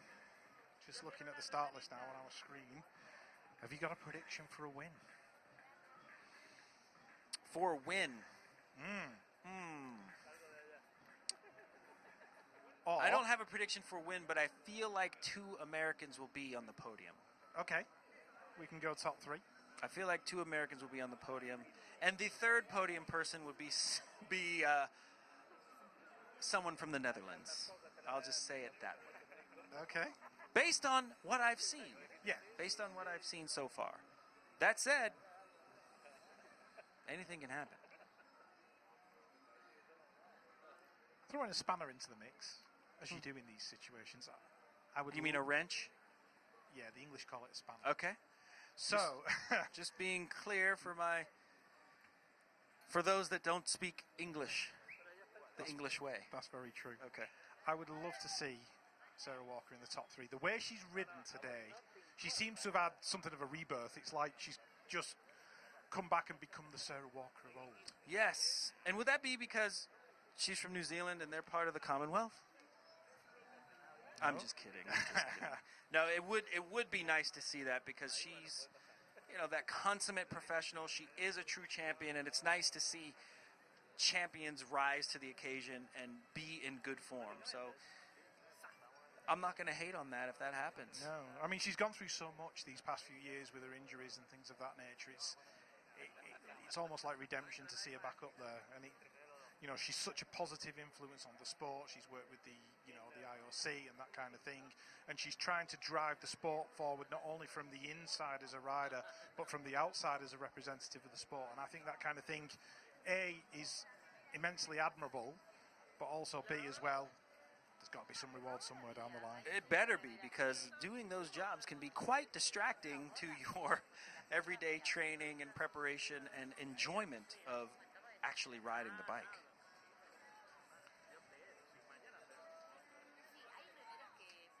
And another rider we need to talk about in the Elite Women's Final, Camille Mayer from France. Camille Mayer, Her very first World Cup very final. first World Cup final. Definitely finding her way in the big show. Another one who been putting in quite a bit of work over these past couple of years, so it's good to see her reap the rewards thus far. So be interesting to know what her mindset is heading into the main event. Is it good enough that she made the main event, or does she want to actually get on top of the podium?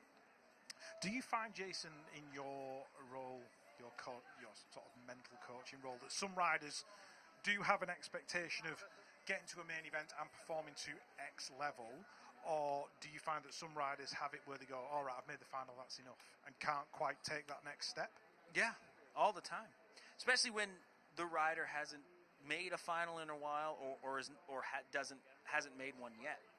They kind of, I just want to get to, and then they kind of put the bar only at a certain level or certain height. And I myself found myself doing that during my career, just being happy that I made the final, which, great, you have a good goal, it might help you get to the final, but then once you get to the final, from a mindset perspective, it's a bit nebulous as to what happens. So kind of throwing it up to, doing all that work and then leaving it up to chance at that point, to me, based on the re-engineering of not only my career, but the brain and how it works as it pertains to performance, you might want to get a little clear on what you want before you go in. Yeah, exactly. I was one of those riders as well when I raced. If I made a final, it was like party time. I was over the moon. You were to make done. it. Yeah, that was it. Anything else after that was just gravy to me. Yeah. So this is important, right? So riders, I call it setting the temperature, right? So you just like an air condition in a house, you set that thermostat, and if it drops, the air kicks in and raises the temperature. If it's too hot, the air kicks in and lowers the temperature, but you set the temperature. So if you can set the temperature to top 3 or first place or whatever it may be. The job isn't getting that position. The job is owning up to the responsibility. The job is actually saying, okay, I'm willing to step up into what it is I say I want. Heavy stuff here at the BMX Supercross, that's for sure. Yeah, ticking all the boxes, including the last one. That's it. That's it. It's like a grocery list. You go to the store, to the market, and you just start checking things off. It doesn't have to be a big deal. We can see the elite men heading up for their main event. That was Kadyshev. There goes Nick Kieman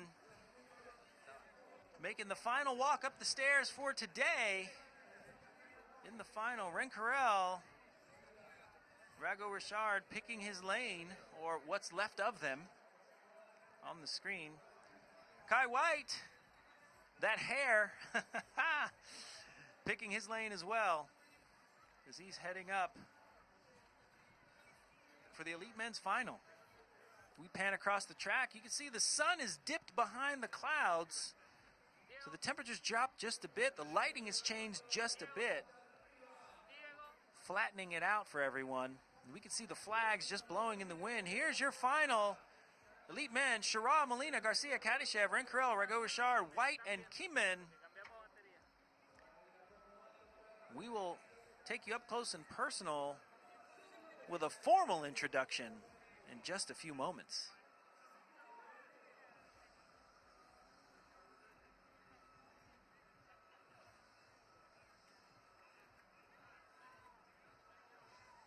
Wondering if there's a 4-leaf clover somewhere in that gaggle of green that we see on the screen.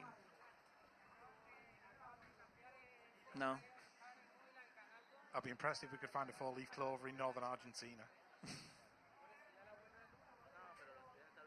Odds are better in the north of England. Just slightly. Just slightly.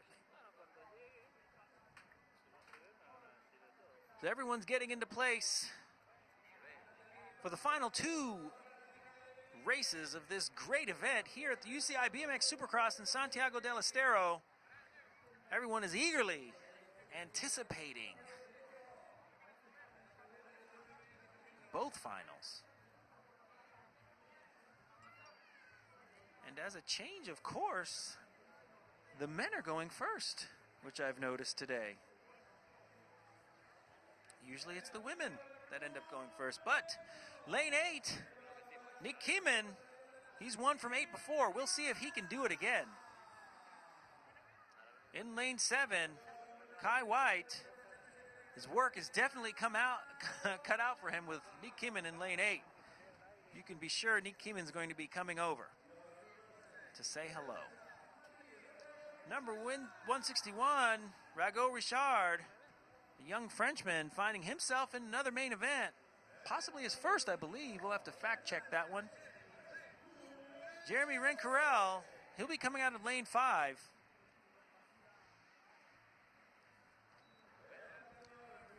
Number 909, Kadyshev from Russia.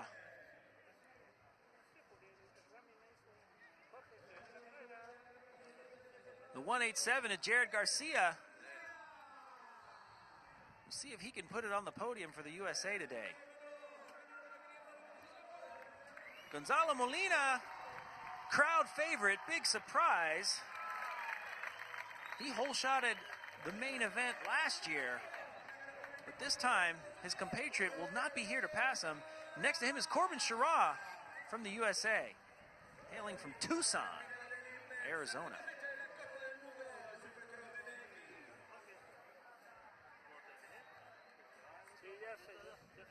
We are waiting for the official. Elite men, final, and we're a go.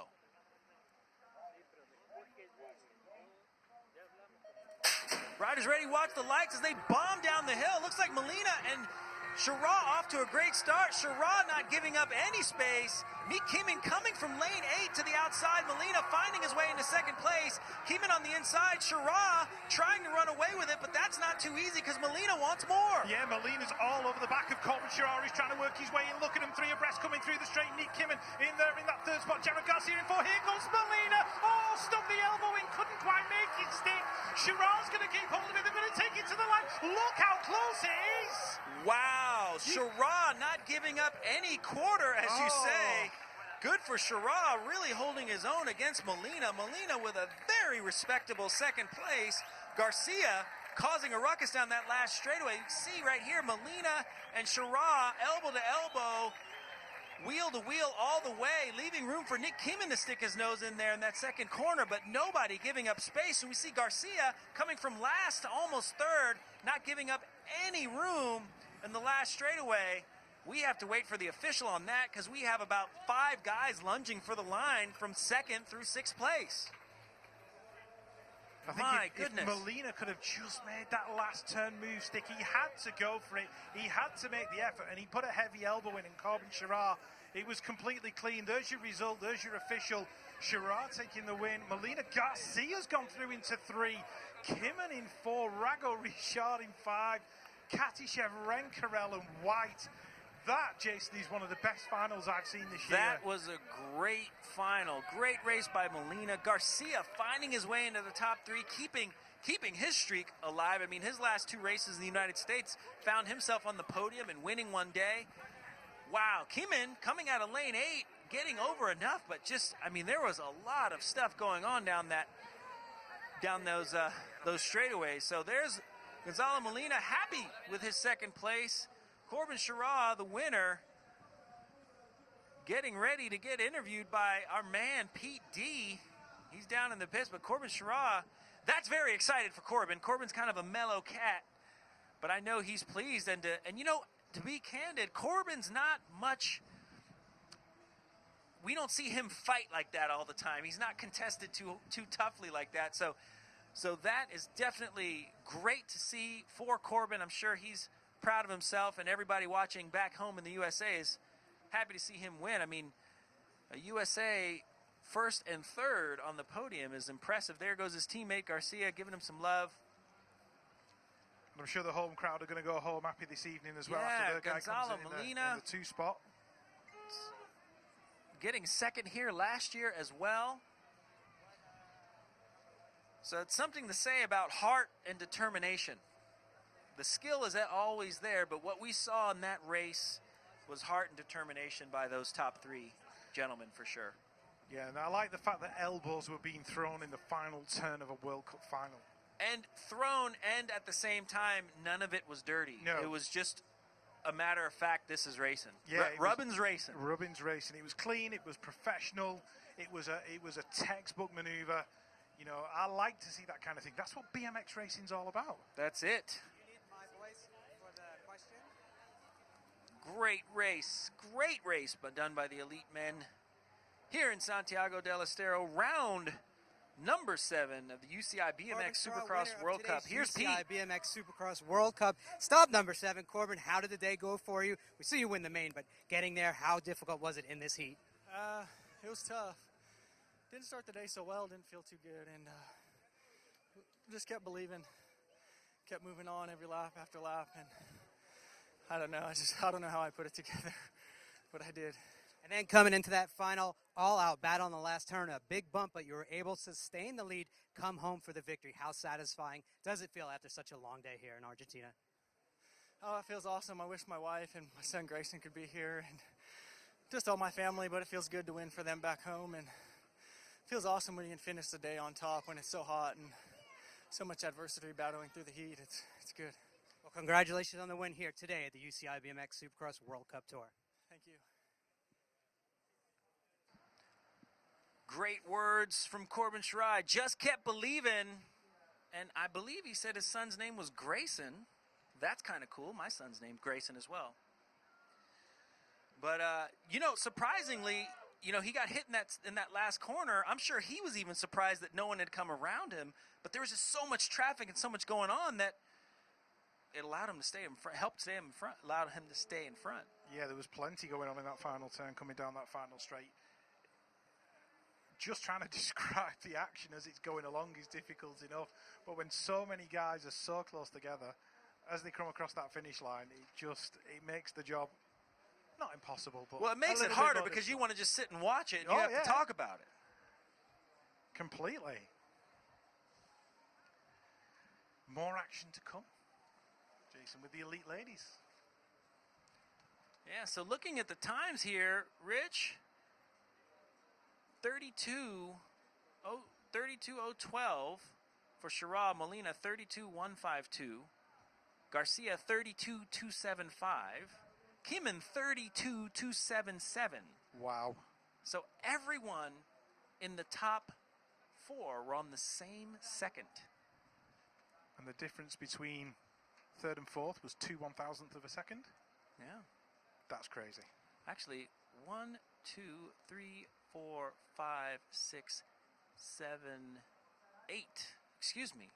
All 8 of them were on the same second. So the time difference. So first place 32:012, 8th place 32:654, with bumping. There's your podium. As you see the presentation, the elite men getting their well-deserved and hard-earned flowers. First place, Corbin Shira. Second place, Gonzalo Molina. Third place, Jared Garcia. They're happy and tired at the same time. I think the word they would use is blown out.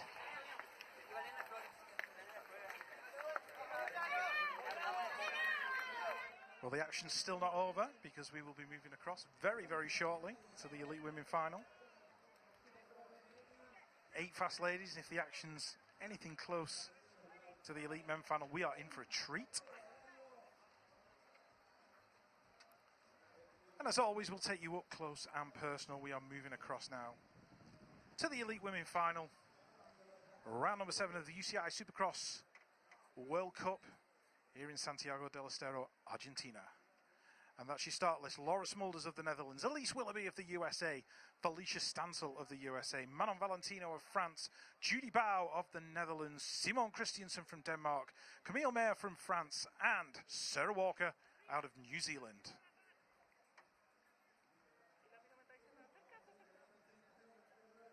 And as we move towards the gate on the 96 plates, representing New Zealand, silver medalist London 2012, Sarah Walker. On the 777 out of France, her first World Cup final, Camille Mayer. Lane number 6 on the 5 plates, representing Denmark, Simone Christiansen.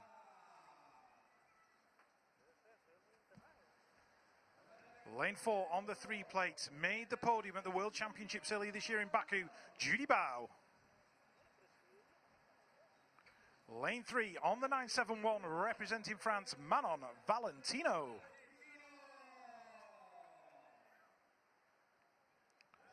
On the 23, representing the USA, Felicia Stansel. On the 11 plate, your world champion 2017, Elise Willoughby. And lane number 1 on the inside, running the number 1 plate, your reigning world champion out of the Netherlands, Laura Smulders.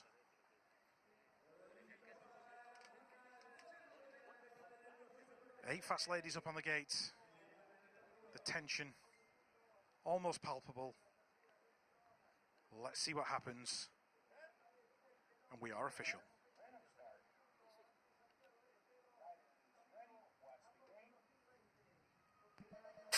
This is it, the elite women final is underway here in Santiago del Estero. That looks like Laura Smulders getting a great start, but Elise Willoughby's right there next to her.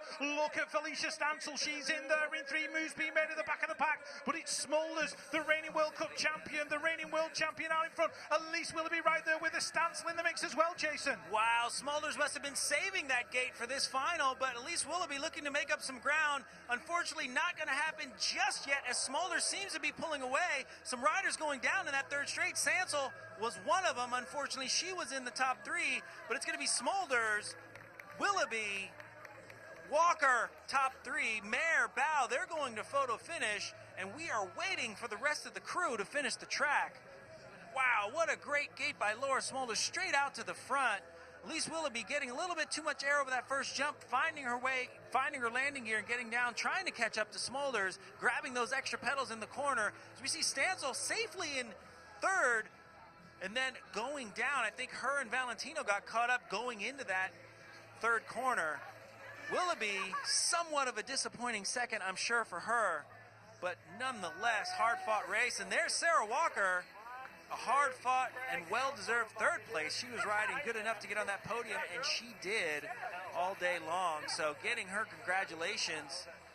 Winners are grinners. See the smile on Smulders' face. Sarah Walker, people congratulating her. Back on the map and the way she wants to be.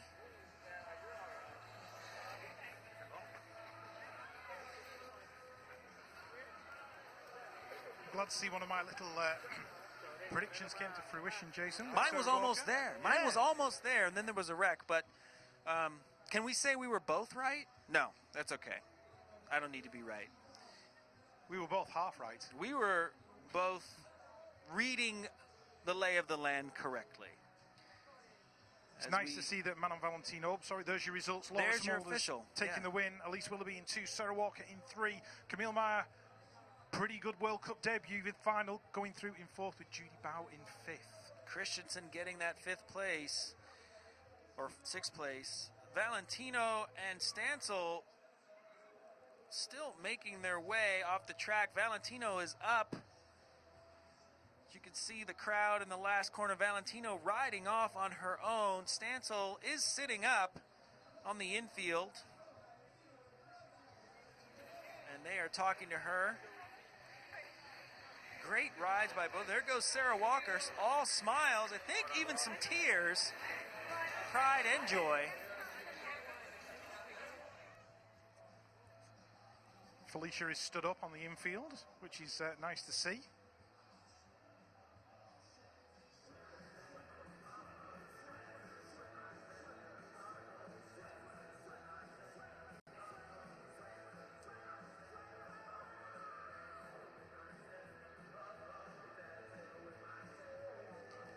Waiting for the interview.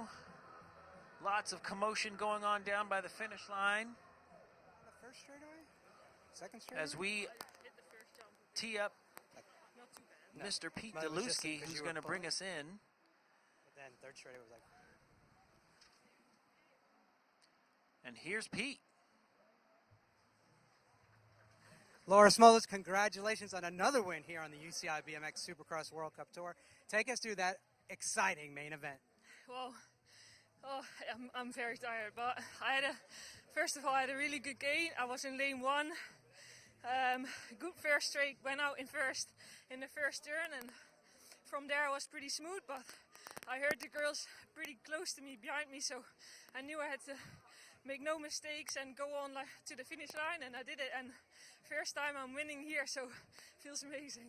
For you, I know coming in today, being consistent was key to win the overall title. So it looks like you have things wrapped up. How excited are you for that? But then again, we have one more race tomorrow. Yeah, exactly. So tomorrow is another race, and of course I don't want to go and freewheel that one. I want to go out and do my best again and hopefully win another round and double it up here and then take the overall title home. But as I heard, I think I've already got the overall. That would be my 3rd year in a row, which is very special, I think. Feels great being so consistent throughout the year, winning so many rounds. It's awesome, and I hope I can win another round tomorrow. Well, congratulations on the continuation of your successful year on the World Cup as well as the World Championships. Thank you. So she won't say it. She said, I hope I can be, it feels good to be consistent, but I would use the word dominant. I think dominant's a word that we can actually use now.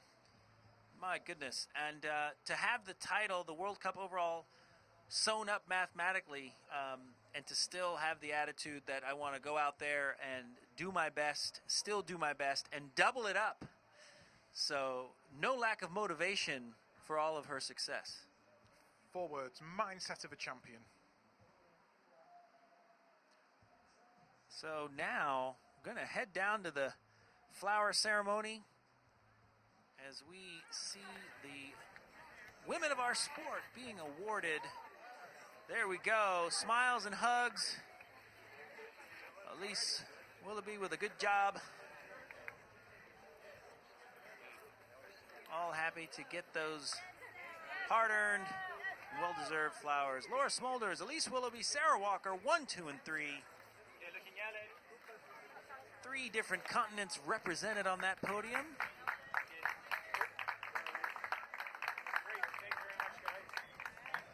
Winners are grinners.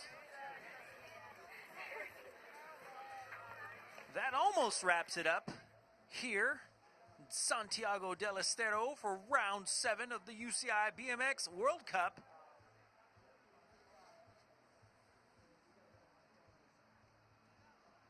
We have some rankings to show you, and then we are all going to gear up for tomorrow's big event, final event of the season. There's your men's rankings. Nick Kieman, Joris Daudet, Sylvain Andre, Romain Mathieu, Van Gent, Chara moving himself up into number 6, Graf, Rago Richard finding his way in the top 8 now. Harmson, Komarov, Ramirez, Dean, Pillard, Sakaki Bar, Molina, and Vandenberg round out your top 16. And moving on to the ladies' standings, that's Laura Smulders, the 965 points. I think we mathematically got that one in the bag. Judy Bauer of the Netherlands in there in 2.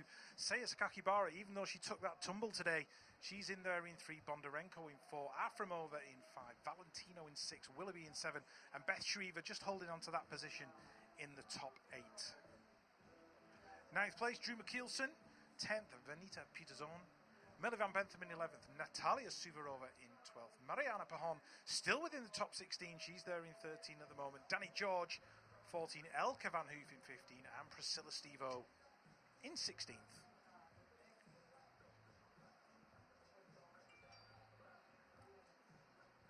So there was some changes in the standings, with exception for the leaders on the scoreboard. So Nick Kieman maintaining his lead. Laura Smulders, not official, but it's been talked about and heard that she might have the title locked up for the overall. Nonetheless, we still have another day of racing, and winning the day is important in the land of BMX, that's for sure. Rich, what are your thoughts? Big day of racing. What was the best thing? What was your favorite thing today? I think my favorite thing today was a couple of things. Seeing Kai White make the Elite Men final, that certainly cheered me up no end. And also my little prediction about Sarah Walker making the podium, that's made me smile as well, I must admit. Oh, that's great. I think I liked seeing Jared Garcia get in the top 3. That was fun, knowing how much work he's put in and to see his ascension these last couple months. Here's a replay of that mange. You can see Molina and Chara elbow to elbow pretty much all the way around the track. Nick Kieman sticking his nose in there, and then Molina finding his way up close to the front, but just very close. And Garcia, just, I don't know how many pedals he got in that corner, but found him. And then there goes Molina with another bump and run. Corbin managing to hold on to it. And that was a lot of people finishing the line at the same time. Everybody in that main event on the same second, in that 32-second mark. So that's probably a record. We'll have to check that. I don't know who the fact checker is on that. Maybe we'll have to check with timing, but all 8 of those men finished on the same second. Yeah, it's quite incredible. I mean, Jared Garcia's moving that second turn to go from 5th to 3rd in the middle of a World Cup final. Something quite special. I like to see that kind of thing. And just looking now at the replay of the Elite Women final, Laura just took that jump perfectly. She got an absolutely superb gate. Elise Willoughby right there with her. Felicia was well in contention in 3. It was looking good, and Manon Valentino was there in 4th, and then it all went a bit pear-shaped as they got to the bottom end of the 3rd straight. That allowed Sarah Walker to go through in that 3rd spot, but there was no doubt about the first 2. Laura Smulders, Elise Willoughby, literally the 2 fastest women, I think, in BMX at this moment in time. Fast and consistent. Fast and consistent. So as we pan across the track, It seems quiet now, but just a few minutes ago and during this whole day, we saw a lot of action on that track. We'd like to thank this fine city for putting up such a great event, hosting the UCI for the 5th year now. Since 2013, we've been coming here for the BMX, and the BMX has been great down here in Santiago del Estero.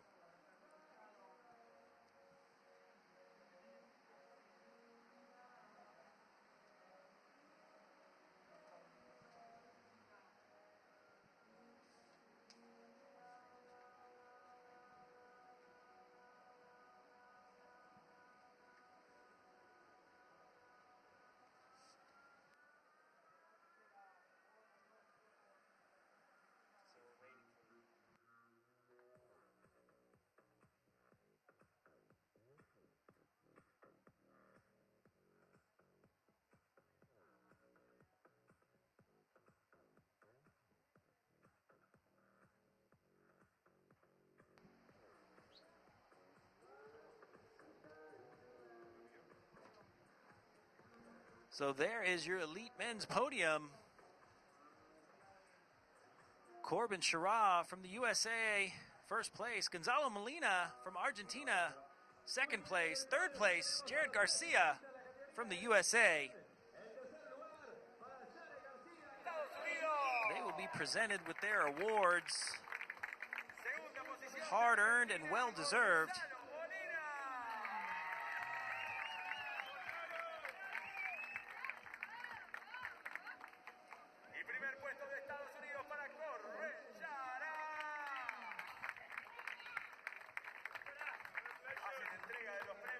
All riders eagerly waiting to celebrate. Jared Garcia getting his award. Gonzalo Molina getting his second place award. Showing up very well for his country and fans. And Corbin Schirra getting his first place awards. As they all pose for the camera, that's the official. Schirra, Molina, and Garcia. Round number 7 at the UCI BMX Supercross World Cup for elite men.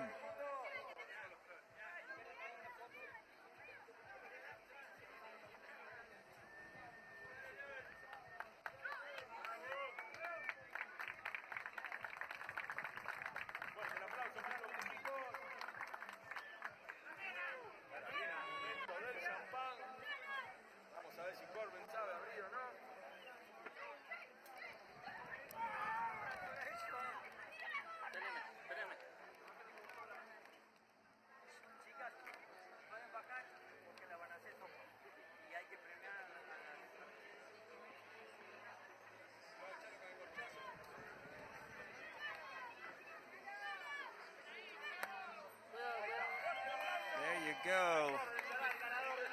Popping the cork.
Just another replay there of that men's final.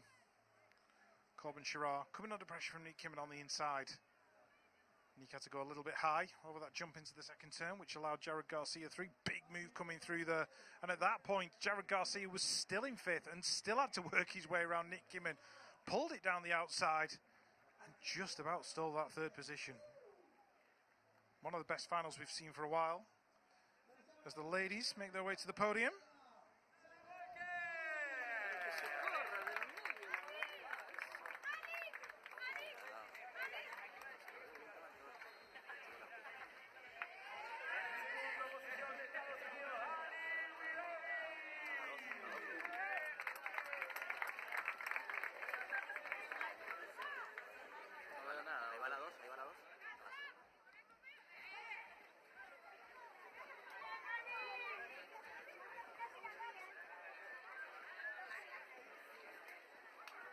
El primer lugar y ganadora, la campeona del mundo, de Holanda, Laura Mulder.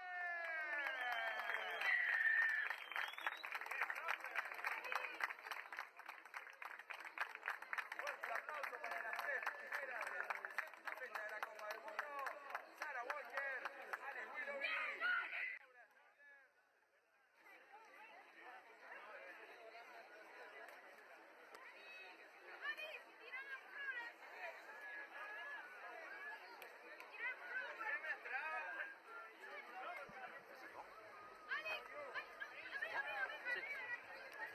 Celebration moment. Pop the cork time. So Walker with third place. Willoughby in second. Laura Smulders gets the honor of spreading the love for her first place.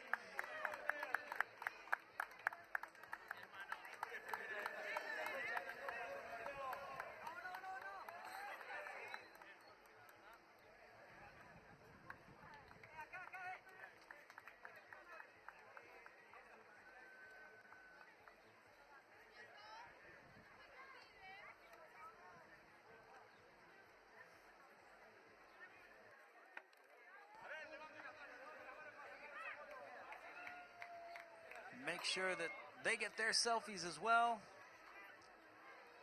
Otherwise, it didn't happen. That's it. We'll be checking Sarah Walker's Instagram later on, just to make sure that that photo has definitely appeared on there. Check it in about 5 minutes.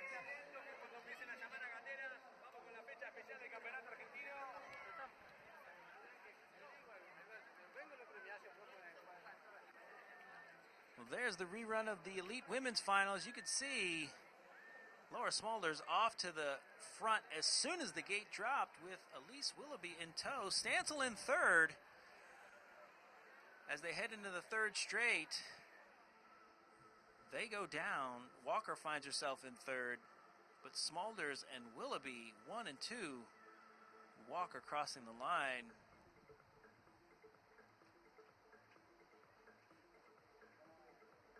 Laura Smulders has been dominant the past 3 years. We'll see if she can be dominant one more day.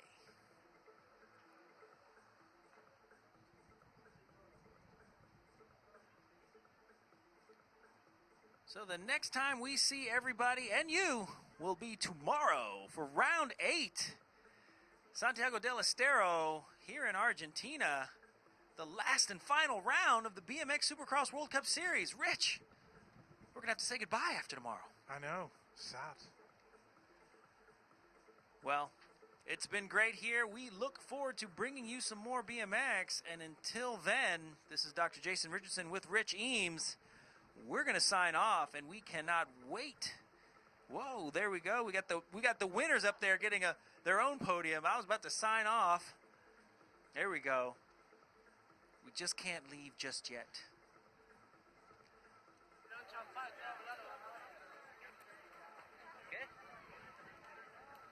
And we're going to sign off.